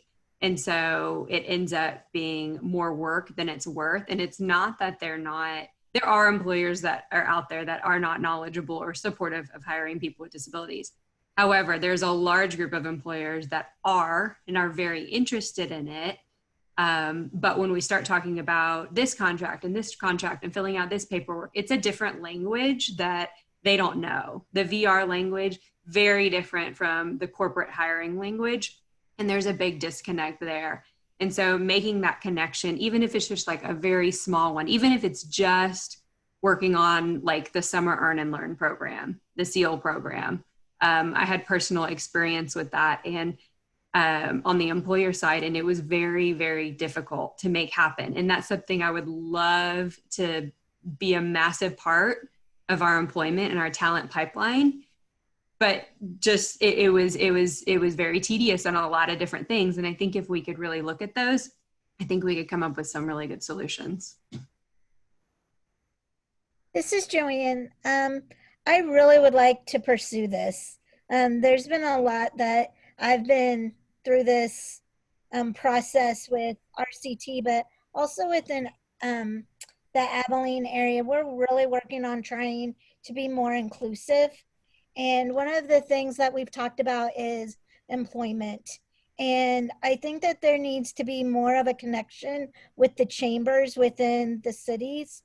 And I almost think that there needs to be like a section. I know some chambers have sections for VA, but I really think that there needs to be a stronger connection within the chambers. And so maybe looking at TWC, maybe an employment position there, and working on training. But I also think another issue here is as a person with a disability, I feel that the businesses don't know, number one, the potential employees' stories. And so they don't understand why it's a struggle. And if you also look at businesses as a whole, they're, when it talks about customers, they don't look at it being more accessible because they don't understand and they don't know their story. But on the flip side, I think the disability community doesn't think about the challenges that the businesses have to bring them into their business and to employ them. And so I think a lot of times I've actually been talking to a couple of my friends who are corporate speakers, and how maybe there needs to be a collaboration, like almost a workshop or conference that one day the disability community gets to learn how to use their voice. Because if they don't know how to use their voice, they aren't going to know this, they aren't going to be able to communicate to the businesses. And then bring both the business and the disability community together and talk about their challenges and their stories. But then on the third day, and during that second day, they get to maybe come up with some solutions as a team, not just separate, and how to make it better. And then on the third day, you bring those businesses back together and really help them come up with a plan to initiate those initiatives that they talked about with the disability community. So yes, I would really like to be a part of this. Yeah, Joanne, thank you for that. And to add to that, as a disabled person as well, that has gone to seek jobs and worked, and just on a personal level, we already scare the heck out of everyone when we show up. Okay, just showing up scares them. Okay, so and that goes for the general public. That goes for hiring people in companies as well, and we understand that. And our job, as years of experience, has been to try to ease that as quickly as possible to make it not as threatening, of a situation. And that's those of us disabled, whether it's a seeing eye dog or a wheelchair, or even a cane for that matter. I mean, it's just something out of the ordinary that human nature, they just get scared about it. So that's the first thing to overcome, that will never be overcome. It'll just simply be smoothed out a bit. But as far as the business side of it, and I learned this when at the conference in Florida, that they need to see two things. Number one, that it's not going to be that more difficult to hire somebody with a disability. So don't be afraid of it, for one. And number two is they've got some skills in their pocket that you may not be aware of, that are organizational skills, that are planning skills, that are,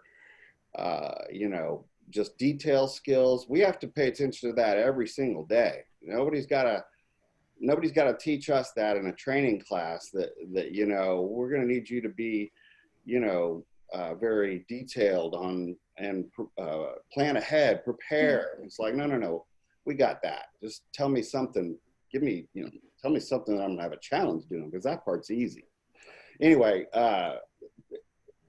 and to your point, Ms. Kendall, to bridge the gap, find that where that steep bridge is. Why is it? What's the big hurdle? And let's, maybe just knocking one of those out may clear the path for some others. So anyway, I appreciate all y'all's comments. I think it's been very valuable. So I think that there's two things that we can do right away.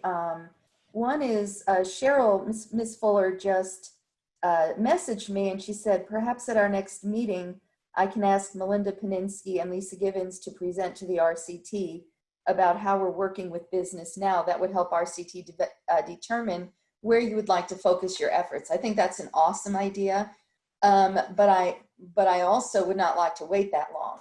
And so, Commissioner Demerson messaged me privately yesterday in chat, and he gave me the name of his admin to email for a meeting. And so what I'd like to do is I would like to go ahead and reach out to Commissioner Demerson's office and get a meeting and then invite the RCT members who are interested in participating in this little project to that meeting, so we can have it, we can open a dialogue with Commissioner Demerson. And I think that would be a really good idea. No, I think so too. Thank you, Ms. Vice Chair. That's a great idea. So I mean, I will do that right away, and then we'll see what we can get started, within the next few weeks. In the chat, just I know not everybody's monitoring the chat, but in the chat box, we did get a message from Brian Owens in Commissioner Demerson's office that he definitely wants to help with this project.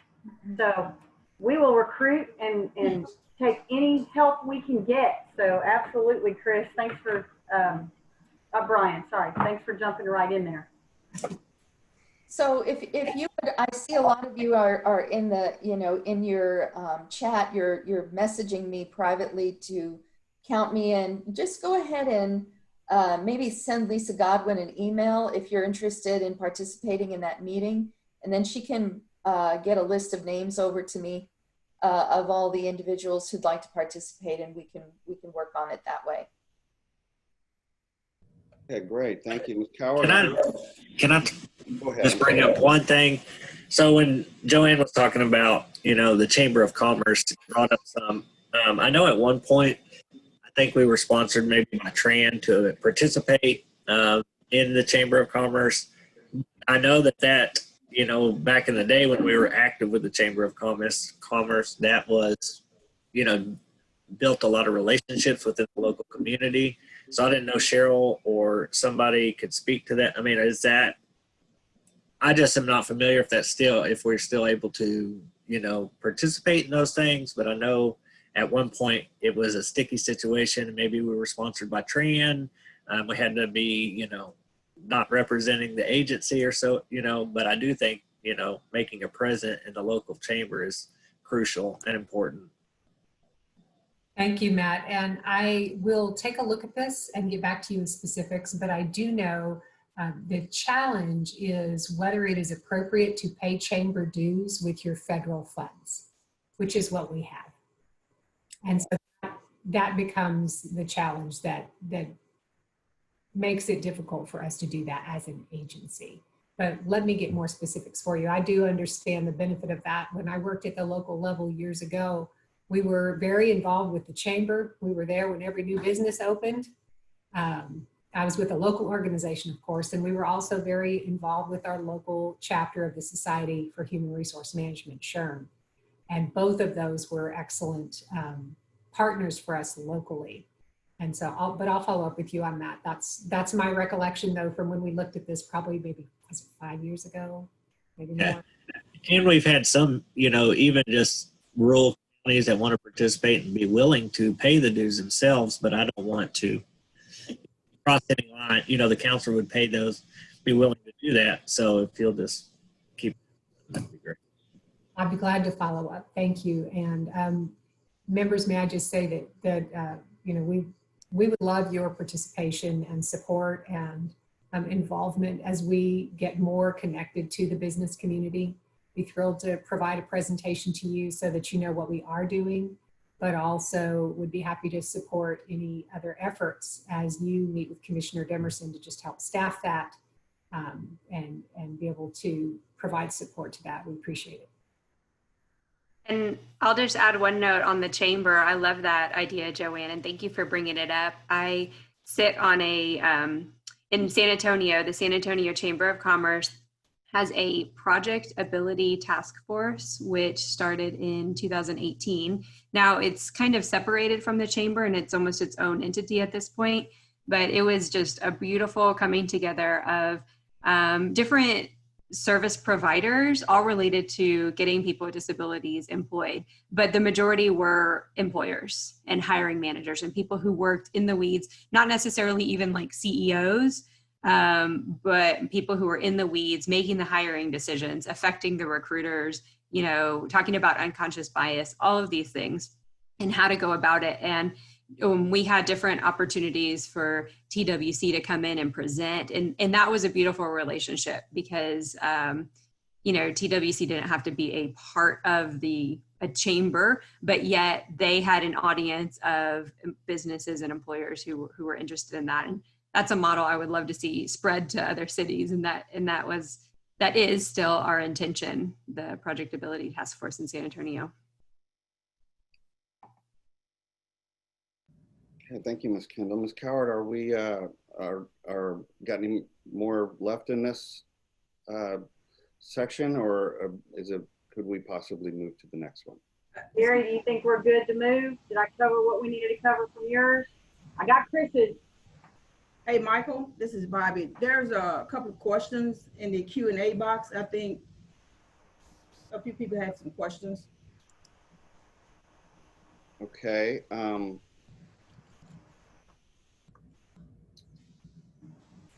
That's really weird because my Q&A box is empty. There's 3 questions there. Is it in Q&A or chat? Q&A. Q&A. I see the 3 questions in Q&A as well. I am not. Am I showing up as a Lisa G? Am I showing up as a co-host?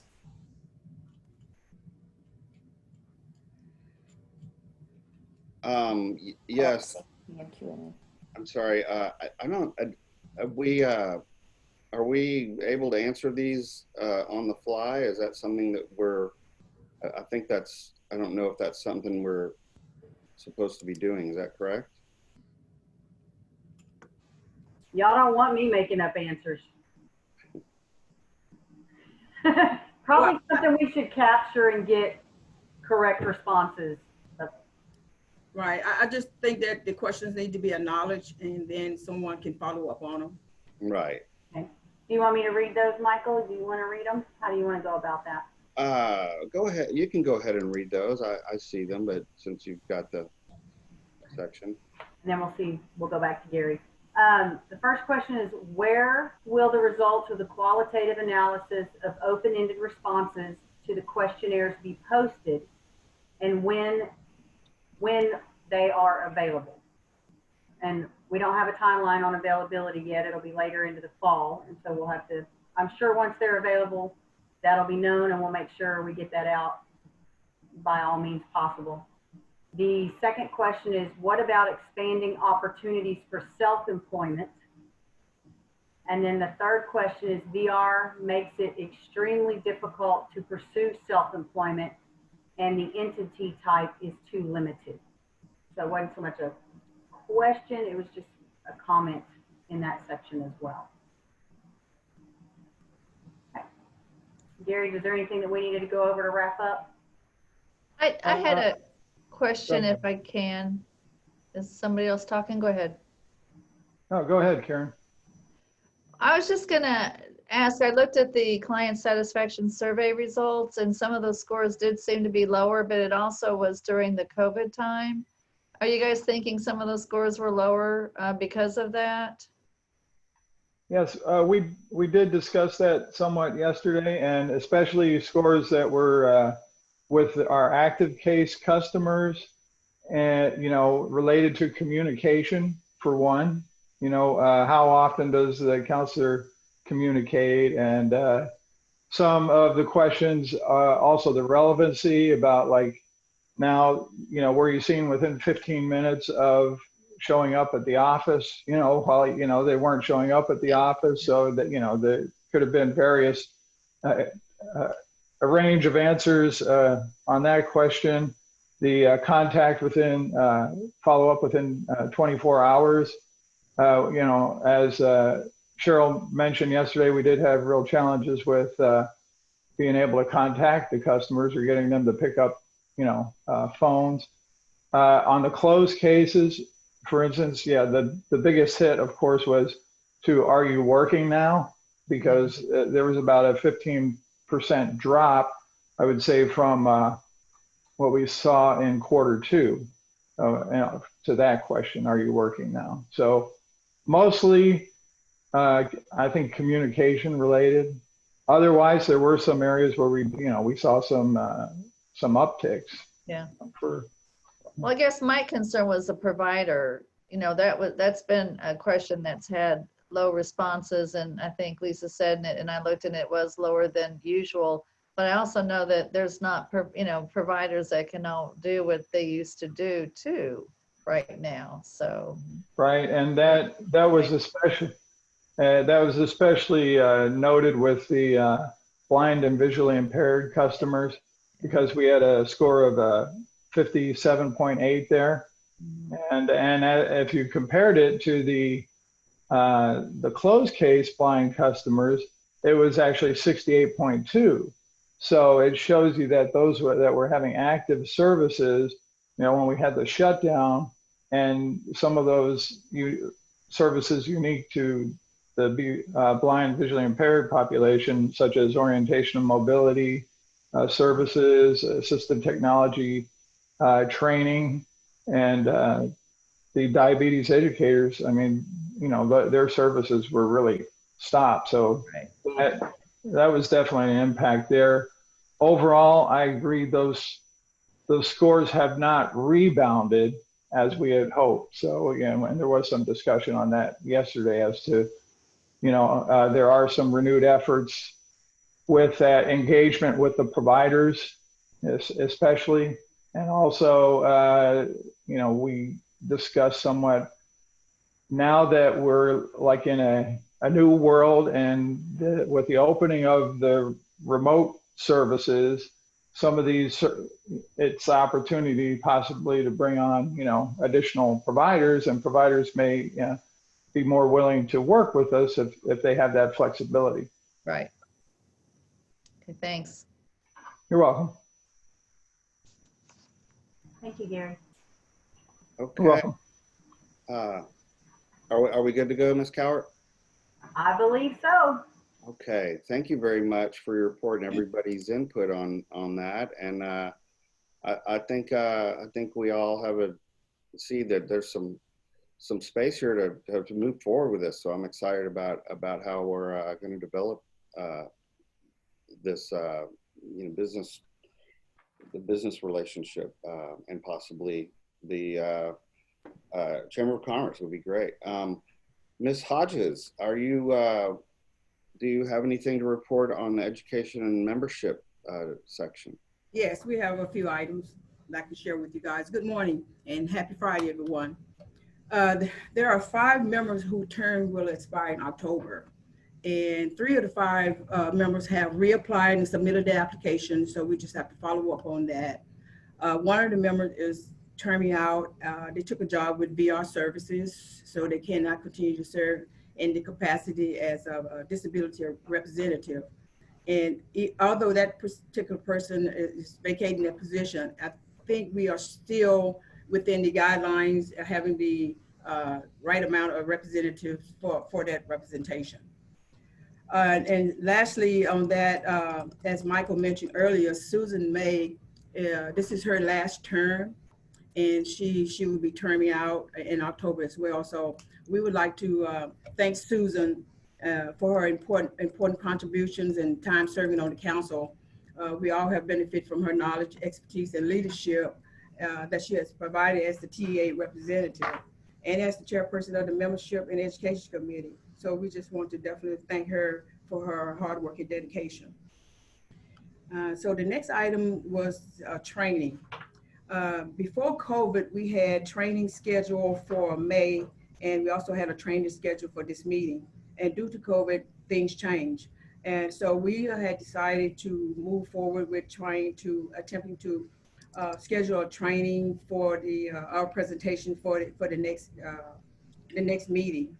And so now that Ms. Fuller has suggested Melinda and her team, maybe that's something we can plug in for the next meeting and then move on scheduling the other two for the first of the year. And lastly, nominations for chair and vice chair. And we will be doing that today. Lisa G sent out a Survey Monkey link late yesterday, and we'll be using that platform for voting, for casting our votes for those two positions. So once we get to that portion on the agenda, Lisa will give us instructions to click on that link and then cast our votes.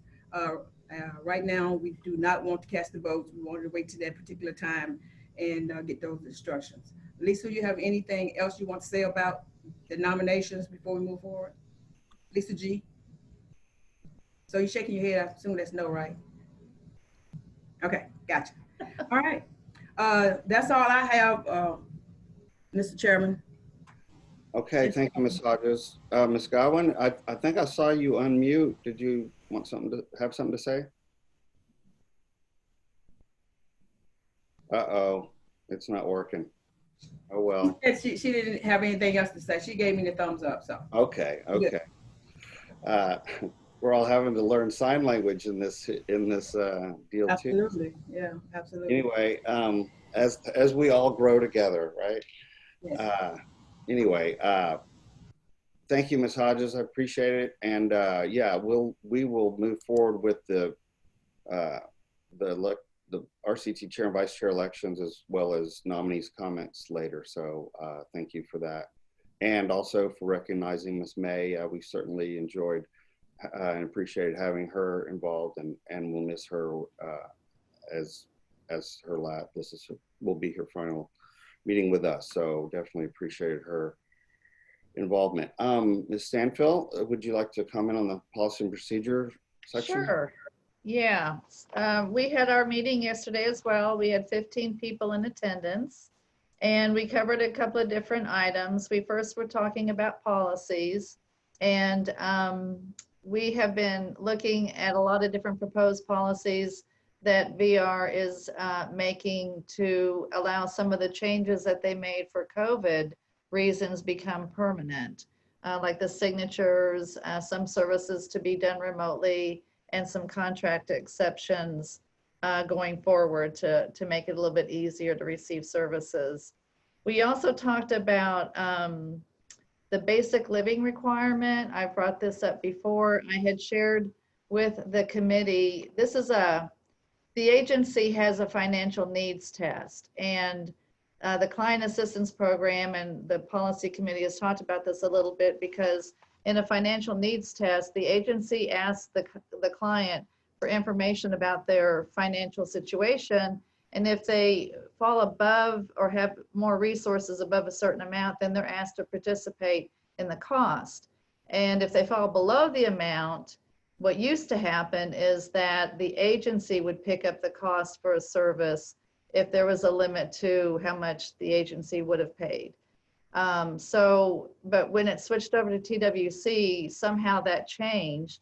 And now the financial policy is being applied that if you fall over the amount in this formula, you participate in the cost of services. But also if you fall under the amount showing you don't have the resources to pay, the agency is still asking you to participate in the cost of services. So we've been talking about this, and we even decided we'd try to go to RSA to get a help and clarification on it from the regulations. And we are waiting for them to provide guidance, which hasn't come in 10 months. So I have talked with VR, and they suggested that we look at what some of the other states are doing similar to our agency in size and number of people in the state. So I looked at California, New York, and Florida, and I pulled their policy out. All three of those states also have a financial needs test. Yeah, you don't have to have one, it's an optional thing to do. And I provided that to the committee. And all three of those states do not require people who are below a certain level of poverty level, or if they're on food stamps or TANF, are required to participate in the cost of services. And it's clearly written that way in their policy. So we talked about that for our agency to consider more closely. And I'll be meeting with Cheryl and other staff on Monday, and we can talk more about that as well. So we're still discussing that policy and seeing if we can come to an agreement on that. We also, and if you guys have questions, let me know.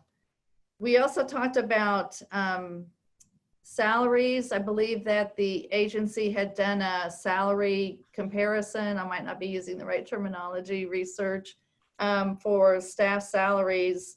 And I believe what they said is that the results were that they were still in line with the average salary for a vocational rehabilitation professional. And if anybody on our committee wants to add more to that, please let me know. And they said that they compared with other state agencies as well as other vocational rehabilitation state agencies in other states. So we talked about trying to, how we can try to keep staff, looking at salaries again, and also training. I believe TWC has a reimbursement for tuition within TWC if you're employed there. So it's not clear that all staff may know about that. It is something I guess that VR had made staff aware of at one time, but with turnover and stuff, I think we encourage that they share that information again, because there are some rehabilitation assistants who have gone back and gotten their degree and then would apply for a job as a counselor. So it's one way to move up within the agency and also have, get help with your tuition. So we want to make sure that staff know about that. We also talked about training, and that has had to be challenged and is now going to be handled remotely at this time. So I think that training department, they said, has worked really hard on doing that. And also, I've already talked about the other part. So that was a big thing that that they've had to work on and try to prioritize what kind of training they will be providing right now. So, and then I think there were 2 hearing officer decisions that the committee looked at. Matt, did you want to share any results of that discussion? I wasn't a part of that.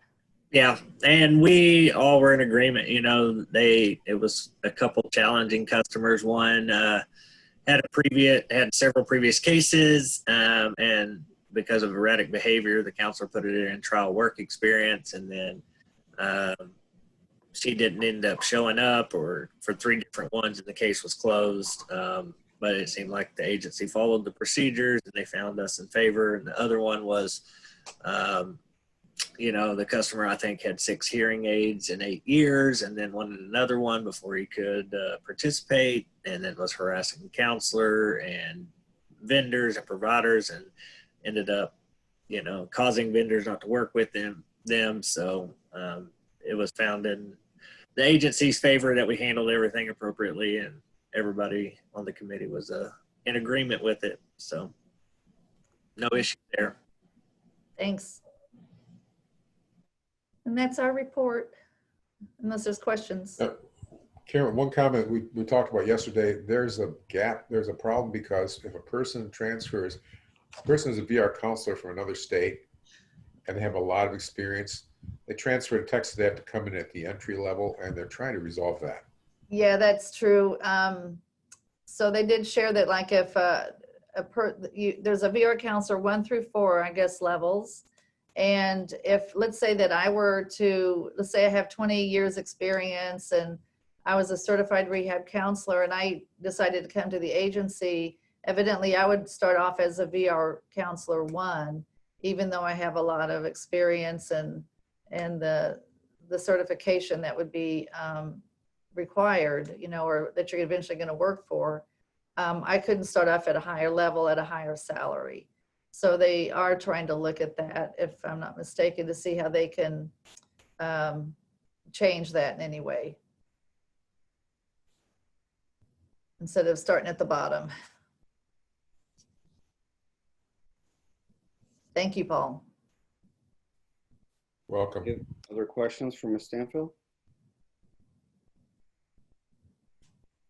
Okay, thank you, Karen, for your report. Thank you. Absolutely. And in these sections between certain agenda sections, I, as the chair, feel like I can perhaps recognize somebody that I failed to earlier. So I'm going to do that now. And Daniel Prado, thank you so much for including your skills and helping us to cope in this you know, virtual world we're living in right now. So thanks for rising to that occasion and help us facilitate these meetings online. Really, you've been instrumental in that, and we appreciate it. No problem. Thank you. Absolutely. Thank you. So at this time, I would like to recognize representatives of the respective entities below in the agenda that will give them opportunity to highlight anything in their reports that may, the reports are in the binder, and we were asked to look at them and review them for any questions that we might have. However, if anybody in this section would like to highlight something specific, maybe something to send us back into the report to read it, please feel free. We'll start with Ms. Stanfield with CAP.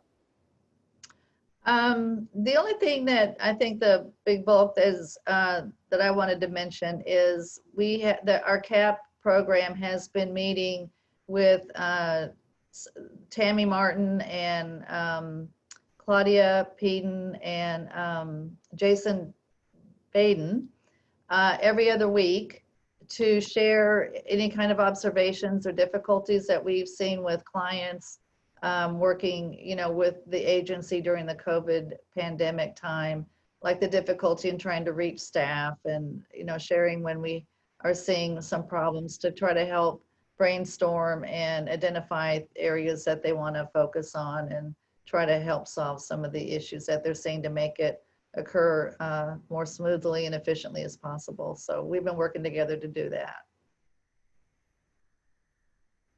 Okay, thank you, Ms. Stanfield.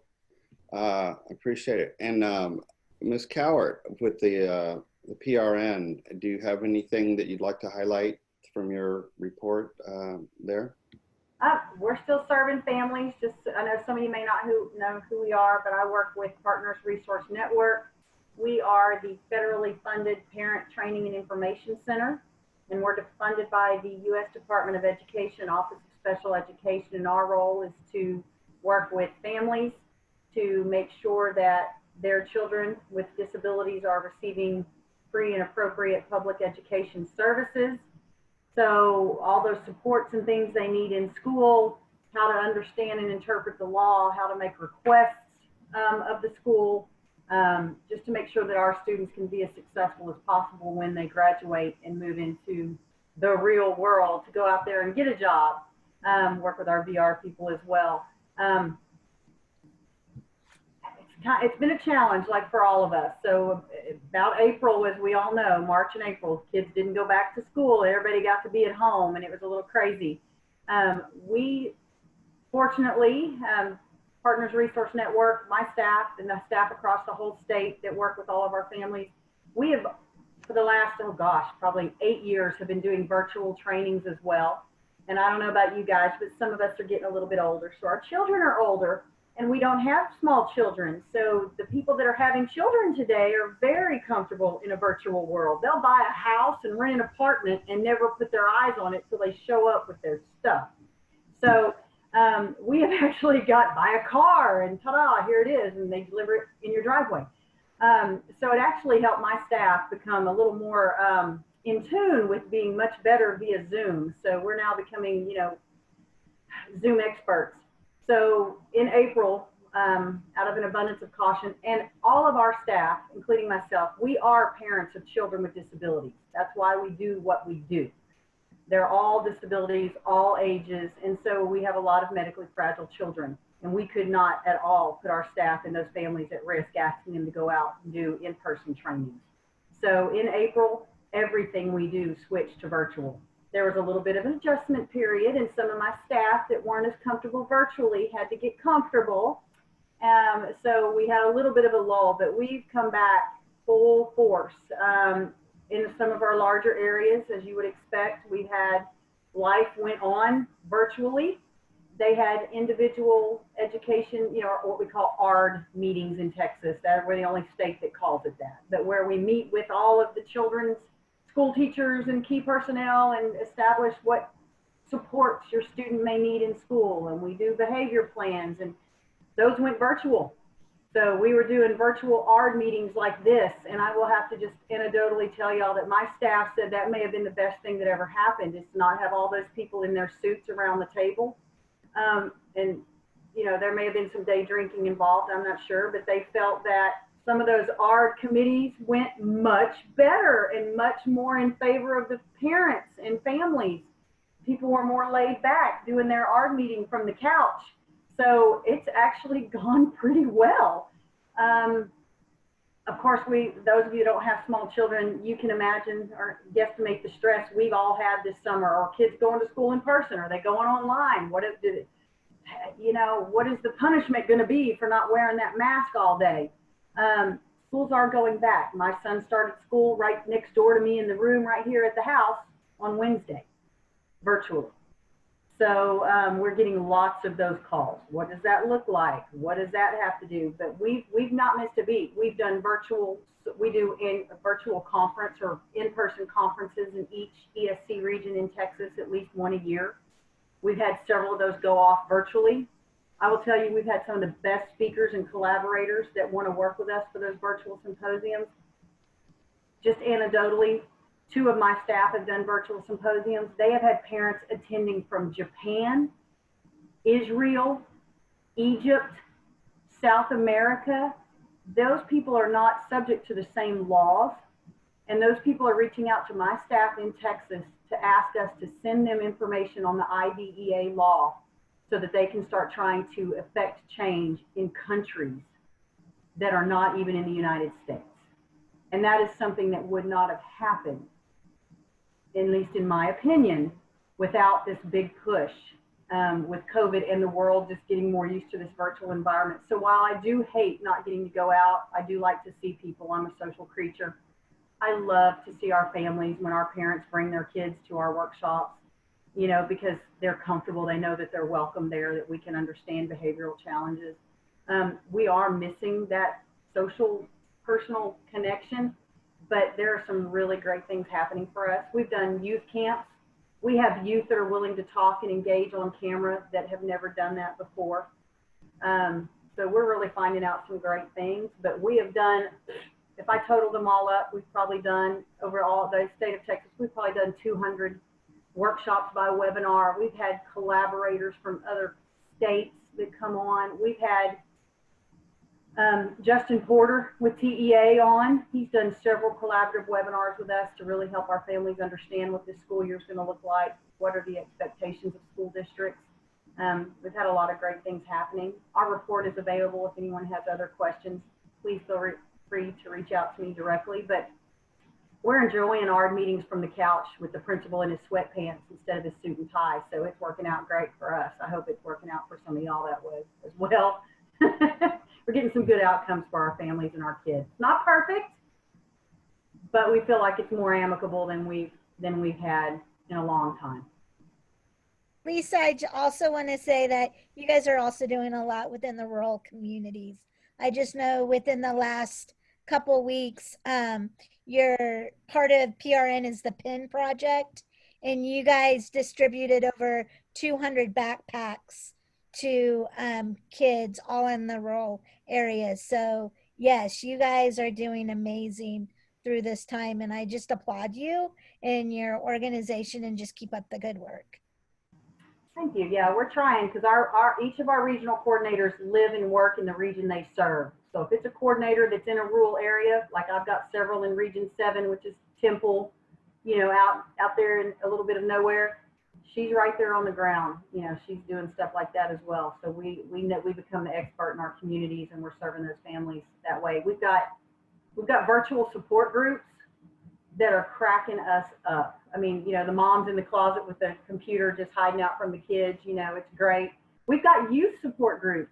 They are loving to come on and just being able to virtually be together. We have dance parties, we've had movie viewing parties. We're finding ways to reach out to our youth and our families in some really unique and interesting ways.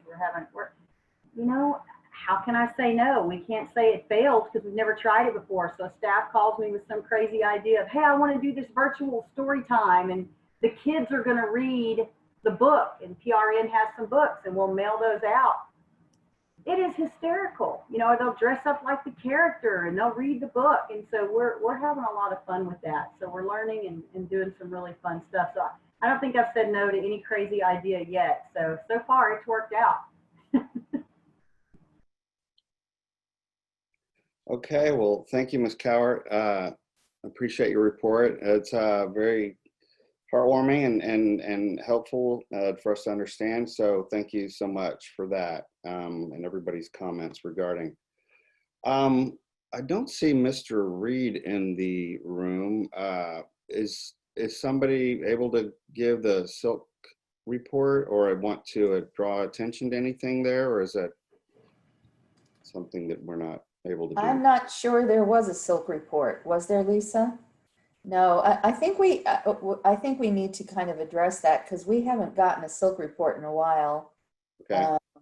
So Lisa and I were talking about that before the meeting, and I think she's going to try to reach out to the silk director and see if we can't get a silk report for the next meeting, but we haven't gotten one in a while. So okay, yeah. You all, Sorry, go ahead, Joanne. Sorry, you all know my thoughts about that. I think if you don't have that ILS program working with the voc rehab, you're missing a huge part. So yeah, something needs to happen there.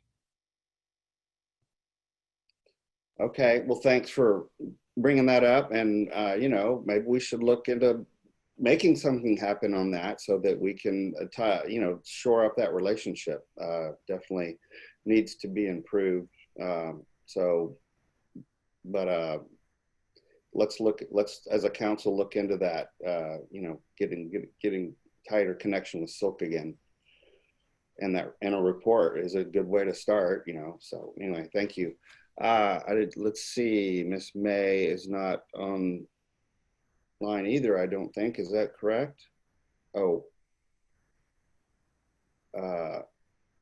Trying to read Miss Godwin's sign language. Let's see. She had said that she had emailed and said that she was going to try to make it back after 10 for the report, but she wasn't sure if she could. Okay. But I think her report is in the binder, Lisa? Lisa G? There's no report. No report, okay. Yeah, because Susie usually does hers verbally. But she said, I know she had some type of a conflict and she didn't know if she'd be able to get back. Okay, no worries. Hopefully she will at least sign on so that we can bid her farewell, if nothing else. Of course, we'd like to see the report, but anyway, and then, gosh, now I don't see Ms. Giesland either, so I'm not sure if there's any, points that she can make on her report. So with that, I guess we will just move to new council business. So having said that, I guess the first thing in new council business is our chair and vice chair elections. And I would like to give all the nominees a chance to have just a little, just a brief speech, if you will, or whatever, however you want to say. And I guess we'll start with, there are 3 vice chair nominations and 3 chair nominations as well. So I guess we'll start with the vice chair. Mr. Hunt, would you like to comment on the upcoming election? Sure. Actually, I think I'm nominated for both. But okay, this is interesting because this is my last year. I term out at the end of September next year. I've seen a lot of changes in the council. When I first got on the council, it seemed like we were very heavily VR, which is good. And we had a lot of knowledgeable people with VR, and that was good. But I've seen it broadening out to we have more of a balanced council now, and we are working very well. And I wouldn't make any major changes to the way things are going. I think we're doing fine. I would caution you, though, that especially the Education Committee has a few things that are coming up this year. We're going to have 3 people term out that I know of, maybe more. I will term out, and then I believe Matt Behrens and Crystal Stark will term out. They are both our rehab counselors, so we're going to need more nominees going forward there. I also think that since that committee is in charge of training, that somebody from that committee should be attending the NCSRC conference. There's a lot of stuff that goes on in those conferences. You learn a lot. There's a lot of experience. What I've done is I went to the entire batch. There are 3 conferences in a row. Starts out with the NCSRC, which is the National Council of State Rehabilitation Councils, National Coalition rather. You have the CSABR, which is Council of State Agency Administrators. Whatever. Yeah. Okay. And then the National Council of National Coalition or Council of States Agencies for the Blind. And so they run the conferences back to back. So I think it's really important. If we get somebody from, usually what happens is the vice president, the vice chair and the chair go, which is fine. But I think it would be helpful sometimes to have some people from the Training Education Committee go. I think very impressed with what the Needs Assessment Committee has done this year, especially with the town halls. That was a lot of fun doing it virtually. And I really appreciate that. And I got a chance to do them my first term when we actually went to a meeting. So in fact, Michael and I were the only ones that went to one this year because it was the only one we had that was local. And we had one person participate, and that was it. One person make comments. He was sprinting up and down the aisle, Certainly was. But so having said that, I also think that it's one of the biggest, most rewarding parts of being on the council is being on the Policy Planning and Procedure Development Committee. That is so important because it's where the policies get reviewed. We review independent hearing officer decisions. We review CSPD, which is, oh gosh, I can't remember the acronym. But it's the set of qualifications that the counselors have to meet. We review that report. So it's a very interesting committee to work on. So I would keep things going as they are. I think we need to do more training for some of the new folks coming in. And I'm absolutely delighted that we're getting more participation from business and labor. So that's all I have to say at this point. And I look forward to your vote. Thank you, Mr. Hunt. I appreciate it. And am I unmuted? I hope so. Yes. Okay. Thanks. Okay. And on to Miss Vice Chair Lisa Majeski West. Would you like to say a couple of words? Sure. Well, first of all, it has been just a pleasure to serve as vice chair this year, and I've really enjoyed working with Michael and Lisa Godwin, kind of being at the front line of some of the changes and the big things that we've done this year as a council, dealing with the town hall meetings. You know, I know that after one of the town hall meetings, we all did an after debrief, and we all had wine glasses, you know, because it was such a stressful thing, you know. So anyway, but I've just really enjoyed my time as vice chair. I think any of us who have been nominated would do a fabulous job.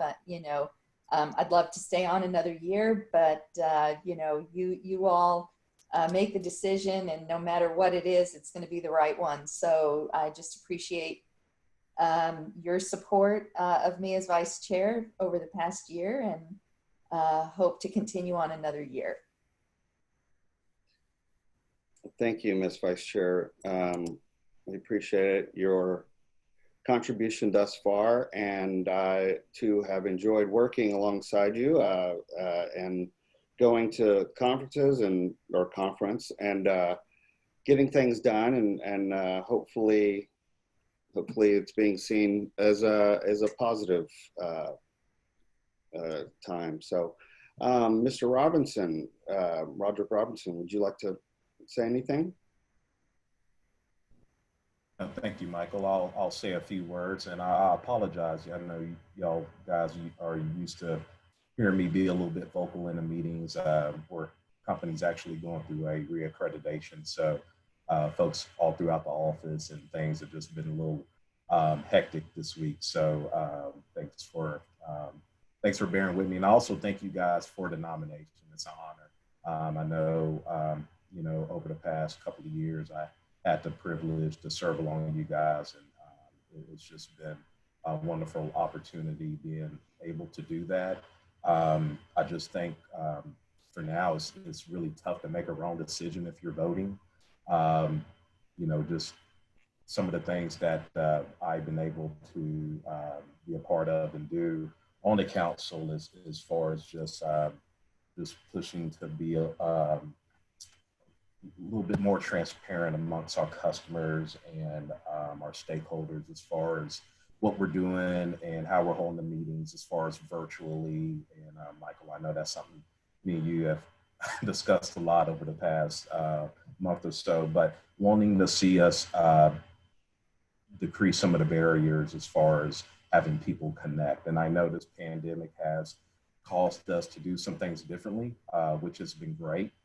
And I think it's going to serve us well moving along in the future. As far as from the business standpoint, I've been a vendor with VR for 15 years, and just kind of being in it every day and serving alongside of the counselors and the customers we're working with has just been an absolute blessing. VR is something that is close to my heart, and something that has just been an amazing, it's just been an amazing part of my life. Being able to give somebody the hope and give somebody a chance at a career. And I think how our company has just been successful, and how I've been successful, and how our customers have been successful is understanding and learning technology, and knowing that that's one thing that can bridge gaps between companies that may look away of hiring someone with a impairment, and knowing that there's things out there that people can absolutely get into a career and do, because technology is a thing that we all have access to that can bridge those gaps for us. So I just think educating folks on what technology is, how it works, and how it can get somebody to a absolutely productive level will make what we do a whole lot easier. So, like I said, just very humbled and thankful that you guys would feel to nominate me for this position. People that are voting, hey, there's Paul, Lisa, greatest people you can have leading an organization. So I'm in good company. And thank you all. Okay, Mr. Robinson, thank you very much. I appreciate your words, and it's been a pleasure working with you. So as far as the chair nominations, we've got Ms. Cowart, myself, and Mr. Hunt. So in alphabetical order, Ms. Cowart, would you like to say anything? Sure, I'll be real quick. I definitely feel like I'm honored to be nominated, so thank you for doing that. You never know who your competition's going to be, but in this instance, there will be definitely will be no losers in this deal. So, heck, I don't even speak all the acronyms very well. So, I mean, Paul can rattle them off. Michael's been doing the job and doing it well for a year. So I think I am definitely the third runner-up in this race here. But you know, if you guys see fit, I will figure it out if I end up with the nomination. But I don't know if I'd vote for me with those two. So that's just me. Those two are great. I think they would be a little better. I want to get a little more experience under my belt. I'll just follow them around and let them tutor me a little better this next year. Well, okay, Ms. Cowart, thank you. And with that, I am going to make my comments. And the first that I will say is that thank you very much for the nomination and the support and the belief in my ability to carry the ball for another year. And I thank you very much for having supported me in this past year. You know, hope that we've done a fine job, and always strive for better. But you know, we will. I appreciate the support thus far.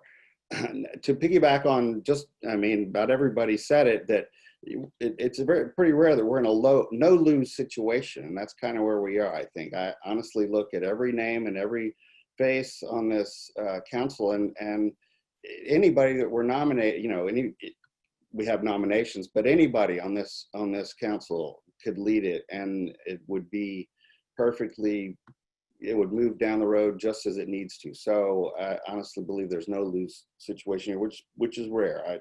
You know, especially having gone to this virtual situation, and everybody's having to adapt, and you know, we that are disabled, you know, some of you that are fully able-bodied, and you know, you are familiar with disability. However, those of us that are disabled, we know it's, you know, adapting isn't that big of a deal, right? We can do it pretty easily, but we feel for y'all. It's been a challenge, but anyway, that's kind of a joke. But anyway, thanks again. I appreciate the support, and again, this is a no-lose situation, so it's been an honor thus far, and I appreciate the nomination and the support. So with that, I will recognize Mr. Hunt. Okay, well, I've basically said a lot before, but I'll say a couple other things. I appreciate the nomination, and if I'm elected, then I will lead this council forward for the next year. If not, then I will lead from where I am. So whatever it happens to be, you know, you can lead from the top, or you can lead from the chair position, or you can lead from where you are. You could, whether it be on a committee or anything. So I appreciate your support, and look forward to the results. We've got an excellent slate of candidates for both offices. Thank you. Okay, thank you, Mr. Hunt. And I would agree wholeheartedly. So with that, we are now 10:36. I thought that would be a good time to maybe take a quick 10-minute break, and in this break can go to your emails and submit your votes via the Survey Monkey, and so that would make us to return back to the room at 10:46. Does that sound okay for everybody? Okay, great. So go ahead and go cast your votes, and we'll see you back in 10 minutes. Thank you. Okay, welcome back. Is everybody, well, I guess that's a silly question to ask because whoever's not back won't be able to answer, right? So, but anyway, welcome back, everyone. I saw that Miss May has arrived with us. Welcome, Miss May. It's good to see you.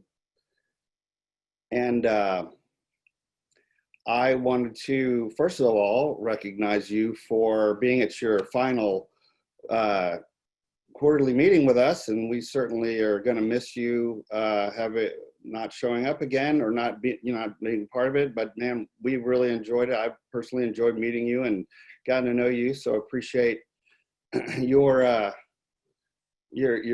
of course professional input, but your personal input as well. And sort of we're sure going to miss you moving forward. So if you'd like to unmute, I don't know if you'd like to, would you like to, and we could also spend this moment to report on your liaison report if you'd like, Ms. May. I didn't hear. Yes, thank you. So just to let you know that TA has been working fast and furiously on COVID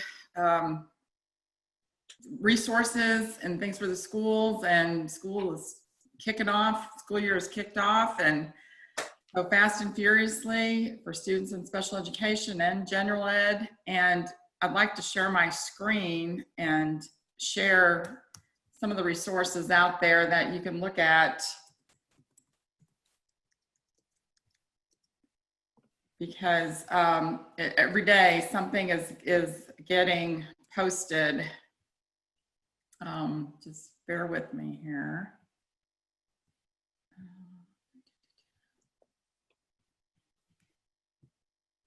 Well, let me try again.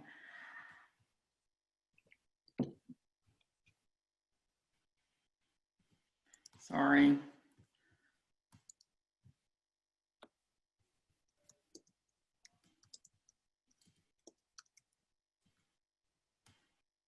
There we go. Okay, so if you go to the Texas Education Agency website, it's tea.texas.gov, and there's a coronavirus COVID link right here. And if you click on that and get updates, and there will be a lot of information, Commissioner Morath, general public health resources, and then here's all the guidance, and everything has been dated because we've had so much getting posted that'll give you the latest and greatest information. The Texas Home Learning is one of the big things that's been going on to help educators and families working in the school environment in the home. And so that is definitely a part of the instructional continuity. And so if we go down to these boxes here, you'll see instructional continuity, and here's special education, special populations, academic. But I'll go into the special education piece for you because we have had lots of questions and answers regarding COVID and how special education being governed by IDEA, Individuals with Disabilities Education Act, and there's just how the laws are protecting our students and how we're moving forward. But here's some general guidance, and you can see we have some things that have been posted just this month. And the Students with Disabilities Planning Supports Guidebook is the latest and greatest as far as part of the Strong Start that the agency has put out. But we have this whole guidebook on different levels. Here's your leadership, your students, and then we get into the IEPs and special education topics, of course, free appropriate public education, FAPE, and least restrictive environment. The impact of COVID is really, it's not that anyone is at fault from delivering services, but definitely looking at gaps from students that COVID has impacted. And so lots of conversations about recovery and in some instances compensatory services for our students. So there's a lot of resources there. And I just want you to know, because it's things I think that you would appreciate to dig into as moving forward. Here's instructional supports for students with the various disabilities. There's parent resources that we've put out. Unfortunately, it's a lot of hunting around, but it's all there. And here's the instructional continuity framework that we have. And the Strong Start is definitely for this school year that the agency has put out to help with for students, parents, and educators. Because this is new territory that everyone has never been here before in any kind of situation like this. And, you know, we are learning as we go and trying to do the best we can under the situation. And then here's Texas Home Learning. So there's so much out there that I wanted to share with you. And I do encourage you to see what's going on, and then especially in those special education areas. So, so I just want to let y'all know that this is my last meeting. I've been with the council for pretty much 6 years, and we have a wonderful person who's coming on from the agency. Her name is Emily Robinson. So I heard a little bit of what Paul had said about being on the agency, and it's definitely been just such a blessing to be a part of this and meet all the wonderful people and all the work we're doing. And please know that my work as the state transition coordinator continues with TWC. I work very closely with vocational rehabilitation folks, and we've got wonderful things coming our way. And of course, things are going to be looking differently as we partner and collaborate because of the virtual world we're living in right now. And in making sure our students have successful post-school outcomes. And please contact me at any time. Susan.may@tea.texas.gov. You can reach out, and love to hear from you. And if there's anything I can do to help in any way, let me know. Well, thank you, Ms. May. I appreciate it. And we certainly have enjoyed having you aboard, and it's been a pleasure getting to know you. And we're certainly gonna be missed. So oh, thank you. Yeah, no, thank you. So but I appreciate your input today and over the years. And okay, thank you. Okay, so with that, we've got May minutes to approve. So can I hear a motion to approve the May minutes? Mr. Chair, I move approval. Okay. Do I hear a second on the approval of May minutes? I second. Okay, with that, the May minutes are approved as read, and Michael, we need to discuss. So is there any discussion on the May minutes? actually, Do we need to discuss? no, May minutes are not discussed. It is they're either amended or approved as read. So as presented, and they've been presented in the binder. So we're good there. So, but thank you. Sorry. No problem. Ms. Godwin, and if you will, actually, we're going to need to vote on the minutes. So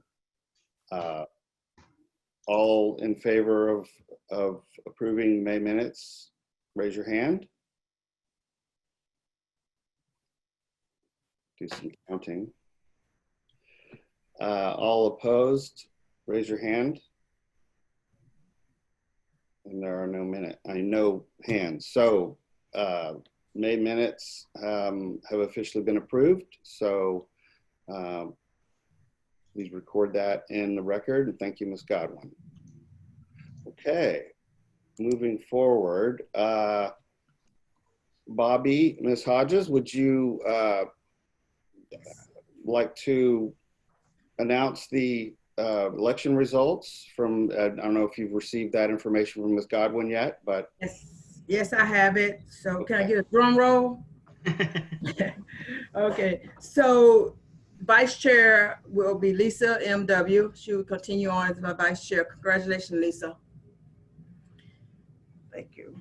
And congratulations to our Chair, Michael Eberly, has been voted in to continue on as our Chair. Congratulations, and thank everyone who was nominated and accepted the nomination and was willing to take on one of those roles.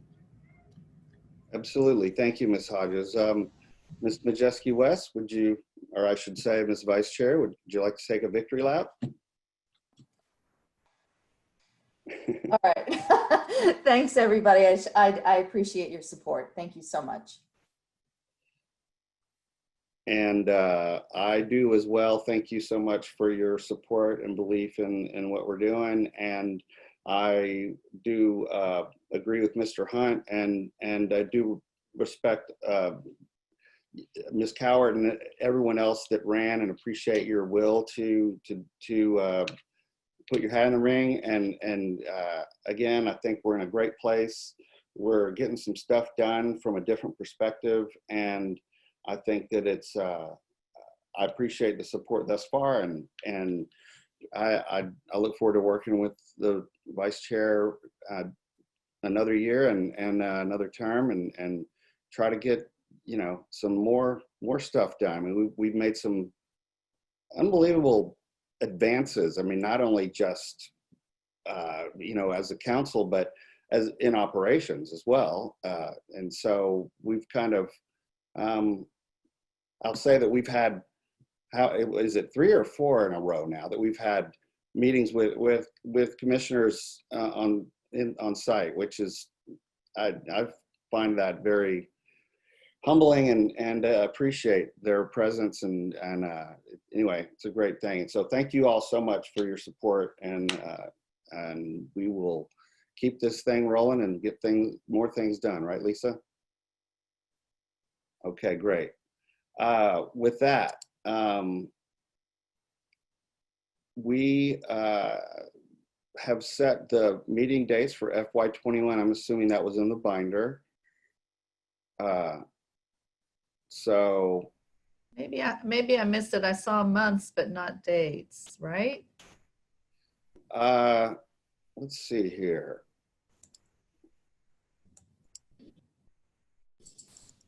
Now, yay. But it is not in the binder.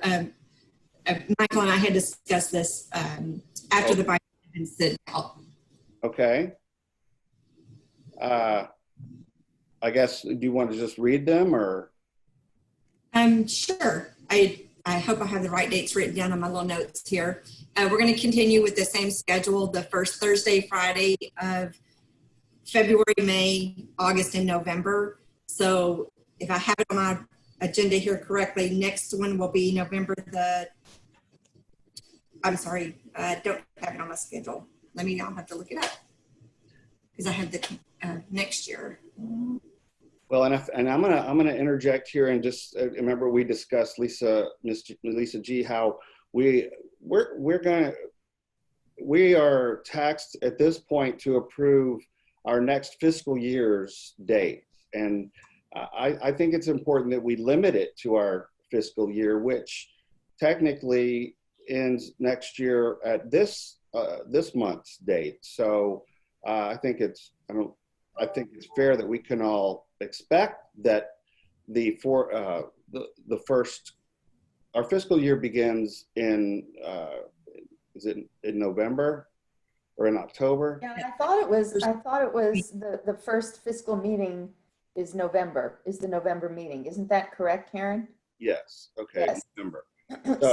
So we have to do November, February, May, and August of next year. So November of this year, the date needs to be set, and exactly. then February, May, and August. Yeah. That's right. But not November of 2021, because that's kind of jumping. That's correct. Right. So. This year would be November the 5th and 6th would be the first meeting. Then next year would be February the 4th and 5th, May 6th and 7th, and August 5th and 6th. So again, it's the first Thursday, Friday, which is what we had been doing, or you guys had been doing previously. And then COVID came along and kind of threw us out of sync a little bit, but starting in November, planning on getting back into that cycle again. Absolutely. Do those dates sound good for everyone? Yes. Are we just going to pretty much plan to do the next one virtually? I would think that's advisable. I would think so. Unless we're planning on holding it somewhere else, because I know as a TWC employee, we have not been given any instructions at all whatsoever, or even a possible date of going back into the offices. So yeah, I know TWC will not be. I know that the federal government, all of the federal waivers have been extended to the end of the year. So, I'm pretty much anticipating that this is going to go through at least the end of the year before anything starts getting lifted. So I think it would be safe to assume to all council members that will be the case.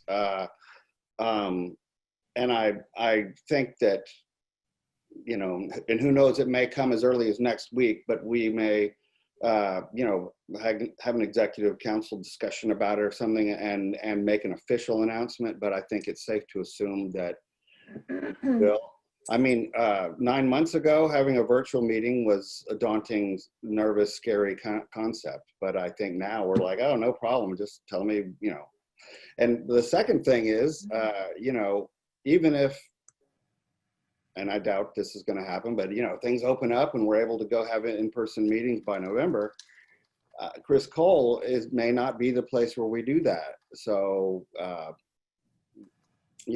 that's kind of still up in the air as well. When we do go back, Michael, yes. There was a comment in the chat box from Elizabeth about the CSAVR conference starting on November 6th.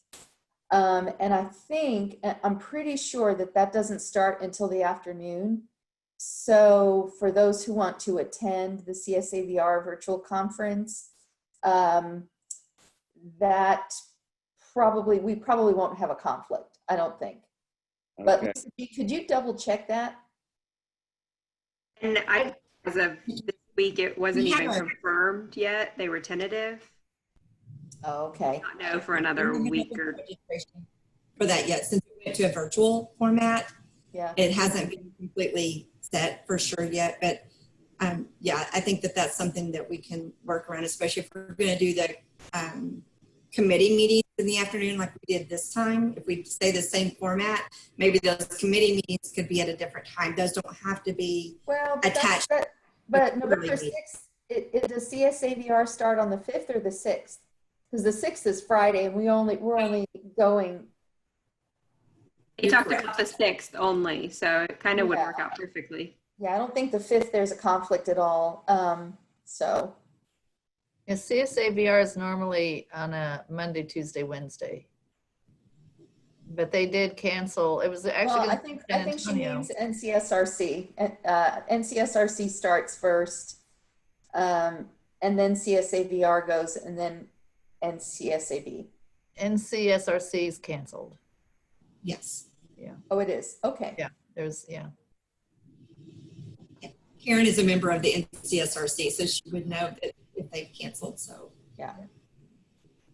And we were on a call with them the other day. The training, for those of y'all that weren't able to make that training call, they did talk about possibly several of the SRCs around the United States are allowing all of their members that are wanting to attend the virtual meeting of CSAVR to attend. But it depends on the cost that hasn't been set yet. So that's something that the executive committee or the RCT in general may want to discuss as well. We should have the funds, I would think, seeing how we're not having the travel to the actual event. Okay. That will be one long day online, but you know, I guess we're all getting used to that, right? Well, actually, I went to the website and it says that they plan to do a number of virtual sessions throughout the month of November. So I don't know how they're exactly going to have it look, but it doesn't look like it'll probably be an all-day thing. I see. Okay. Yeah, but who knows what it'll look like. Well, okay. Speaking of that, and again, I just wanted to ask the council this, just generally, you know, when we were designing this virtual meeting, which included the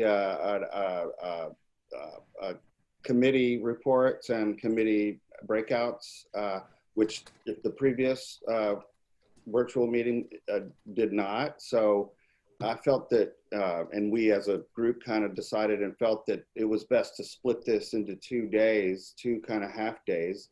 And rather than try to cram it all into one, because I just think sitting at the computer for 6 hours straight is quite a challenge. So does anybody have any input on that, whether the 2-day, this 2-day separation was a good thing or? Yeah, okay. I like the format. It worked out well. I like the idea of having the director's report and the report that Adam gets. I liked that coming first. I think it was a good way to start that. And the breakouts worked well. Okay, great. Thank you, Paul.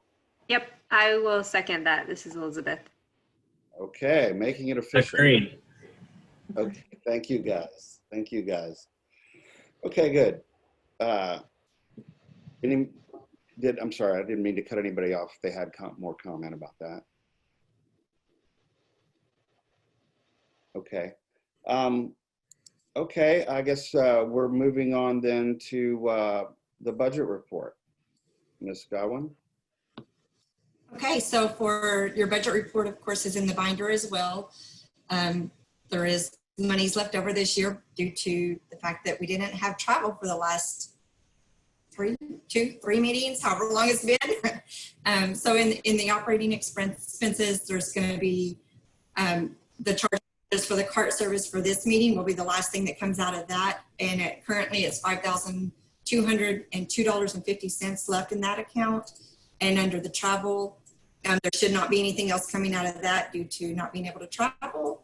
Is $27,064.35. And again, just like anything else with state and federal budgets, use it or lose it, so that those funds don't flow for anything. They're going to be gone from us. So, and we'll have a new budget starting in September 1. Is that right? Okay, thanks, Cheryl. Like I always get the state and federal years mixed up. So September 1, we'll have our new budget. Well, okay. Thank you, Ms. Godwin. And you know, perhaps the executive committee needs to talk about this because we've never reached kind of had such a shock in the unuse of funds in our budget. So it's important that we, not get budget penalized for that moving forward, and an adjustment, because and I'm sure that this is kind of happening all around state budgets. So it's almost kind of an anomaly. You cut out the anomaly and use the norm as a budget setting thing. But anyway, I haven't read or heard anything that that's going to be the way it's done. Logically, it seems like it should be, but do we need to discuss that, you think? Mr. Chairman, I can say that RCT's budget will remain consistent with what it has been in prior years. We fully recognize this is an anomaly this year, and maybe even going into the next year. And as you've heard me talk about before, this is happening program-wide, division-wide. It's a very significant impact. So we do understand that, and we would not recommend a reduction in RCT's budget on that basis. Okay, great. Thank you. That's encouraging. Thanks so much for your comment. Okay, so moving forward, unfinished council business.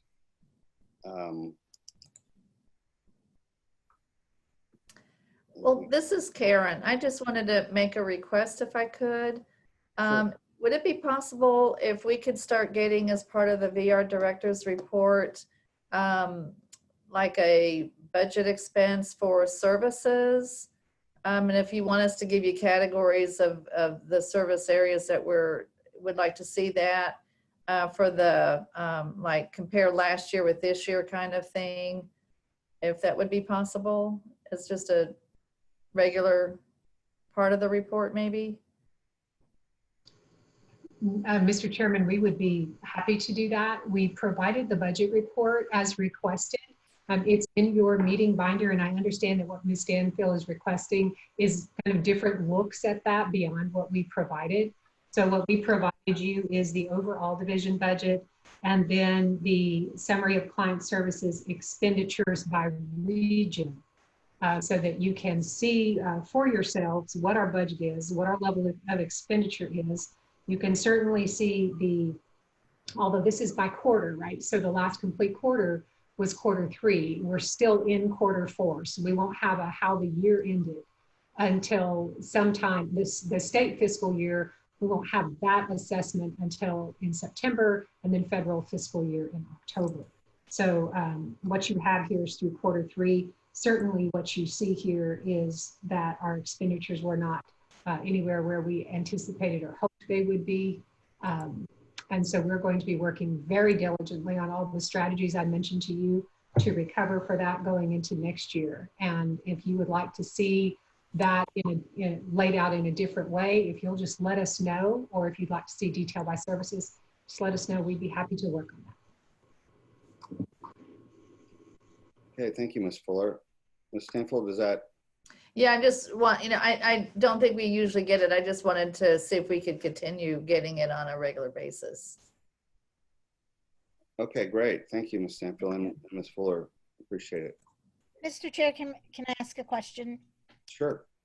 Can we just go back real quick about the budget? Is there anything, Lisa, that you foresee within the future that we need in the next year? I mean, I know use it or lose it. So, and I know that it's not going to change the budget for next year, but is there anything that you see?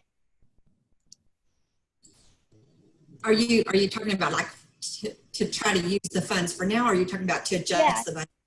Yes, before the end of August, like.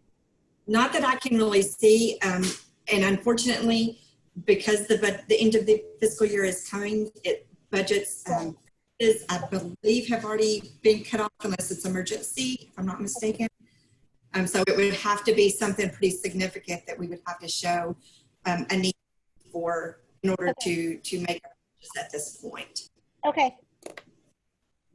and as far as going forward, I did do a projection that I provided, I believe, to the executive committee the other day, because when we had a call, they had asked for, since we do finally have a full council, what that would look like. And of course, that's just a guesstimate on my part, taking an average of travel and that sort of thing, because people are from different areas and so forth and such, and not everybody comes to every meeting. And of course, we're not going to have November travel. So there's a lot of things to consider, but possibly for the next year, if we do have any travel, then we can use that as a baseline.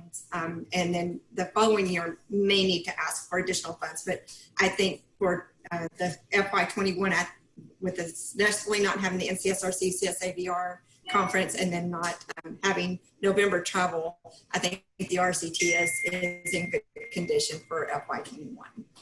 Okay, thank you. Okay, thank you, Ms. Fluke.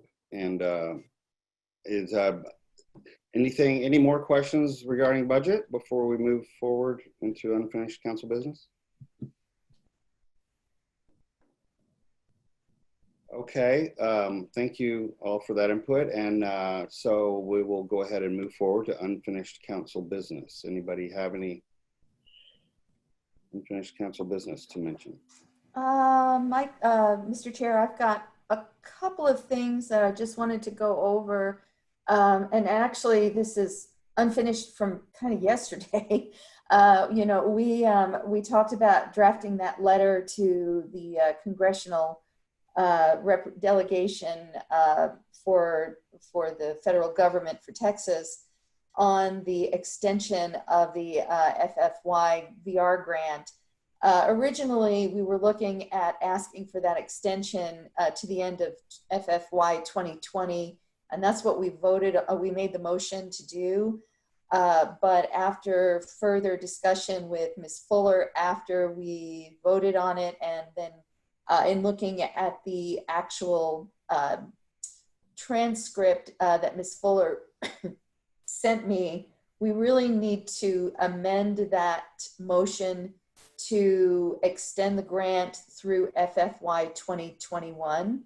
So I need to make a motion to amend the original motion that we made yesterday that said that we would ask congressional leaders for an extension of the FFY VR grant through the end of FFY 2020 to a letter of support asking our congressional leaders for an extension of the FFY VR grant through the end of FFY 2021. So I'd like to make that motion now. Okay, thank you, Ms. Majeski West. What I hear is that you are requesting an amendment to the original motion regarding the letter that we're sending to the congressional leadership of Texas regarding the FFY VR grant. And the language is going to change from, it's just the year from 2020 to fiscal FFY 2021. So the full language would be for a letter of support asking your congressional leaders for an extension of FFY VR grant through the end of FY 2021. Is that correct? Yes. Okay, thank you. Do I hear a second on this? Second, Mr. Chair, I second. Okay, Mr. Hunt has given a second. So the amendment will, is there any discussion on this amendment change? This is Karen. The only thing I just wanted to define is if FFY is federal fiscal year, because I think we have some new people on the phone, in the meeting. Just want to make sure it was clear. Okay, thank you for that, Ms. Stanfield. So regarding that, is there any further questions regarding this amendment to the original motion? Okay, so we'll move forward to a vote. All in favor of making this amendment to this motion, please raise your hand. Okay, all opposed, please raise your hand now. Okay, the 4 votes have it. I saw no hands raised. So that amendment to that motion will be approved. And thank you, Ms. Vice Chair. And we look forward to seeing that letter written and sent out to the congressional leadership. And I look forward to some follow-up, you know, us following up with them on that, see if we can't get an answer. So thank you for that. You're welcome. The other question that I had related to some prior business that we were going to have Roderick form an ad hoc committee to explore, and you know, this is kind of in a way a moot point, but not really, because eventually we're going to be coming back to in-person meetings. But there was going to be an exploration of ways to engage the public more in our RCT meetings through virtual public comment and virtual attendance at the meetings, which we're seeing, you know, but we still, you know, in spite of it, we still didn't have any public comment. You know, here we are in the virtual meeting and we didn't have any public comment. So Roderick has, and I'm not sure if maybe there was some, a thought that now that we are doing it virtually, that this is the way we're going to do it. But I think we need to think beyond just what's happening right now to when we do get back to normal, and explore that, because, you know, like these Zoom meetings that we're doing, we have to, you know, we have to reserve this meeting room and things like that. So Roderick, was there any movement on that, or is it something that was just kind of tabled for a little while? Can I just get some feedback on that? Yeah, and I'll speak to that. The original purpose of the committee was to look at platforms to engage for public comment. And platforms we were looking at were through, it was through a few of them, GoToMeeting, Zoom, and another platform. I don't have that particular one in front of me. Now, you know, a couple of months or right after that, of course, we went through kind of what we're going through now with the pandemic, and really a platform was created for us to meet virtually. And I believe our last meeting, we had sent out a link for people to be able to give their public comment during our meetings. So kind of what the original intent of the committee was being formed for was to create that platform. Right now, we kind of have a working platform, which we're using right now. And kind of what I wanted to discuss a little bit is moving forward with this platform. Now that we have a working platform that we can continue to use in the future, I want to discuss or have an open discussion amongst the committee as far as, are there any questions or concerns about moving forward with this particular platform when we go back and meet in person? I know as far as creating a meeting room, a couple of things that we are using in our meetings right now, as far as our amplified, our speakers, our microphones, are all things we can tie into an existing Zoom room and have access to folks that are speaking over public comment. Now, the only thing we'll need to do, since we have 15 plus in our meetings, is to tie in a camera system to capture the room. And that would be our preference if we want to do something like that, to where whoever's giving their comment can have a visual of us and we can have a visual of them if they choose to do that. So you're referring to when we're back in person, right? Yes, correct. Okay. Okay, is there any discussion on this? There's a motion out there that Mr. Robinson submitted. I guess it was our first, it would be our second council meeting of the fiscal year for our council. However, it was in February, the first, before COVID hit here, and we actually met in person this year. If y'all remember that earlier in the year. So the motion was put forward, and then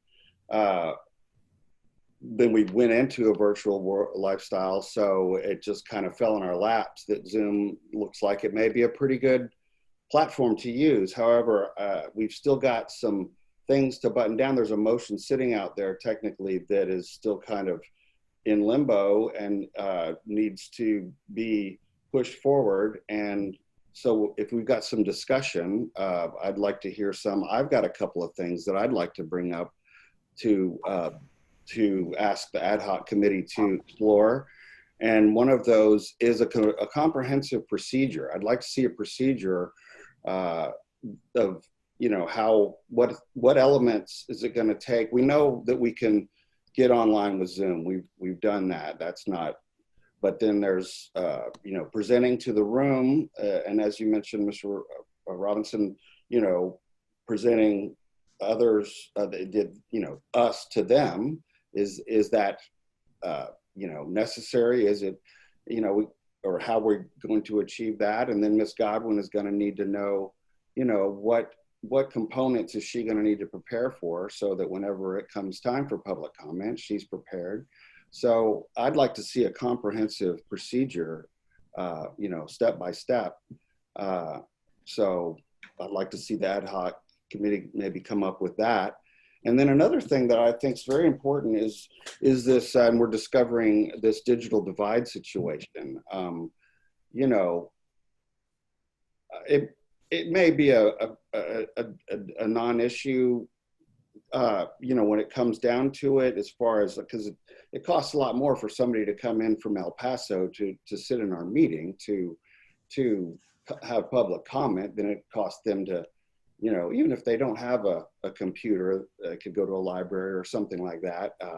But I just want to make sure that we're not putting ourselves into a legal, you know, discriminating kind of a problem with the digital divide concept. So if you all could explore that, I would really like to see that overcome. Okay, and I may need some more information as far as what entails into that legal divide, because I know we have two platforms right now, which we do offer a call-in option for those that do not have a you know, AT device to connect with us. So we currently do give that option. So if there's any other legal ramifications that I'm not aware of that are out there, maybe you know, a member of TWC or maybe Daniel can assist in that, if there's any legal implication out there right now that would put us in jeopardy of offering a AT solution for people to connect. Okay, thank you, Ms. Robinson. Does anybody else have any questions or comment for Mr. Robinson regarding this promotion of the remote public comment concept? I personally would love to see it pushed through. It's just we are shouldered with using Robert's Rules of Orders to advance stuff, and we've got a motion that is kind of halfway down the road now. So we're in discussion stage, and I understand we're seeing this, discussing it now is pushing it forward to the next meetings. I would not like to see this motion die. So let's keep it alive so that we can make it into something we make available. So is there any more discussion on it? One thing I want to say to remind the members that goes beyond public comment.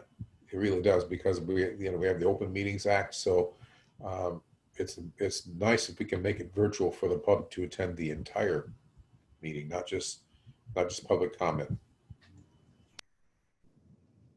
Thank you, Mr. Hunt. I'm yeah, sorry. and Paul, yeah, that you're exactly right in that, Paul. I know we are working on public comment, and out of when we originally discussed this, we wanted to just start with public comment and not, you know, push into getting the meetings virtual as well. But I think that is an important step. Kind of what we're looking at in doing this public comment and making it virtual is, basically adding a room camera to connect with folks that are calling in and placing them on a projector. So a lot of the technology already exists in our meetings, with the exception of just implementing a Logitech PRZ camera into our meetings where they can connect with the room and we can connect with them. In doing that, that will also enable us to have our meetings virtual if we choose to do that. But yeah, I think that's an important step that we need to really move forward in doing. Right. And it will also allow people to attend meetings that, they can't get away because of maybe, let's say, for example, you've got too much stuff going on the day before or too much stuff going on right after the meeting, but you've got some time for the meeting. So it will allow RCT members that can't make it to the actual meeting to actually join virtually as well. So that's something as well. Yeah, and we've seen evidence in this from our town halls. Look, 5 years ago, how many people were coming to our town hall. As soon as we go virtual, look at the difference. So I just want to make sure, hey, the evidence is there, the proof has been made. So I guess an important thing to me, I just don't want to make the process more difficult because hey, it has been proven. And this is something that our customers and our stakeholders really want and really depend on. Okay, since we're in discussion about it, I would like to bring up that to me, that sounds like either a pretty radical amendment to the current motion that is on the table now. The current motion that's on the table, and I don't have the language right before me, but I believe is limited to remote public comment. So if we're going to change this motion to include a full meeting broadcast, a two-way inter exchange, then that's gonna need to be either a brand new motion or an amendment to this motion, because the motion at the table right now is about remote public comment only. So I want to make sure that we're remaining focused on that. And if there is a desire to have a different motion or an amendment in that direction, by all means, but it's a completely different animal. And I think it would take a much deeper discussion about.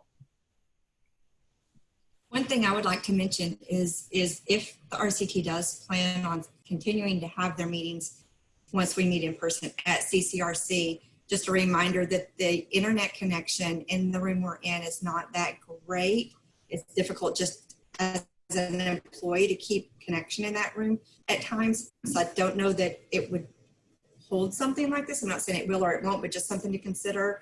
Also, the speaker microphone system that we use, it was my understanding when I asked in the past that the computer system it's an older system as well, and that the computer systems don't hook into that as far as being able to connect. I could be wrong. I'm not a tech savvy kind of person, but those are also just some things to consider whenever, when we're talking about that. I think we had tried to do that once with the telephone to try to do a public comment. And even that was difficult in the room so big and echoey and that sort of thing. So there's just some issues there that we would need to consider as well.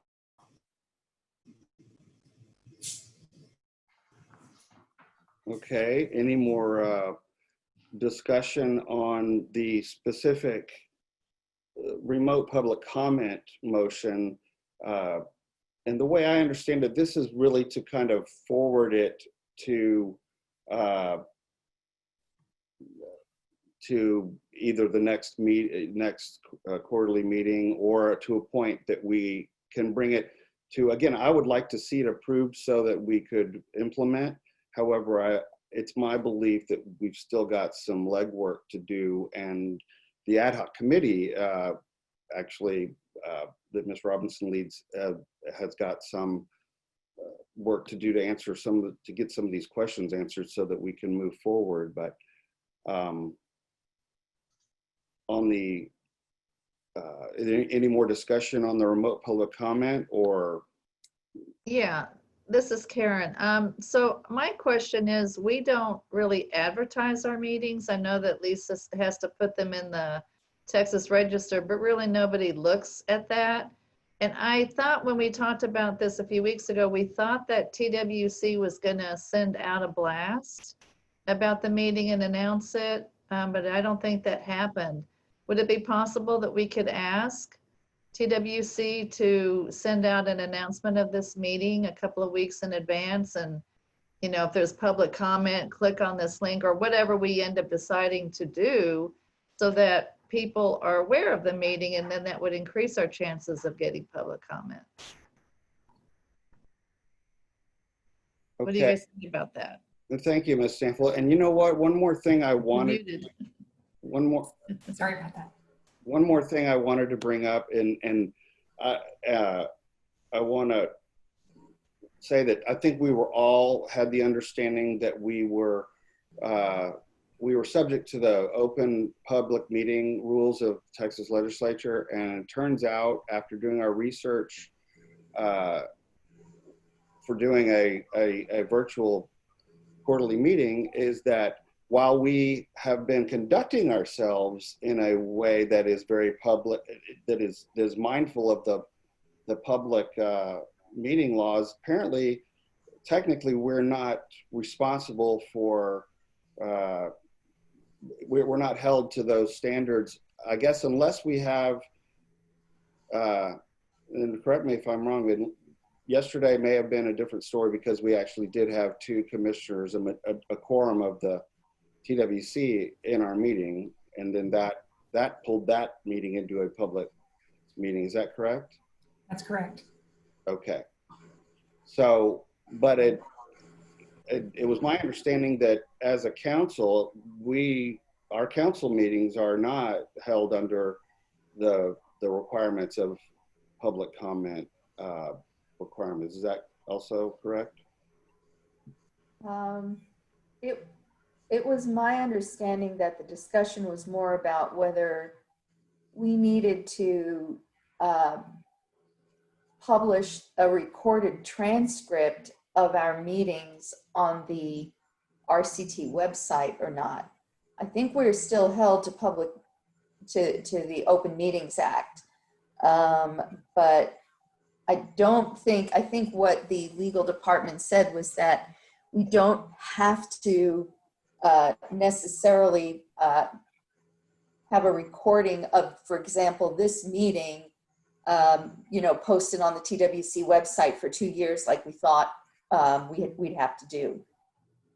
And Mr. Chairman, I'd be happy to get some clarification if you'd like to work with Lisa to do that, just so that we have some clarification in writing that you can have so that you feel confident that you have the full understanding of the feedback from that helped us review this. In addition, if I may suggest, perhaps we can work with Lisa to look at the council meeting preparation timeline and plug in some specific points in that timeline at which point we will do certain things to make people aware of the meeting, like the Gov delivery notice. I think what happens is that we may get our wires crossed or drop pieces unintentionally if it's not part of that structured meeting preparation timeline. And so we say, 2 weeks out, we want to do a Gov delivery notice about the council, or 3 weeks out, whatever we prefer, then it's always on her timeline, and she always triggers our staff person to send the notice. And that way it becomes part of how we do the council meeting preparation. Okay, well, thank you, Ms. Fuller. I appreciate your working with Ms. Godwin on that, and I think that would be something that we would very much appreciate and take advantage of. I want to also say that we'll get some clarification on that public meeting, but this this is in my bringing this up was in response to Ms. Robinson's desire to fall under those guidelines in the pushing forward of the remote public comment motion as it stands at this moment. So I just want to make sure that, you know, and you'll help us clarify whether it's technically, you know, how technical it is. Are we under Open Meetings Act, or do we just act like we provide like we are, but that doesn't necessarily mean that we're required to. So we will figure that out through your help and that previous email from the legal department, right, Ms. West? Okay. So where are we on the motion of remote public comment?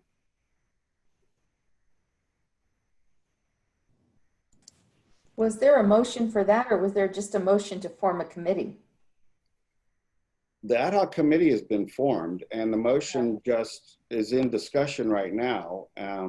And I guess, you know, we can just ensure that it gets on the next meeting's agenda so that discussion can continue. And I guess I should just ask if there's anybody else that has any discussion questions or anything like that for Mr. Robinson and leading the ad hoc committee. Well, you did make a mention into making an amendment into the motion as far as making the meetings virtual as well, not just public testimony. Okay. That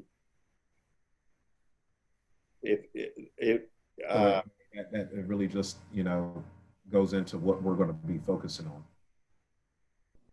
Okay, so I guess we need to decide if we're going to allow this motion to die and submit a new motion with a new broader overlook, or just amend this motion to include the full meeting broadcast.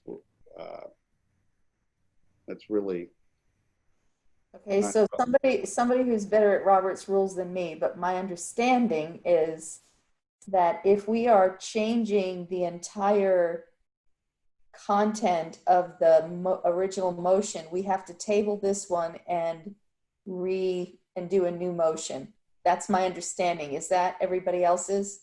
Again, I'm super new at this, so well, I know I don't want to do it wrong, but no, and that's what I read too. So the Robert's Rules of Order, the way it reads is if it ventures too far from the original intended language of the original motion, then it kind of becomes not an amendment. It becomes a whole new animal. I mean, that's what I'm asking the council in general is, you know, is it that it's going to be, it's a different animal as far as how much work the ad hoc committee is going to do now to get this completed, however, to fruition or to a vote. However, that's the question, is how far away from remote public comment is this new one? And you know, I'm good with either way because it ends up being the same, but you're right, Ms. Vice Chair, perhaps this is something that we table the remote public comment motion and somebody provide a new one. So either way, I'm okay with it.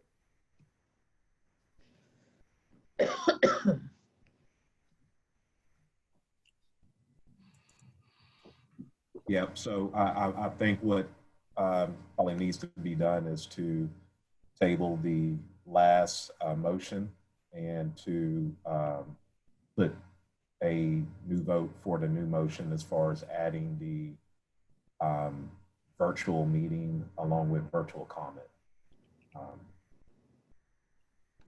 Okay, Mr. Robinson. So then, if you being having nominated or having submitted the original motion, and again, Ms. Majeski West, I'm not sure about do we vote on a tabling? I'm not sure, or if it's just tabled, it's tabled. Ms. Stanfield, what do we do? See, you guys are getting too technical for me. No, I tried to find it. Would you dismiss it and come back later when you have something, or do you need to keep the motion in place to do that research? I mean, I don't know. I looked at, I Make couldn't it simple. find my February binder. I mean, my May binders. That's where that would be. It would be because I didn't see any notes from the May meeting. We didn't discuss this in the May meeting. So if someone has the May binder, and I don't have it right now. If somebody has it, the motion should be in those meeting notes. Right. And my thinking is we just task the ad hoc committee to come up with a plan for both, conducting an entire meeting, both in person and virtually, and just let them come up with a plan. And that'll solve it for today. Right. So I think technically, or actually, mechanically, I think Mr. Robinson is going to move forward with that, understanding that it's a different research direction. However, I think what we're talking about here is technically under the Robert's Rules of Orders, tabling the remote public comment only amendment, and then need to be voted on or not. I think it just needs to be tabled. I don't know if it's needs to be voted on. It probably needs to be probably needs to be tabled and remain tabled because it's not brought up. It's just still tabled. Probably needs to remain tabled until the committee's ready, and then bring it up and then amend it if necessary. That's what I'm thinking. So why don't we, if we table that one now, then we need to, if we're gonna, if this concept still wants to advance, we need to submit a new motion. So I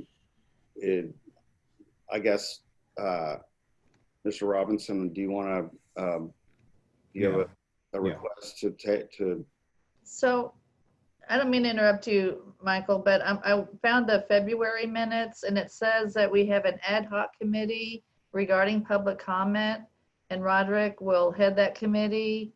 The purpose of the committee is, and it states what that will be. And then under unfinished business, it says tabled RCT to review bylaws. And it says add all members of the RCT are members to the planning committee, but there's nothing in here about a motion that was made that was tabled in our minutes from February. That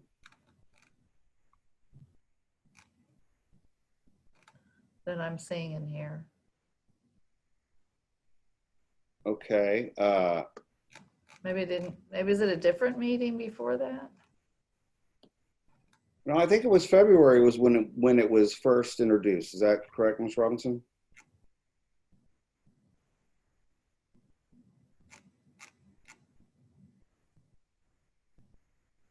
Because it does say that we have an ad hoc committee doing that. Right, that was formed after the February meeting. Yeah, Right. but I'm not seeing a motion that was tabled, other than adding things to the bylaws. Okay. Well, we could always forward the tabling of the current motion and presenting of a new one. We could do that at the following meeting if you'd like, Mr. Robinson. And this meeting just merely keeps the motion alive and to be put on next meeting's agenda, and with confirmation that it'll be put on the agenda for that meeting. Is that satisfactory? Well, I mean, I don't know if we can just amend the original motion so we can carry on with the work. Right. That way, we don't have to go back and, do more research into a virtual meeting and, you know, it would just be more efficient if we were to address both, where it's not, you know, delaying implementation.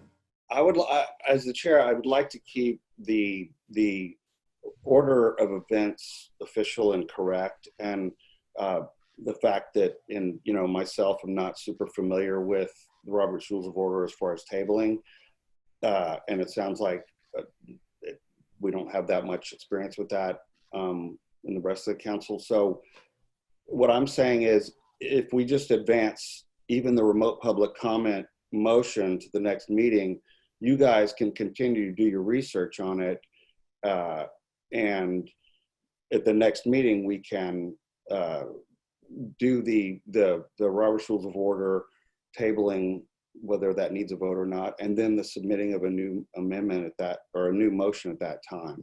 Does that sound satisfactory? Yeah, and I mean, it's just as far as getting or research or just getting the information together, pretty much I mean, it won't take a lot to do that, since, you know, a platform is out there right now. We just need to put some things in place as far as internet capability, visual, audio, things like that. But a lot of that is going to tie together. So that's kind of the deal where, you know, it would just kind of be more beneficial to kind of focus on both of those as we work through it. Okay, and I appreciate that. And as I mentioned, I think there also needs to be a complete, comprehensive procedure of a procedure and equipment needs and other things. Then there's the bandwidth question. So I mean, especially moving to the grander broadcast of the full meeting, it's going to be, you know, there's more moving parts, if you will. So, but can we just agree to move forward with getting this on the agenda for the next meeting, making sure that happens, and then the ad hoc committee continues to do its research, knowing that we're going to submit a new amendment, I'm sorry, a new motion, including a full broadcast of the quarterly meetings and discussion with that as well. So can we just agree to move it to the next meeting and then do that business then, knowing that we'll do it correctly? Okay, and would that be something that the council will vote on now? Or is that, or you're just asking me, is that okay? I think it's just, we're just pushing it forward to the next meeting. I don't think there's a vote needs to happen on that. Okay, well, yeah, that's fine. You know, I mean, we'll continue to work and look at everything, and whenever, you know, have that be next meeting, we'll have information prepared on both sides. So yeah, that's no problem. Okay, great. Thank you, Mr. Robinson. I appreciate all the you know, the work and that you and your ad hoc council are putting into this. It's going to take some effort. So we appreciate your leading that. So thank you. Okay. Is there any other unfinished council business before we finish 5 minutes early? Oh, the only thing I wanted to share, I was looking at my notes and I didn't turn the page over when I was giving my committee report. And I wanted to share that the VR agency reported hiring more staff than losing staff, which is a first in about 2 years. And it's wonderful news, and I'm extremely excited, and that's why I can't believe I forgot to tell everybody. So there are fewer counselor positions open right now than what they've had in a while. And they did say they're actually getting more applications too, which is good, because even some positions, they weren't even getting applications. So I wanted to thank everybody who might have passed those announcements that we've given to the council out to your networks, because it's working. So I just wanted to mention that, and I can't believe I forgot it. So just wanted to say kudos to VR. I'm glad that things have started to turn around. And if the council can continue sharing those openings, that would be very wonderful and helpful. Okay, great. Thank you, Ms. Yeah. Sample. I appreciate your bringing that up, and congratulations, Ms. Yeah. Fuller. That's great news. We're excited about it. We're going to continue to work hard, not only on hiring, but also on retention. That's so critical for our ability to serve people. Okay, great. Thank you. Thank you. So with that, is there any more unfinished council business anyone would like to bring up? Okay, well, with that, thank you guys again so much. Thank you for your support and your vote. And Ms. Majeski, Ms. Vice Chair Majeski West, and I will continue marching forward with this, you know, as best we can, and fumble it a couple of times probably, but you know, we'll pick the ball up and keep going. But I wish everybody good health and to stay COVID free, and we certainly want to see everybody back for the next meeting, whether it be virtual or not. We probably will be, but I'm grateful for all y'all, and thanks again so much, and everybody have a great afternoon.